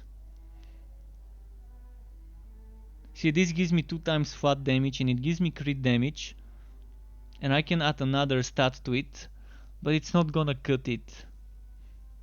The best base for a ring is a steel ring with crit damage, especially for crit builds. There are a number of missions being considered. Take a look when you're ready. Another thing that's worth testing is for a build like the one I showed you. If you're for a Frostweave build, if you're not using a unique weapon and you're using a weapon like a two-handed weapon with sockets, you could use this gem. This gem can give you crit damage, and maybe getting 3 times 15 crit damage, getting that extra 45 crit damage, maybe would end up being better than going for flat damage. If you know every hit you do is a crit, maybe instead of going for more flat damage, you're better off going for more crit damage, maybe. There was one of my viewers who was playing such a build. Haven't seen him in a while. He said in my Discord channel that he would test this, but he never got back to me what the test results were and if he actually tested it, Sorry? whether going for Oh, crit you damage want to use gives the him forge? better numbers than going for flat Do my damage best. in the gem sockets of the weapon. He was doing a two-handed build, two-handed bleeding edge Frostweave build with a lot of freezing chance. Alright, I'm gonna do a few more maps and then maybe I can go and have my dinner. My goal for today was to get 1 unique item. I got 2. So yeah, I'm kind of getting hungry. It's 10 in What the do you evening. want? Oh, I'm gonna do a few more maps and then probably call where are you it. sending the seekers then? If you have more questions, Wolcen related or Chaosbane related or Torchlight or other games I play related, feel free to ask them now. What Got do some you more want? time before I go. Feel free to also suggest some other games, free to play games that I can test. It doesn't have to be a Wooter hack and slash game. It could be any type of game, preferably not a battle royale game though. But I'm looking for new games to play that are free to play. If not free to play, I'm gonna have to download a cracked version, test it before considering getting it. So I'd rather stick to free to play ones. But it doesn't have to be this genre. As long as it's not a platformer, jumping puzzle kind of game, mostly anything else is okay for me. Is there any way to non-stop spin like in Diablo 3 with Bragi or with this game? Are you asking about Chaosbane? With Chaosbane there is a whirlwind build, but it's not suggested because it's super bad damage. super bad damage, and in Chaos Bane I think there's few ways how you can fix this. First of all, the developers need to make it so that movement speed actually affects our speed of moving while using the spin to win in Chaos Bane. And then they need to make it like Diablo 3. The faster you move, the more damage you do.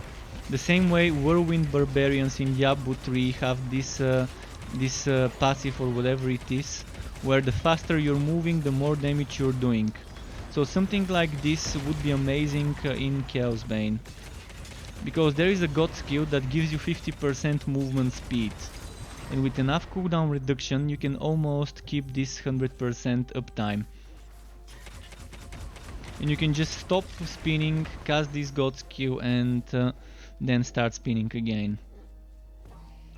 And this would be a super interesting build.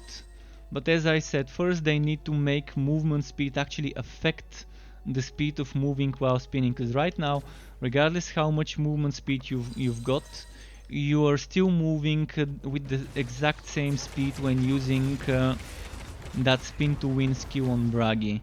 Then second, the damage it's doing is super bad. I wouldn't take it any further than Chaos 6, maybe Chaos 7, but I'm gonna say Chaos 6 is probably where this build dies. The spin to win build in Chaos Bane. In this game, on the other hand, the spin to win build is super nice. The Whirlwind build in this game can take you very far. Of course, right now I'm not playing on a spin to win setup with the passives and with the gear and everything. But in this game you can have very good spin to win, and movement speed definitely affects it.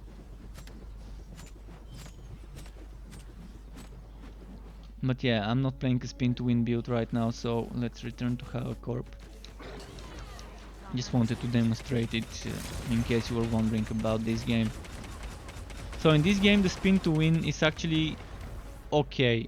It's not 100% meta, but let's say it's 80% meta. 80% of what the meta build can do, or maybe 75% of what the meta can do. And it's strong. You can definitely make a very strong spin to win setup here in this game. Not as strong as a Bleeding Edge build, but still close enough.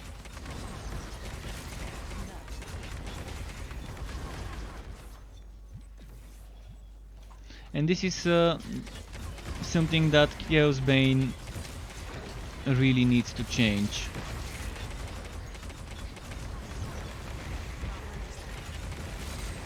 But the main problem in Chaos Bane is not just that the skill doesn't benefit from movement speed and that the skill doesn't get bonuses based on the movement speed, but that the skill itself, I forgot the name of the Whirlwind skill in Chaos Bane, but the skill itself is super weak.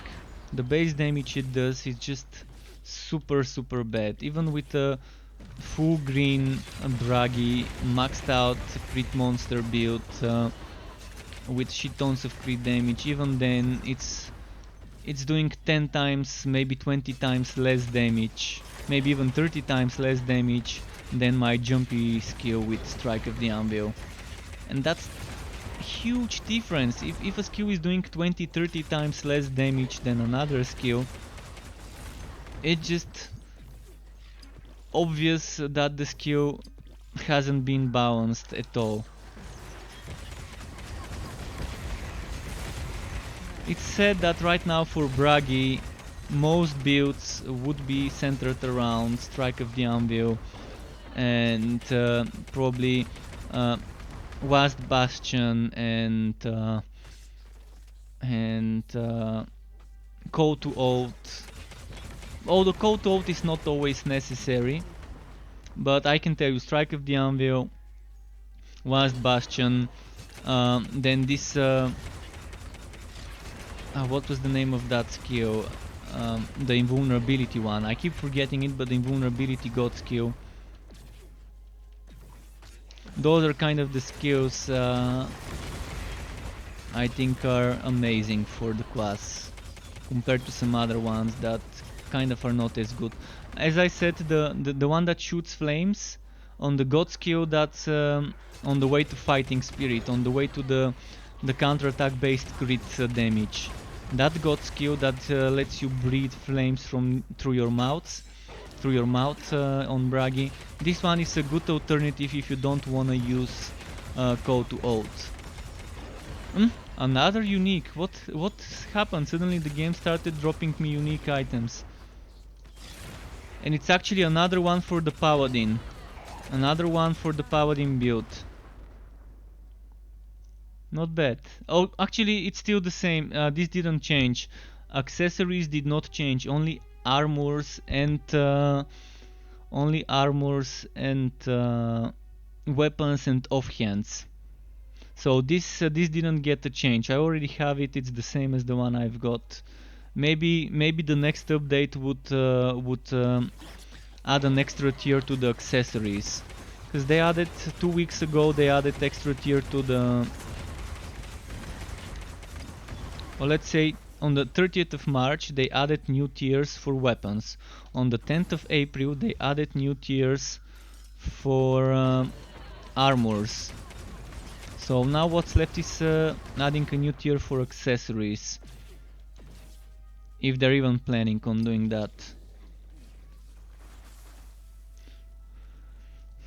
So okay, after so many no drop maps, finally 2 maps in a row. What the fuck? 2 maps in a row, both maps giving me 2 uniques. I think something happened. Did the GM, did an admin suddenly log into my game and increase my drop rates? Did some of the Wolcen staff see me streaming and say, okay, let's have pity on the poor soul, let's give him some unique items so he can test some builds tomorrow.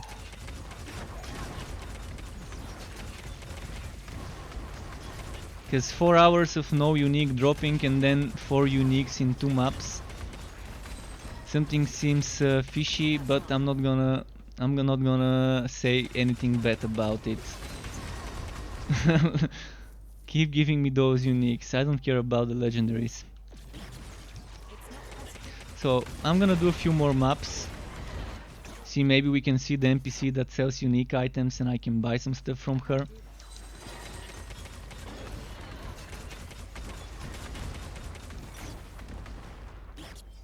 What dropped just now? Oh, this helmet. Alright.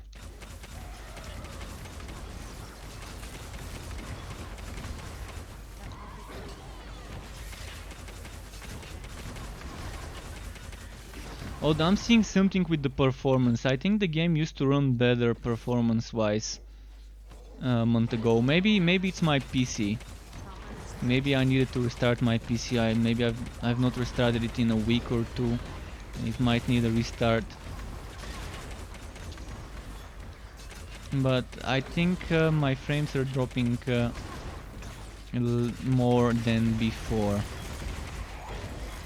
In the big, when there's a ton of enemies, a ton of special effects and stuff going on. In fact, I've removed my damage numbers so I can see what's happening behind them. Because I'm doing so much damage, so much... not damage, but so much hits per second that all I'm seeing in the middle of the screen used to be numbers. I can show if I enable the numbers what's gonna happen.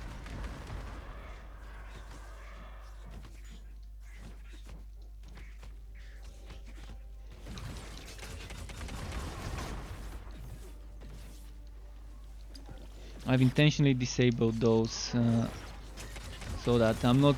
look at that, it's just numbers. I'm not seeing what's happening behind them.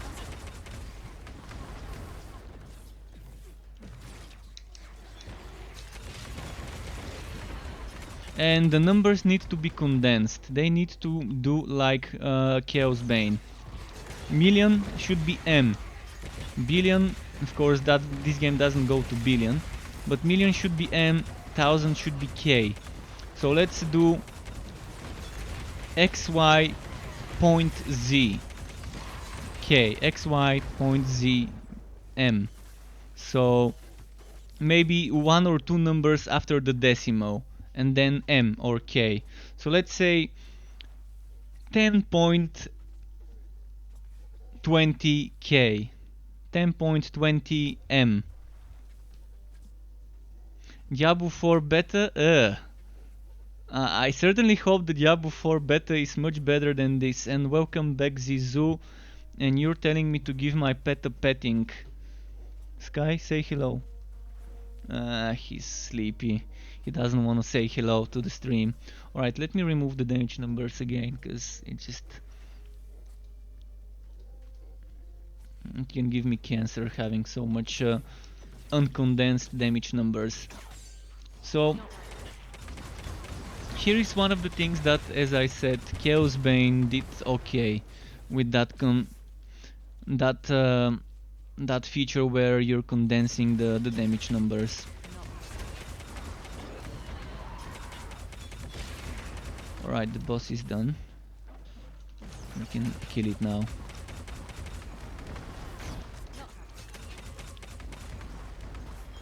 So it's great that they're bumping the powers of those unique items, but as I suspected, they don't seem as strong as they need to be.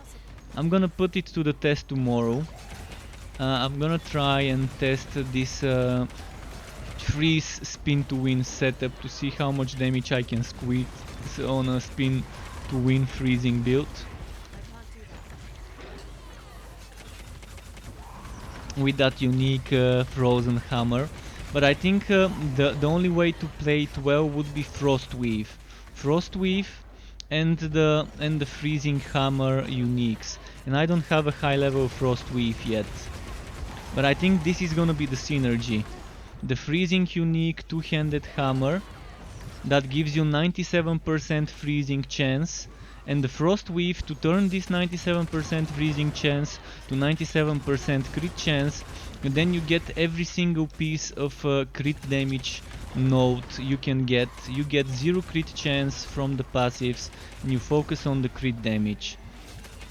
And since the spin to win doesn't need attack speed, you just get damage and crit damage and survivability, and that's all you're gonna need to work on if you wanna do that Frost Weave freezing spin to win setup. Of course, I'm gonna have to wait to get a freezing high level Frost Weave, but it's gonna be fun combo. Frost Weave plus what's its name?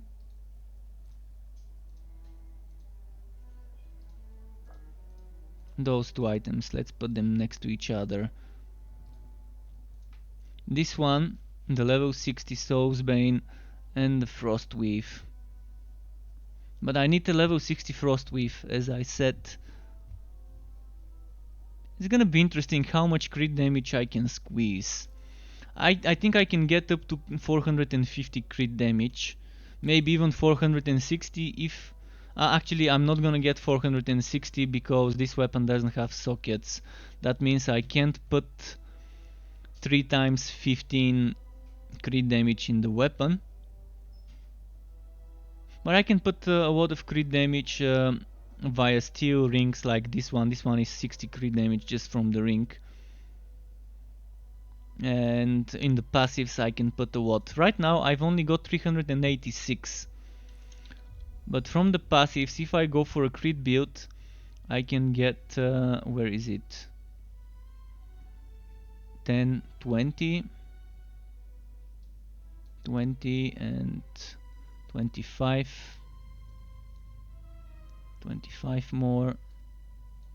I'm just looking for more crit damage that I've not taken.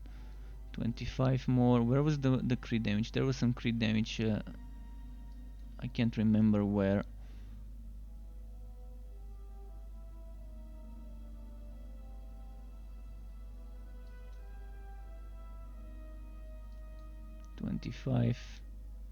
Damn, this really needs a search option, so you can type crit damage and see where it is without having to out and tap to my browser to a tool that actually has this search option. Okay, there's more crit damage, so 30 more crit damage I can get, 30 more. And there should be some more nodes. I remember there being more nodes with crit damage. But I can get at least 30 more. And then there's 20 from the Frost Weave, so that's 50 more. 50 more to what I've got right now.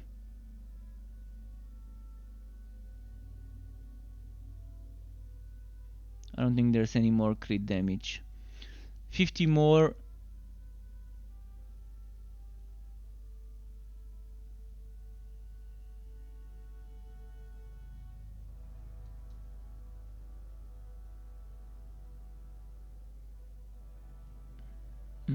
I'm not seeing any more crit damage.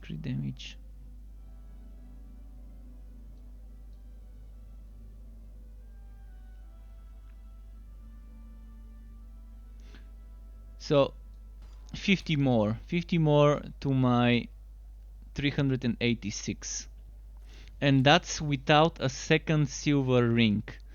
So if I were to use this silver ring, a steel ring, not silver, this steel ring or another, if I were to use another steel ring with something like this 27 crit damage, on top of that 27, if I get another 25, that's another close to 60. So another 110.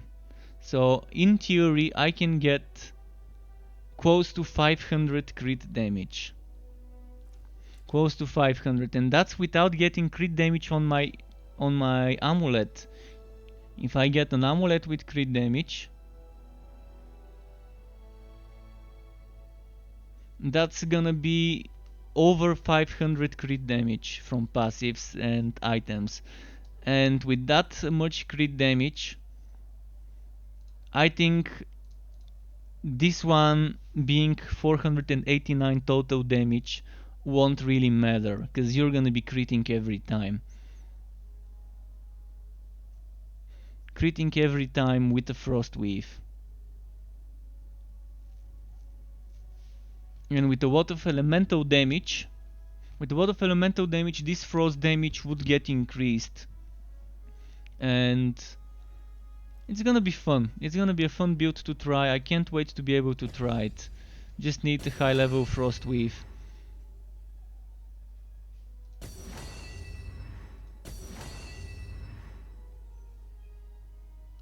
And a freezing spin to win would be fun. Spinny boy build.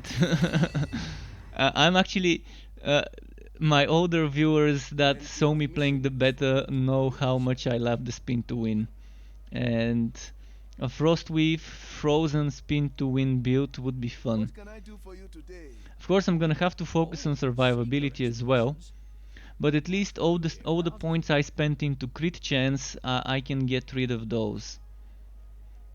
That means I don't have to spend points into the crit chance, and I can focus on other stuff. Throw it in the forge. Let's see what happens.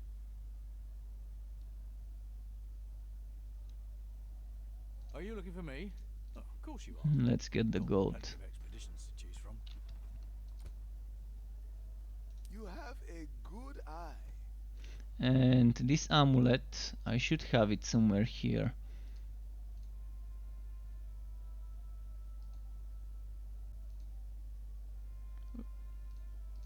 Maybe I didn't have it. Maybe I have it in my offline character, I think. Yeah, I have it on my offline character, which was the one I used when making the paladin build. Alright, I'm gonna check it here in that slot.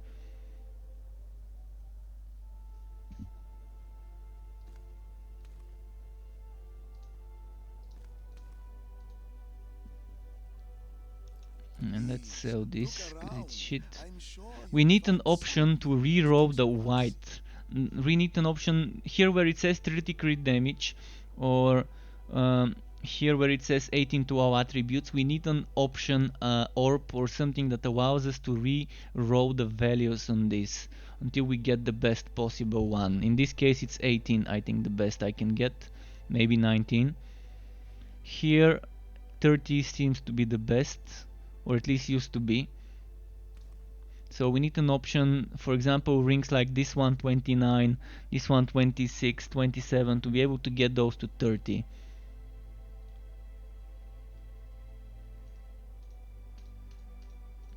Okay, this needs to go here. Let's do this map. And by the way, I found a high level version of that. So let's replace it. By the way, check the difference. See, this is the new one. This is the old one. The difference is kind of a big one. 1398 HP versus 537. 334 versus 1074. Attack speed score from 50 to 229. A dodge chance 225 from 112. Stamina regeneration is not the same. Actually, almost 50% increase there. Yeah, definitely increase. And casting speed score is also increased. Unfortunately, I got a bad roll on the movement speed, but I'm gonna keep this and I'm gonna sell the other one. Let's do this boss rush map. What do you want? But the fact that the game was not giving me unique items for 4 hours, and then it gave me 2 items in one map, and then on the next map another 2 items, just can tell you how bad the drop rates are. How bad the stupid RNG is. It's either me being super unlucky and then suddenly the bad luck going away, or just some sort of super lucky moment just for a bit, and yeah, I don't know. It shouldn't be like that.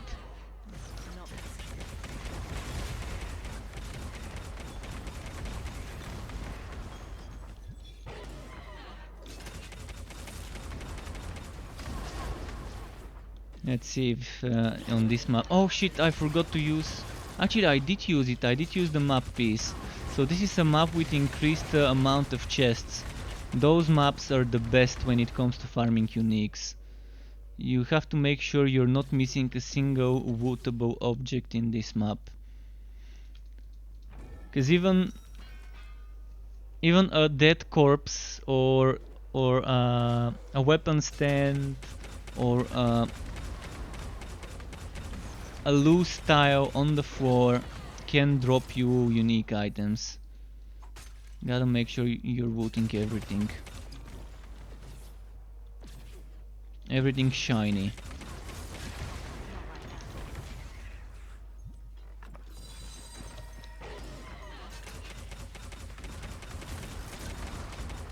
Let's see.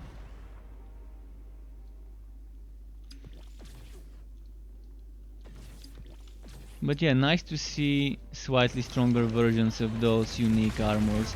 As I was saying 2 weeks ago, we need not just the weapons but the armors as well. And they've done it. They've done that. So now what's left is just the accessories. The unique accessories needing the same treatment the weapons, offhands and armors got. I'm assuming they're planning on doing this. They're just doing it in increments, bit by bit, because it's menial work. It's taking hours of coding to change them, I guess. I don't know. Not really sure whether it's something that takes long or not, but I'm assuming it takes a long time to get through every single item and figure out how much more stats you want to give it, test it, see if it's balanced. I'm still thinking they should have given the unique items a little bit more stats. A little bit more stats than they gave them. But we can always give them feedback and say, hey, this item, great that you've increased the tier on it, great that you've given it a new tier, but it needs a little bit more. By the way, this shoulder is okay, but see, it's still required level 35. It's not required level 60. So this shoulder did not get the treatment. So it probably is not in the list of items that got boosted. Maybe there's some armors that are still to get the boosting treatment. So maybe I should not worry about farming until they are done boosting every single unique item to the new tier, Can't manage and that. then I'm gonna know it's time to start farming. Because right now getting this item and sync required level 35 and sync only 429 force shield and only 10% force shield. This used to give 20% force shield. So did they fucking nerf it? Basically what this gives is this 10% force shield. Let's say I have 20,000 force shield. Equipping this item would give me 429, and then 10% of that 20,000 plus 429. So I would get another 2.42 2042 more force shield by equipping this item. And I think this used to be 15 or 20% in the beta. I don't remember well, but I definitely think it wasn't 10%. It should have been more. And with this item in the beta, you could make with Smile of the Searing Song an amazing OP build. Can't manage that. Because in the beta, having a ton of force shield was as good as having a ton of resistances in this game. Right now, if you have a ton of force shield but no resists, you're walking one shot. That's what you're gonna be on the high difficulties. You're asking to get one shot. Even if you have 300,000 force shield, you're still gonna get one shot if you have 10% damage reduction, That's not damage resistance or whatever it's called.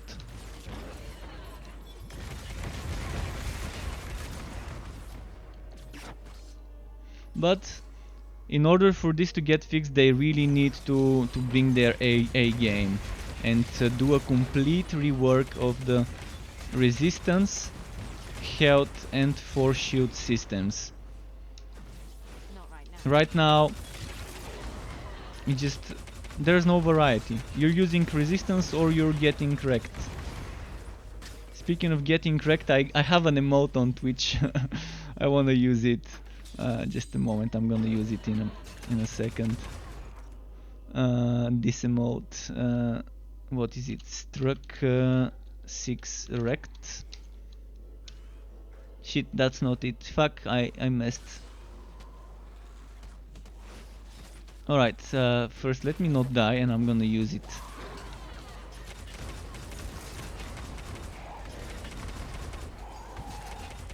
Strangely enough, it's not showing up. Why can't I use my own emote? It's weird, I can't use my own emote. It's not showing up in my chat. I'm gonna quickly check it. Just need to kill the fucking enemies around me.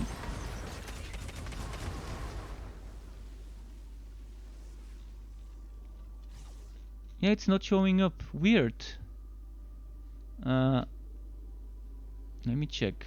The emote is... Did it get removed? Did it get removed because my number of subs went down? I didn't think it goes... No, it's still there. Struck 6 wrecked. Oh, okay, struck 6 needs to be small letters. My bad. So, struck 6 wrecked. There we go. This is the wrecked mode. So yeah, this is what's gonna happen if you don't have resistances right now.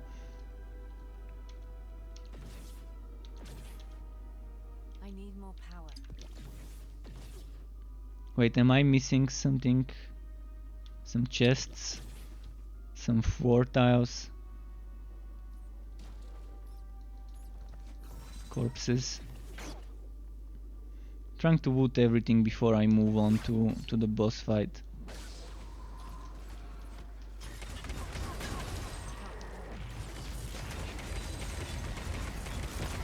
Of course my pet keeps cock-blocking me, my summon, as usual. I'm trying to pull all the enemies together for AoE, and the pet ends up keeping some of them far from the other group.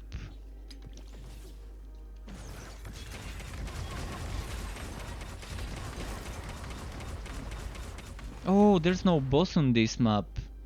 Okay. No boss means, yeah, let's keep going. I wanna loot every single chest on this map. You never know where the unique is hiding. But yeah, this Hakiresh is... it didn't get the treatment, the new tier treatment. So maybe there's gonna be part 2 for the armors. Because there's a lot more armors than there's weapons that are unique, I guess. And they needed to split it into 2 different updates maybe. We'll see. They didn't mention about this, but that's what I'm suspecting is the case. Why some armors didn't get the boost treatment.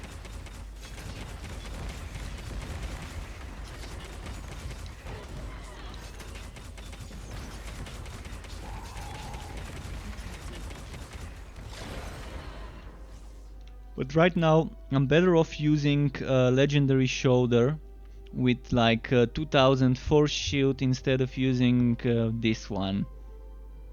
Because in order to make sure this one is worth using, I need to have 200,000 force shield already. No, 20,000. Okay, maybe it's not that bad. Actually, maybe it's better to use this one. Because let's say I have 100,000 force shield. With this one, I'm gonna get 10,040. 10,049 or 43, something like that, as a bonus. And this spell cost decrease if you have 2 of those, and that's 20% spell cost decrease, and then another 40% transfer time reduction, that's guaranteed. I still think this needs to get the treatment of a required level 60 to have 30% transfer time reduction, up to 30%, maybe even up to 40%, because look at that. Rage and willpower cost decrease. And this is only 10% spell cost decrease, so here I can get 36% up to 37, 8, 9, and here I'm getting only 10% cost decrease.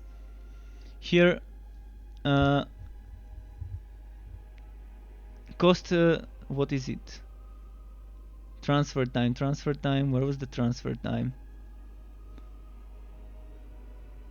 So transfer time goes up to... fuck, find me an item with transfer time. There we go, up to 37% on a required level 60 item. This is required level 35, it's only 20%. So this goes close to 40% if it goes to the level 60 treatment. And the cost decrease probably would go to 30% at least. And the force shield probably should go to 15-20%.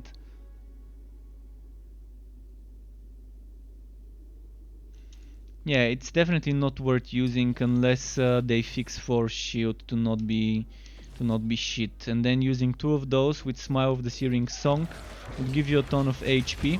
Then you get a lot of Wife Leech.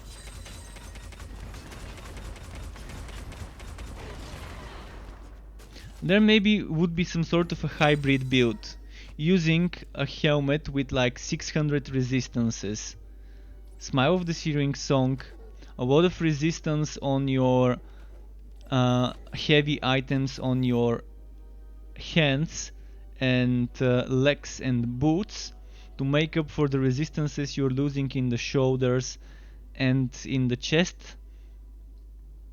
And then maybe it would still work, and then you're gonna have like 200,000 HP, 240,000 HP maybe, or at least 150,000 HP. And maybe it's gonna work. I mean, I need to test it.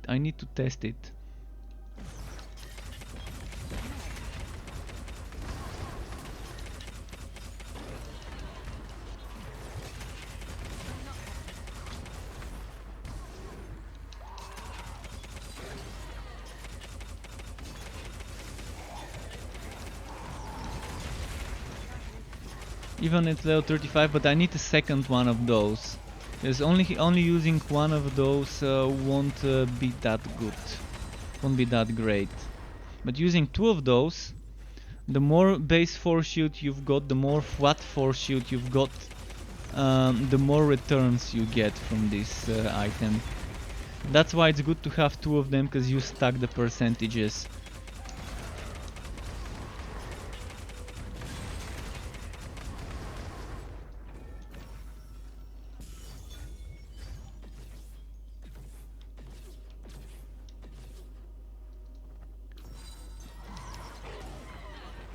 The only problem with Smile of the Searing Song is you can only do weakness. That means Immortal Offering is not gonna be as effective. You're losing 6 times 25 damage. 6 times 25% damage bonus by using Smile of the Searing Song. So I cannot do this, so I cannot do bleeding, fire, shock, poison, shadow, what was its name, I forgot, and stasis, the Aether one. I can only do the sacred ailment, the weakness on enemies. And that means from Immortal Offering I'm only getting 1/7 of the damage bonus I can get.